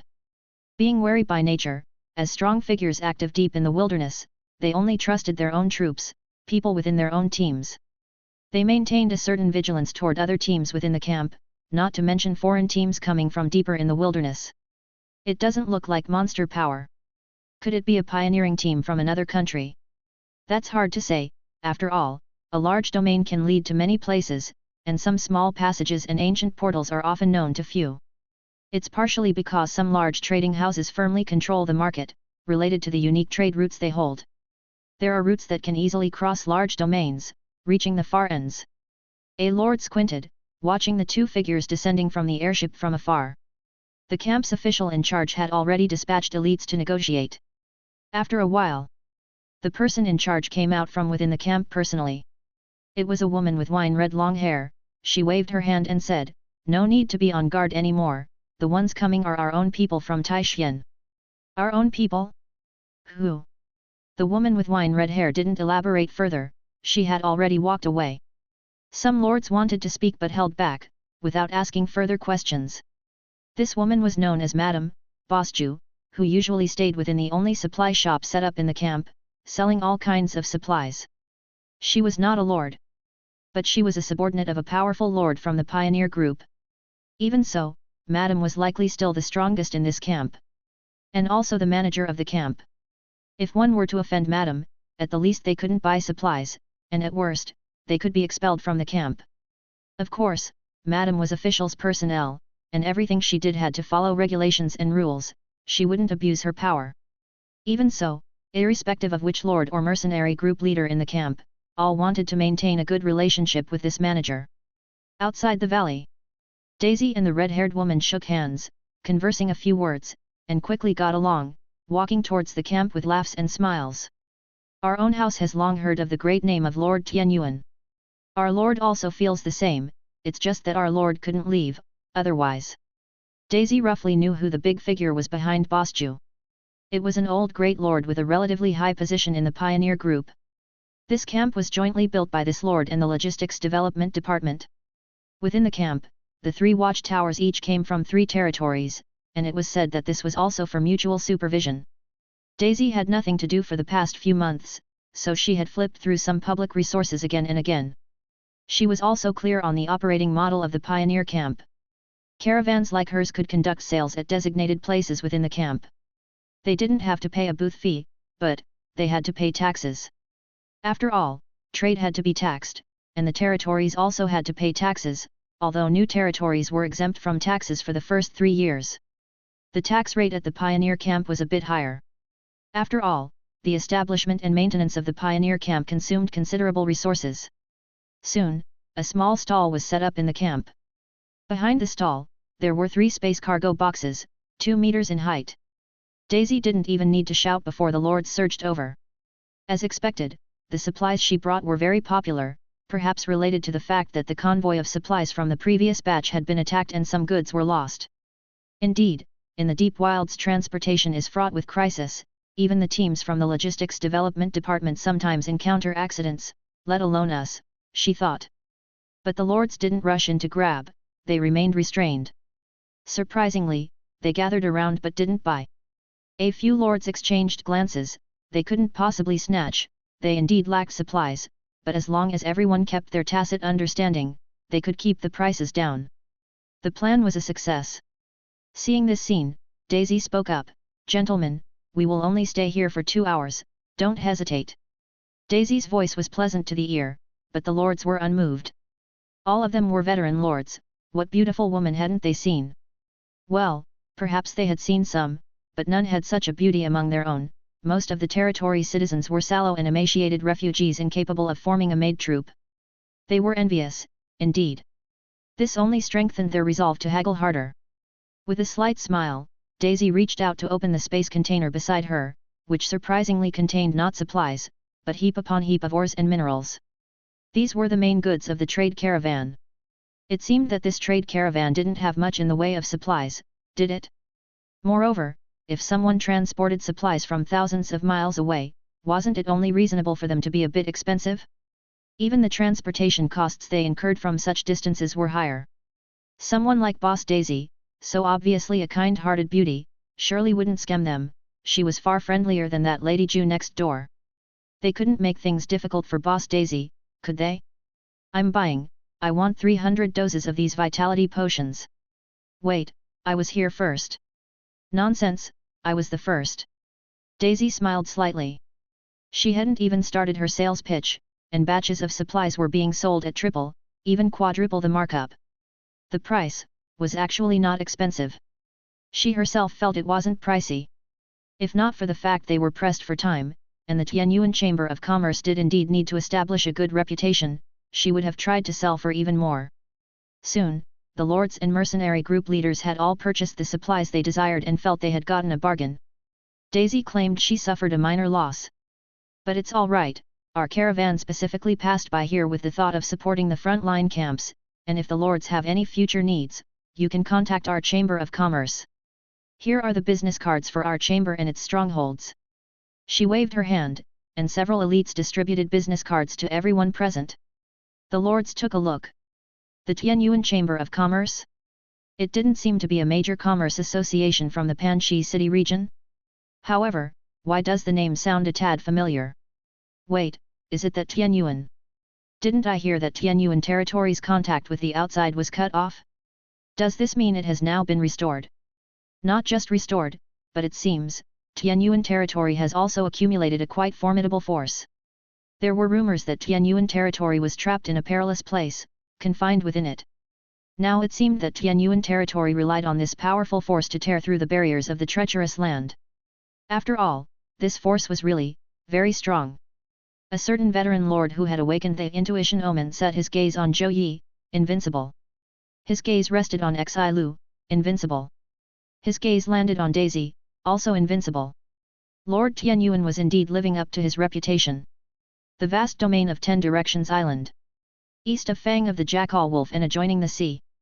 An elite team made up of 5 cat-person powerhouses was picking one rare level fruit after another from a treasure tree. The leader was a one-eyed catwoman wearing a blood-colored eye patch. Her exposed forearms and calves were covered in dense brown fur. It looks like the monster power hasn't discovered this grove. With this batch of fruits, we'll be able to produce a batch of cultivation potions. She carefully put away the fruits. Suddenly, her fur bristled, and she fixed a sharp gaze on something not too far away. There, a figure emerged from the darkness, with its form gradually becoming clearer. It was a human cloaked in a black cape, with their hood not drawn up. "I mean no harm," Sophia said. The one-eyed catwoman still gripped her dagger tightly, baring her teeth in a grimace. Sophia continued, "I am here for one thing only, to extend an invitation on behalf of our Tianyuan city to your esteemed group to visit us. We have several mining veins in our possession that we plan to lease to your power, including to the Feet Herman, Ape People, and Fire Lions." Tianyuan city? Mining veins? The catwoman frowned, disbelieving. Another cat person spoke up, "Mining veins? Impossible. All the veins in this region are in the hands of Fang of the Jackal Wolf. Even if we, the Vitality Force, could defeat the monster tribes guarding the veins, we lack the strength to hold them." "What joke is this?" Sophia spread her hands. She walked slowly forward. The cat people cautiously backed away. She looked into the distance and said, "Times have already changed. The overlord of this region is no longer Fang of the Jackal Wolf.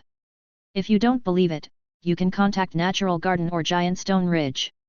How long has it been since you've been in touch with the outside world? How many years had it been? 10, 20, or even more?" Carliette, the catwoman, was not sure. Her tribe was too weak. Any outing was a huge risk, fearing that the monster power might discover their traces and come knocking on their door. If it wasn't for the immense value of this forest and the desperate need for resources of her cat people, she would never venture out. Natural Garden, Giant Stone Ridge? She had heard of them. They were considered the strongest three vitality forces of this vast domain, along with Dragon Man Valley. But compared to the monster overlord, they were insignificant. As for something like Tianyuan City, she had never heard of it. Sophia didn't linger. She simply left a clue and said, whether true or false, you can observe with your own eyes. The opportunity is left to you, but the chance I give you is just that, a mere chance. Her voice echoed eerily through the grove. When the cat people came to their senses, the black-haired human had disappeared. They broke out in a cold sweat. If such a powerful being wanted to keep them there, it probably wouldn't take much effort, right? The deputy leader looked at Carliette, and saw the team leader pick up a piece of parchment left by the human strongman. On it was a simple map of the terrain. And a marker denoting Tianyuan City. It was about 1,000 kilometers away from where they were. Captain, you don't really believe it, do you? Even Dragon Man Valley, Natural Garden, and Giant Stone Ridge were under the oppressive force of the fang of the jackal wolf, struggling to breathe. As for their cat person race, they didn't even have the qualifications to face the fang of the jackal wolf. I don't believe it either, the one-eyed catwoman Carliette spoke up, but, what if? Even if there's only a 1%, only a 0.1% chance, we must try.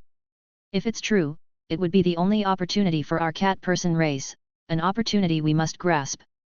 Then let me go, Captain. You're a fourth-order strongman, if something happens, our race's situation will be even more worrisome. No, only I have the ability to cross the 1,000 kilometers of wilderness. Then let's go together. Yes, together, to fight for a future for our cat person race. Feed Herman Kingdom. Palace Conference Hall. Your Majesty, the human Tianyuan has sent us a message. They claim to have repelled the fang of the jackal wolf and still have several ore veins they can rent to us. Impossible, the human Tianyuan is also a vitality force struggling to survive in the cracks like us, how could they possibly repel the overlord? But the Feather Court guards have seen it, the human's royal city stands tall on the earth, and they haven't attempted any concealment or hiding. They are fearless. Perhaps the humans have temporarily repelled the overlord, but life forces, ultimately cannot confront the monster overlords directly. The risk of occupying the mines now is too great. The Feed Herman Queen sighed, for the safety of our Feed Herman Kingdom, let's observe for a bit longer. Fang of the Jackal Wolf, main camp. The Jackal Wolf Emperor sat on his throne in silence for a long time without speaking. They had lost all strongholds outside their lair, had to retract their power, and were forced to abandon the majority of their tribal minions. Indeed, the loss of these tribal minions was not a significant blow to them, not as significant as the fall of a few legends. But it was a humiliation. Don't panic, humans are just good at defending their city, they're no match for us in the wilderness, let alone when it comes to attacking. What's there to panic about? He berated the fearful legends. Despite that, he also had lingering fears about the heavenly fire and thunder tribulation of that day. He could only wait for the envoy he had sent to Dragon Sleep Valley to return. Besides, the rise of the Tianyuan territory, the northern fallen god force, and other overlords would not sit idly by either. After all, life forces were their common enemy. Has the evil dragon returned yet? Yes, Your Majesty. The evil dragon was the only remaining legend of Dragon Sleep Valley after the battle. After spending some time recuperating with the fang of the Jackal Wolf, he set off to return. The Jackal Wolf Emperor wanted to retain a legend of combat power, but could not persuade him to stay. He only hoped that the evil dragon legend would speak well of them in return for his hospitality these days. North, in the frenzied area. A massive evil-eyed dragon flew, I'm almost home. These humans are too terrifying, I definitely won't come back next time. Suddenly he heard a sizzling sound. Like claws tearing through fabric. Like spears piercing through scale armor. Like bone blades, sharp and unstoppable, tearing through the dragon's scales and flesh. The evil dragon saw its shoulder blades pierced through, white bones had grown from the ground into a sky-reaching bone tree, and he was the insect impaled by the bone tree.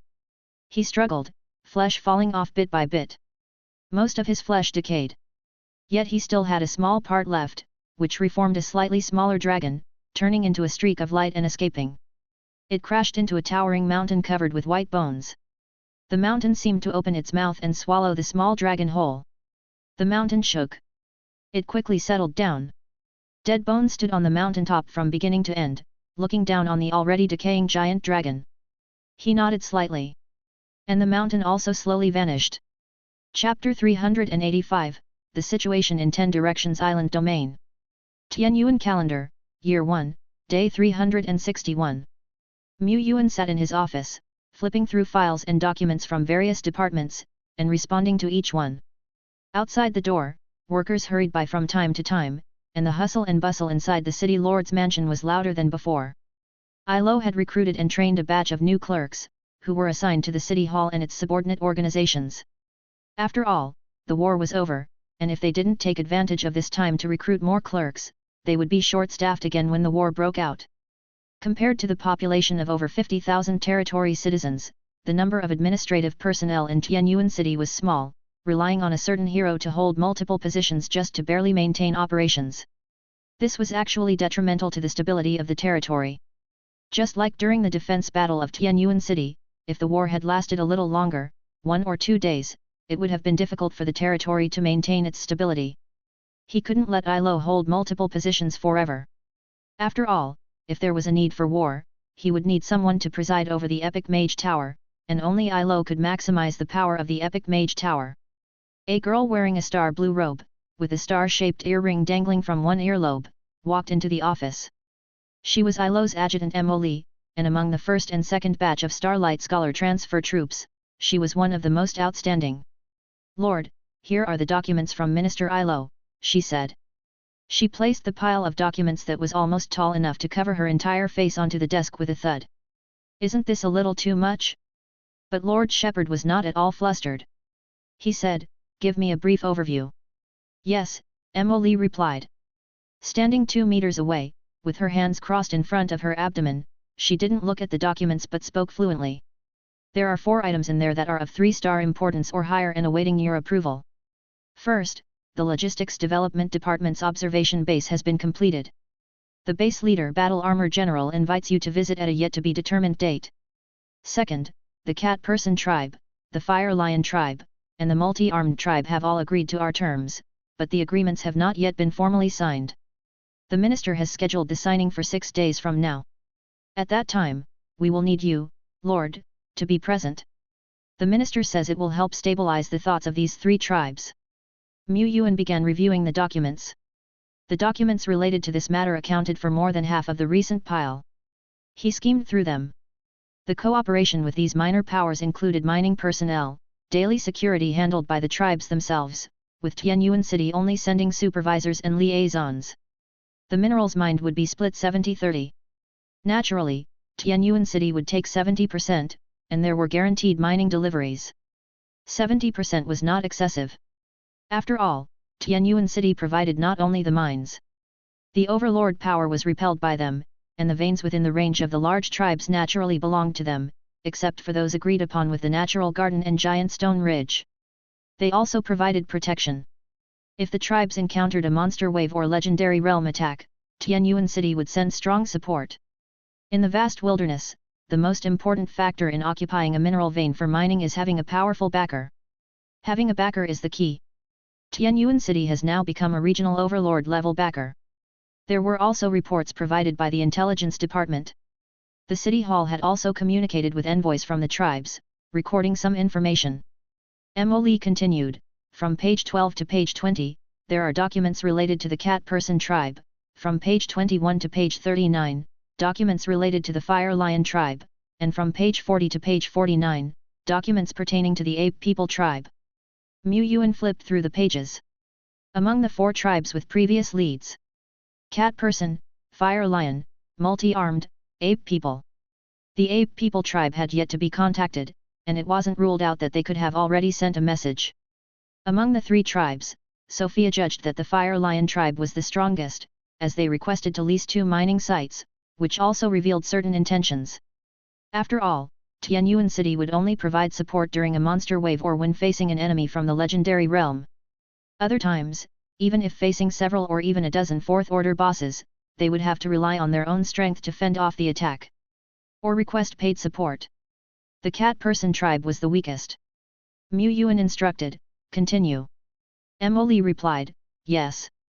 The second issue involves the Feet Herman nation demanding a higher share, stating that as a power far stronger than the cat people or fire lions, they rightly deserve better treatment.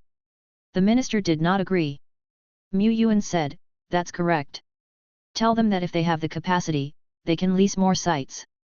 They had some cooperation with the Feet Herman nation, but it was minimal. They couldn't compromise when it came to interests. Besides, if they made concessions to the Feet Herman nation, how would the cat people and fire lions view it? The Feet Herman nation did not contribute to the defense of Tianyuan City. Emily went on, the third item is about the natural garden and giant stone ridge. After internal discussions, the natural garden and giant stone ridge are prepared to divide their households. One group will migrate to the Federation of All Nations territory, while another will stay behind and are ready to establish their own city in the outside world. In the natural garden, those staying include the white sword flower Milena, and in the giant ridge, only one from the legendary realm remains, the Frost King Brockhoff. These are the two powers' proposed city-building locations. Mu Yuan glanced at the locations, all of which were not close to Tianyuan City. This was normal. Acting as a matchmaker for the two great powers was also a condition he had promised before the defense of Tianyuan City began. Once the two powers divided and moved, the number of legendary realm beings in the 10 Directions Island domain would decrease sharply from 8 to 4, cutting by half. It seemed that the creature faction was greatly at a disadvantage. Mu Yuan wasn't too concerned. The power of Fang of the Jackal Wolf and Blood Snake Encase had already been significantly weakened, and his Tianyuan territory had gained both the Hall of Martial Souls and the Epic Mage Tower, these two great weapons. He didn't mind fighting another battle. Let's reply that we are willing to join hands with your side to create a homeland for the creatures, and we will attend the celebration on the day of the city's foundation. Understood, it's been noted. Emily had already opened the notebook she carried with her, and her hand, holding the pen, moved across the page like an electric typewriter. Finally, she brought up the fourth matter. Minister Ilo believes that the current City Hall is involved in too many areas and suggests separating the City Hall from the City Lord's Mansion. The City Administration's office should also be moved to the newly constructed municipal building in the South City District. Is that so? Mu Yuan contemplated. The City Administration currently did possess a lot of power. Various battle reports and data intelligence were all consolidated in this department, but in theory, departments like the Intelligence Division and the Reconnaissance Corps were not under the jurisdiction of City Hall. But the Tianyuan territory was initially a makeshift organization, built only a year ago, and it was still a few days shy of a full year. All the department heads of the territory, including Ilo, had been hurriedly put in charge, so it was natural for the management framework set up in haste to have many shortcomings. The problem wasn't really significant. This was the world of the lords, where all great force and power belonged to the lords themselves. If it were an official lord or a group lord, it might not be certain, but an independent lord, regardless of strength, certainly held the reins of power. The troops recruited by Remnant Soul, from the moment of their creation, were bound to the lord and represented the most loyal force in the hands of the lord. Ilo wasn't of military kind, however, she was a subordinate recruited from the festival grounds and reshaped by the power of the realm's rules. Her status as a Tianyuan domain hero was certified by the rules of nature and earth, placing her squarely within the direct lineage. Mu Yuan was always trusting of the people he used. And fact proved Ilo to be reliable, most of the time. Her suggestion was reasonable, however, Mu Yuan suspected that her main motive for this suggestion was to reduce her own workload. After the separation, wouldn't the entire burden of the City Lord's mansion fall upon him, the Lord? Approved. Said Mu Yuan. The City Lord's mansion indeed had become somewhat crowded these days, and the primary responsibility of the City Hall was the management of territory citizens. But Ilo had 13 permanent incarnations, so couldn't he assign 1 or 2 to take care of the work at the City Lord's mansion? Somewhere in the 10 Directions Island domain. Inside the natural garden. The elves were busier than they had ever been, packing and moving items. At the center of the secret realm. At the top of an ancient tree. The legendary elf Milena was silent for a long time. Are we really going to migrate to Myriad Nations territory? We just defeated the monster overlord, this is the most hopeful moment for us in a century. The legendary elf Windchase Arranger was silent for a while. Hope is merely hope, whereas moving to Myriad Nations territory will grant us a peaceful and serene homeland, free from fear and alarm.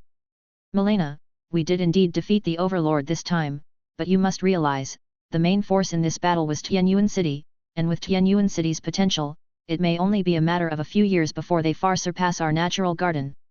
After all, they are humans, and we are elves, ultimately a different race. It's different in the Federation of all nations.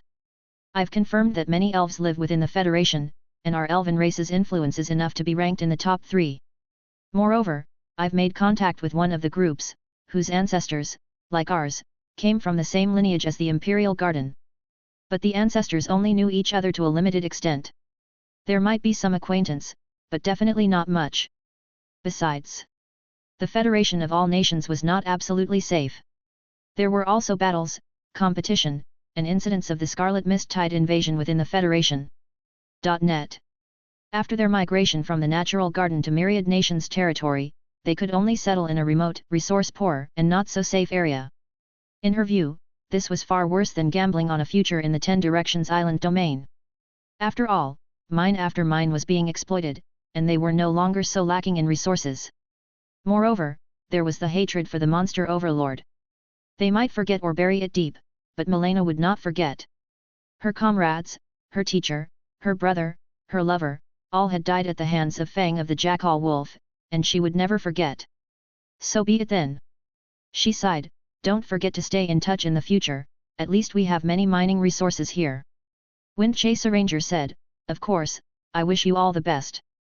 He paused then continued, if the situation changes, we're always willing to welcome you, our home here will always be yours. That afternoon, at the observation base. The base was constructed beneath a black colossus, less than 10 kilometers from the former Jackal Man fortress. Mu Yuan, riding June, accompanied by Duo Lai, took only half a day to arrive there. He soon met the person in charge of the base. A man dressed in grey full-body armor, tall like a tower. The man took off his helmet. Welcome, officer. Mu Yuan shook hands with the man. The operation of the base relies heavily on the general. I am, after all, just a layman. In name, Mu Yuan was the officer, in charge of the observation base. But as he was just a newcomer to the pioneer group, his sudden appointment as acting commander inevitably led to dissatisfaction among some, and certainly, he wouldn't do anything that might be criticized. Under the leadership of the battle armor general, Mu Yuan toured the base to observe it. The base was not large. Yet, it had already constructed rare level walls as well as defensive constructions such as arrow towers, multi-shot arrow towers, thunder magnetic coil towers, and so on. At the very center was a superior grade building. The core of this base, the mist-piercing lighthouse, which could lock onto the heart of corruption and give early warnings when the Scarlet Mist Tide appeared. The entire observation base also had 300 elite soldiers stationed and was guarded by a legendary realm strongman, the battle armor general. There was not much going on at the base on a daily basis. But once something happened, it tended to be a significant event. I will send a liaison officer to be stationed at the observation base permanently, but the management and operation of the base will still be your responsibility, General. In the event you discover any unexpected situations, you can get in touch either through the liaison officer or use an artifact to make contact promptly. When Mu Yuan returned to his territory, dusk had already fallen. But riding June with Duo Lai escorting, he could supposedly go anywhere unimpeded, as if adhering to a principle of cautiousness. Mu Yuan did not let June fly at full speed. In this way, the aura they emitted was much less intense, and it would not draw the attention of enemies. He had not forgotten that Fang of the Jackal Wolf still existed. He also had not forgotten that Dragon Sleep Valley was right next door. What if there were other pathways between 10 Directions Island Domain and Dragon Sleep Valley? What if Dragon Sleep Valley had already quietly sent a strongman to infiltrate? What if the 10 Directions Island Domain was also adjacent to other top-tier overlords? Safety first. Upon returning to his territory, Mu Yuan found Sophia. Everyone was a night owl, each was a top 10 outstanding employee, and at this time, Sophia was still busy compiling and summarizing intelligence reports. You have some knowledge of the battle armor general, right? I have a bit of an understanding, she said. The battle armor general is a seasoned legend who stepped into the legendary realm 10 years ago, and a major general under the Lord of Nanshan of the Logistics Development Department. And this Lord Nanshan is a lord from about the same era as Minister Qin. On the surface, Nanshan's domain boasts no less than 9 legendary realm majors. Back when Lord Nanshan was waging wars during the frontier expansions, 6 legendary realm generals fell in battle. He is a veteran with a deep history, and his military exploits are especially distinguished. Mu Yuan showed his respect. The Tai-Xian alliance still often faced wars and the assaults of the Scarlet Mist Tide. Every year, many territories were annihilated and many legendary beings would fall, but compared to the early years, it was still countless times stronger. The fact that the old Tai-Xian had taken root and stood firm meant that the older generation must have shed innumerable tears and blood. Sophia said, disheartened, "We in Tianyuan don't have our own intelligence network, we can only gather information from the public platform of the Alliance, which is a bit limited. I'll try to figure out a way to gather more in the next few days." Mu Yuan shook his head, "No need, it's fine the way it is. This is not your fault, building an intelligence network is not something that can be done overnight." He added, "Now that Tianyuan City has been made public, we may gradually have visitors. You need to be vigilant for potential assassins and spies among them." "Understood." Sophia became reinvigorated. Mu Yuan did not simply lie down to rest upon returning to the city lord's mansion. He went to the mansion's dedicated liaison room, opened the third drawer, and took out the liaison artifact inside to contact Minister Qin. The elderly gentleman probably already knew of the completion of the observation base, but he still deserved to be officially informed. Mu Yuan realized it was a bit late when he made the call. Just as he was about to hang up, Minister Qin's side had answered and the minister was on his way. 2 minutes later, the call connected, and Mu Yuan chatted with Elder Qin for a while, informing him about some of the situations in the 10 Directions Island domain. .net. If any issues arise, you can ask for assistance from the generals under Lord Nanshan. The boy battle armor is someone I watched grow up, he is quite capable. Rest assured, Elder Qin, currently, the 10 Directions Island domain is fairly peaceful. I believe that in some time, our Tianyuan territory will be able to firmly stand on its own feet and not fear the monster overlords. Elder Qin stroked his beard. Of course, he believed this to be true. Now Tianyuan could only passively defend, relying on allies and trump cards to repel overlords. But with another half a year, 1 year, 2 years, when several of his domain's peak strongmen successively entered the legendary realm, it seemed that they could hold and repel overlords with conventional strength alone, right?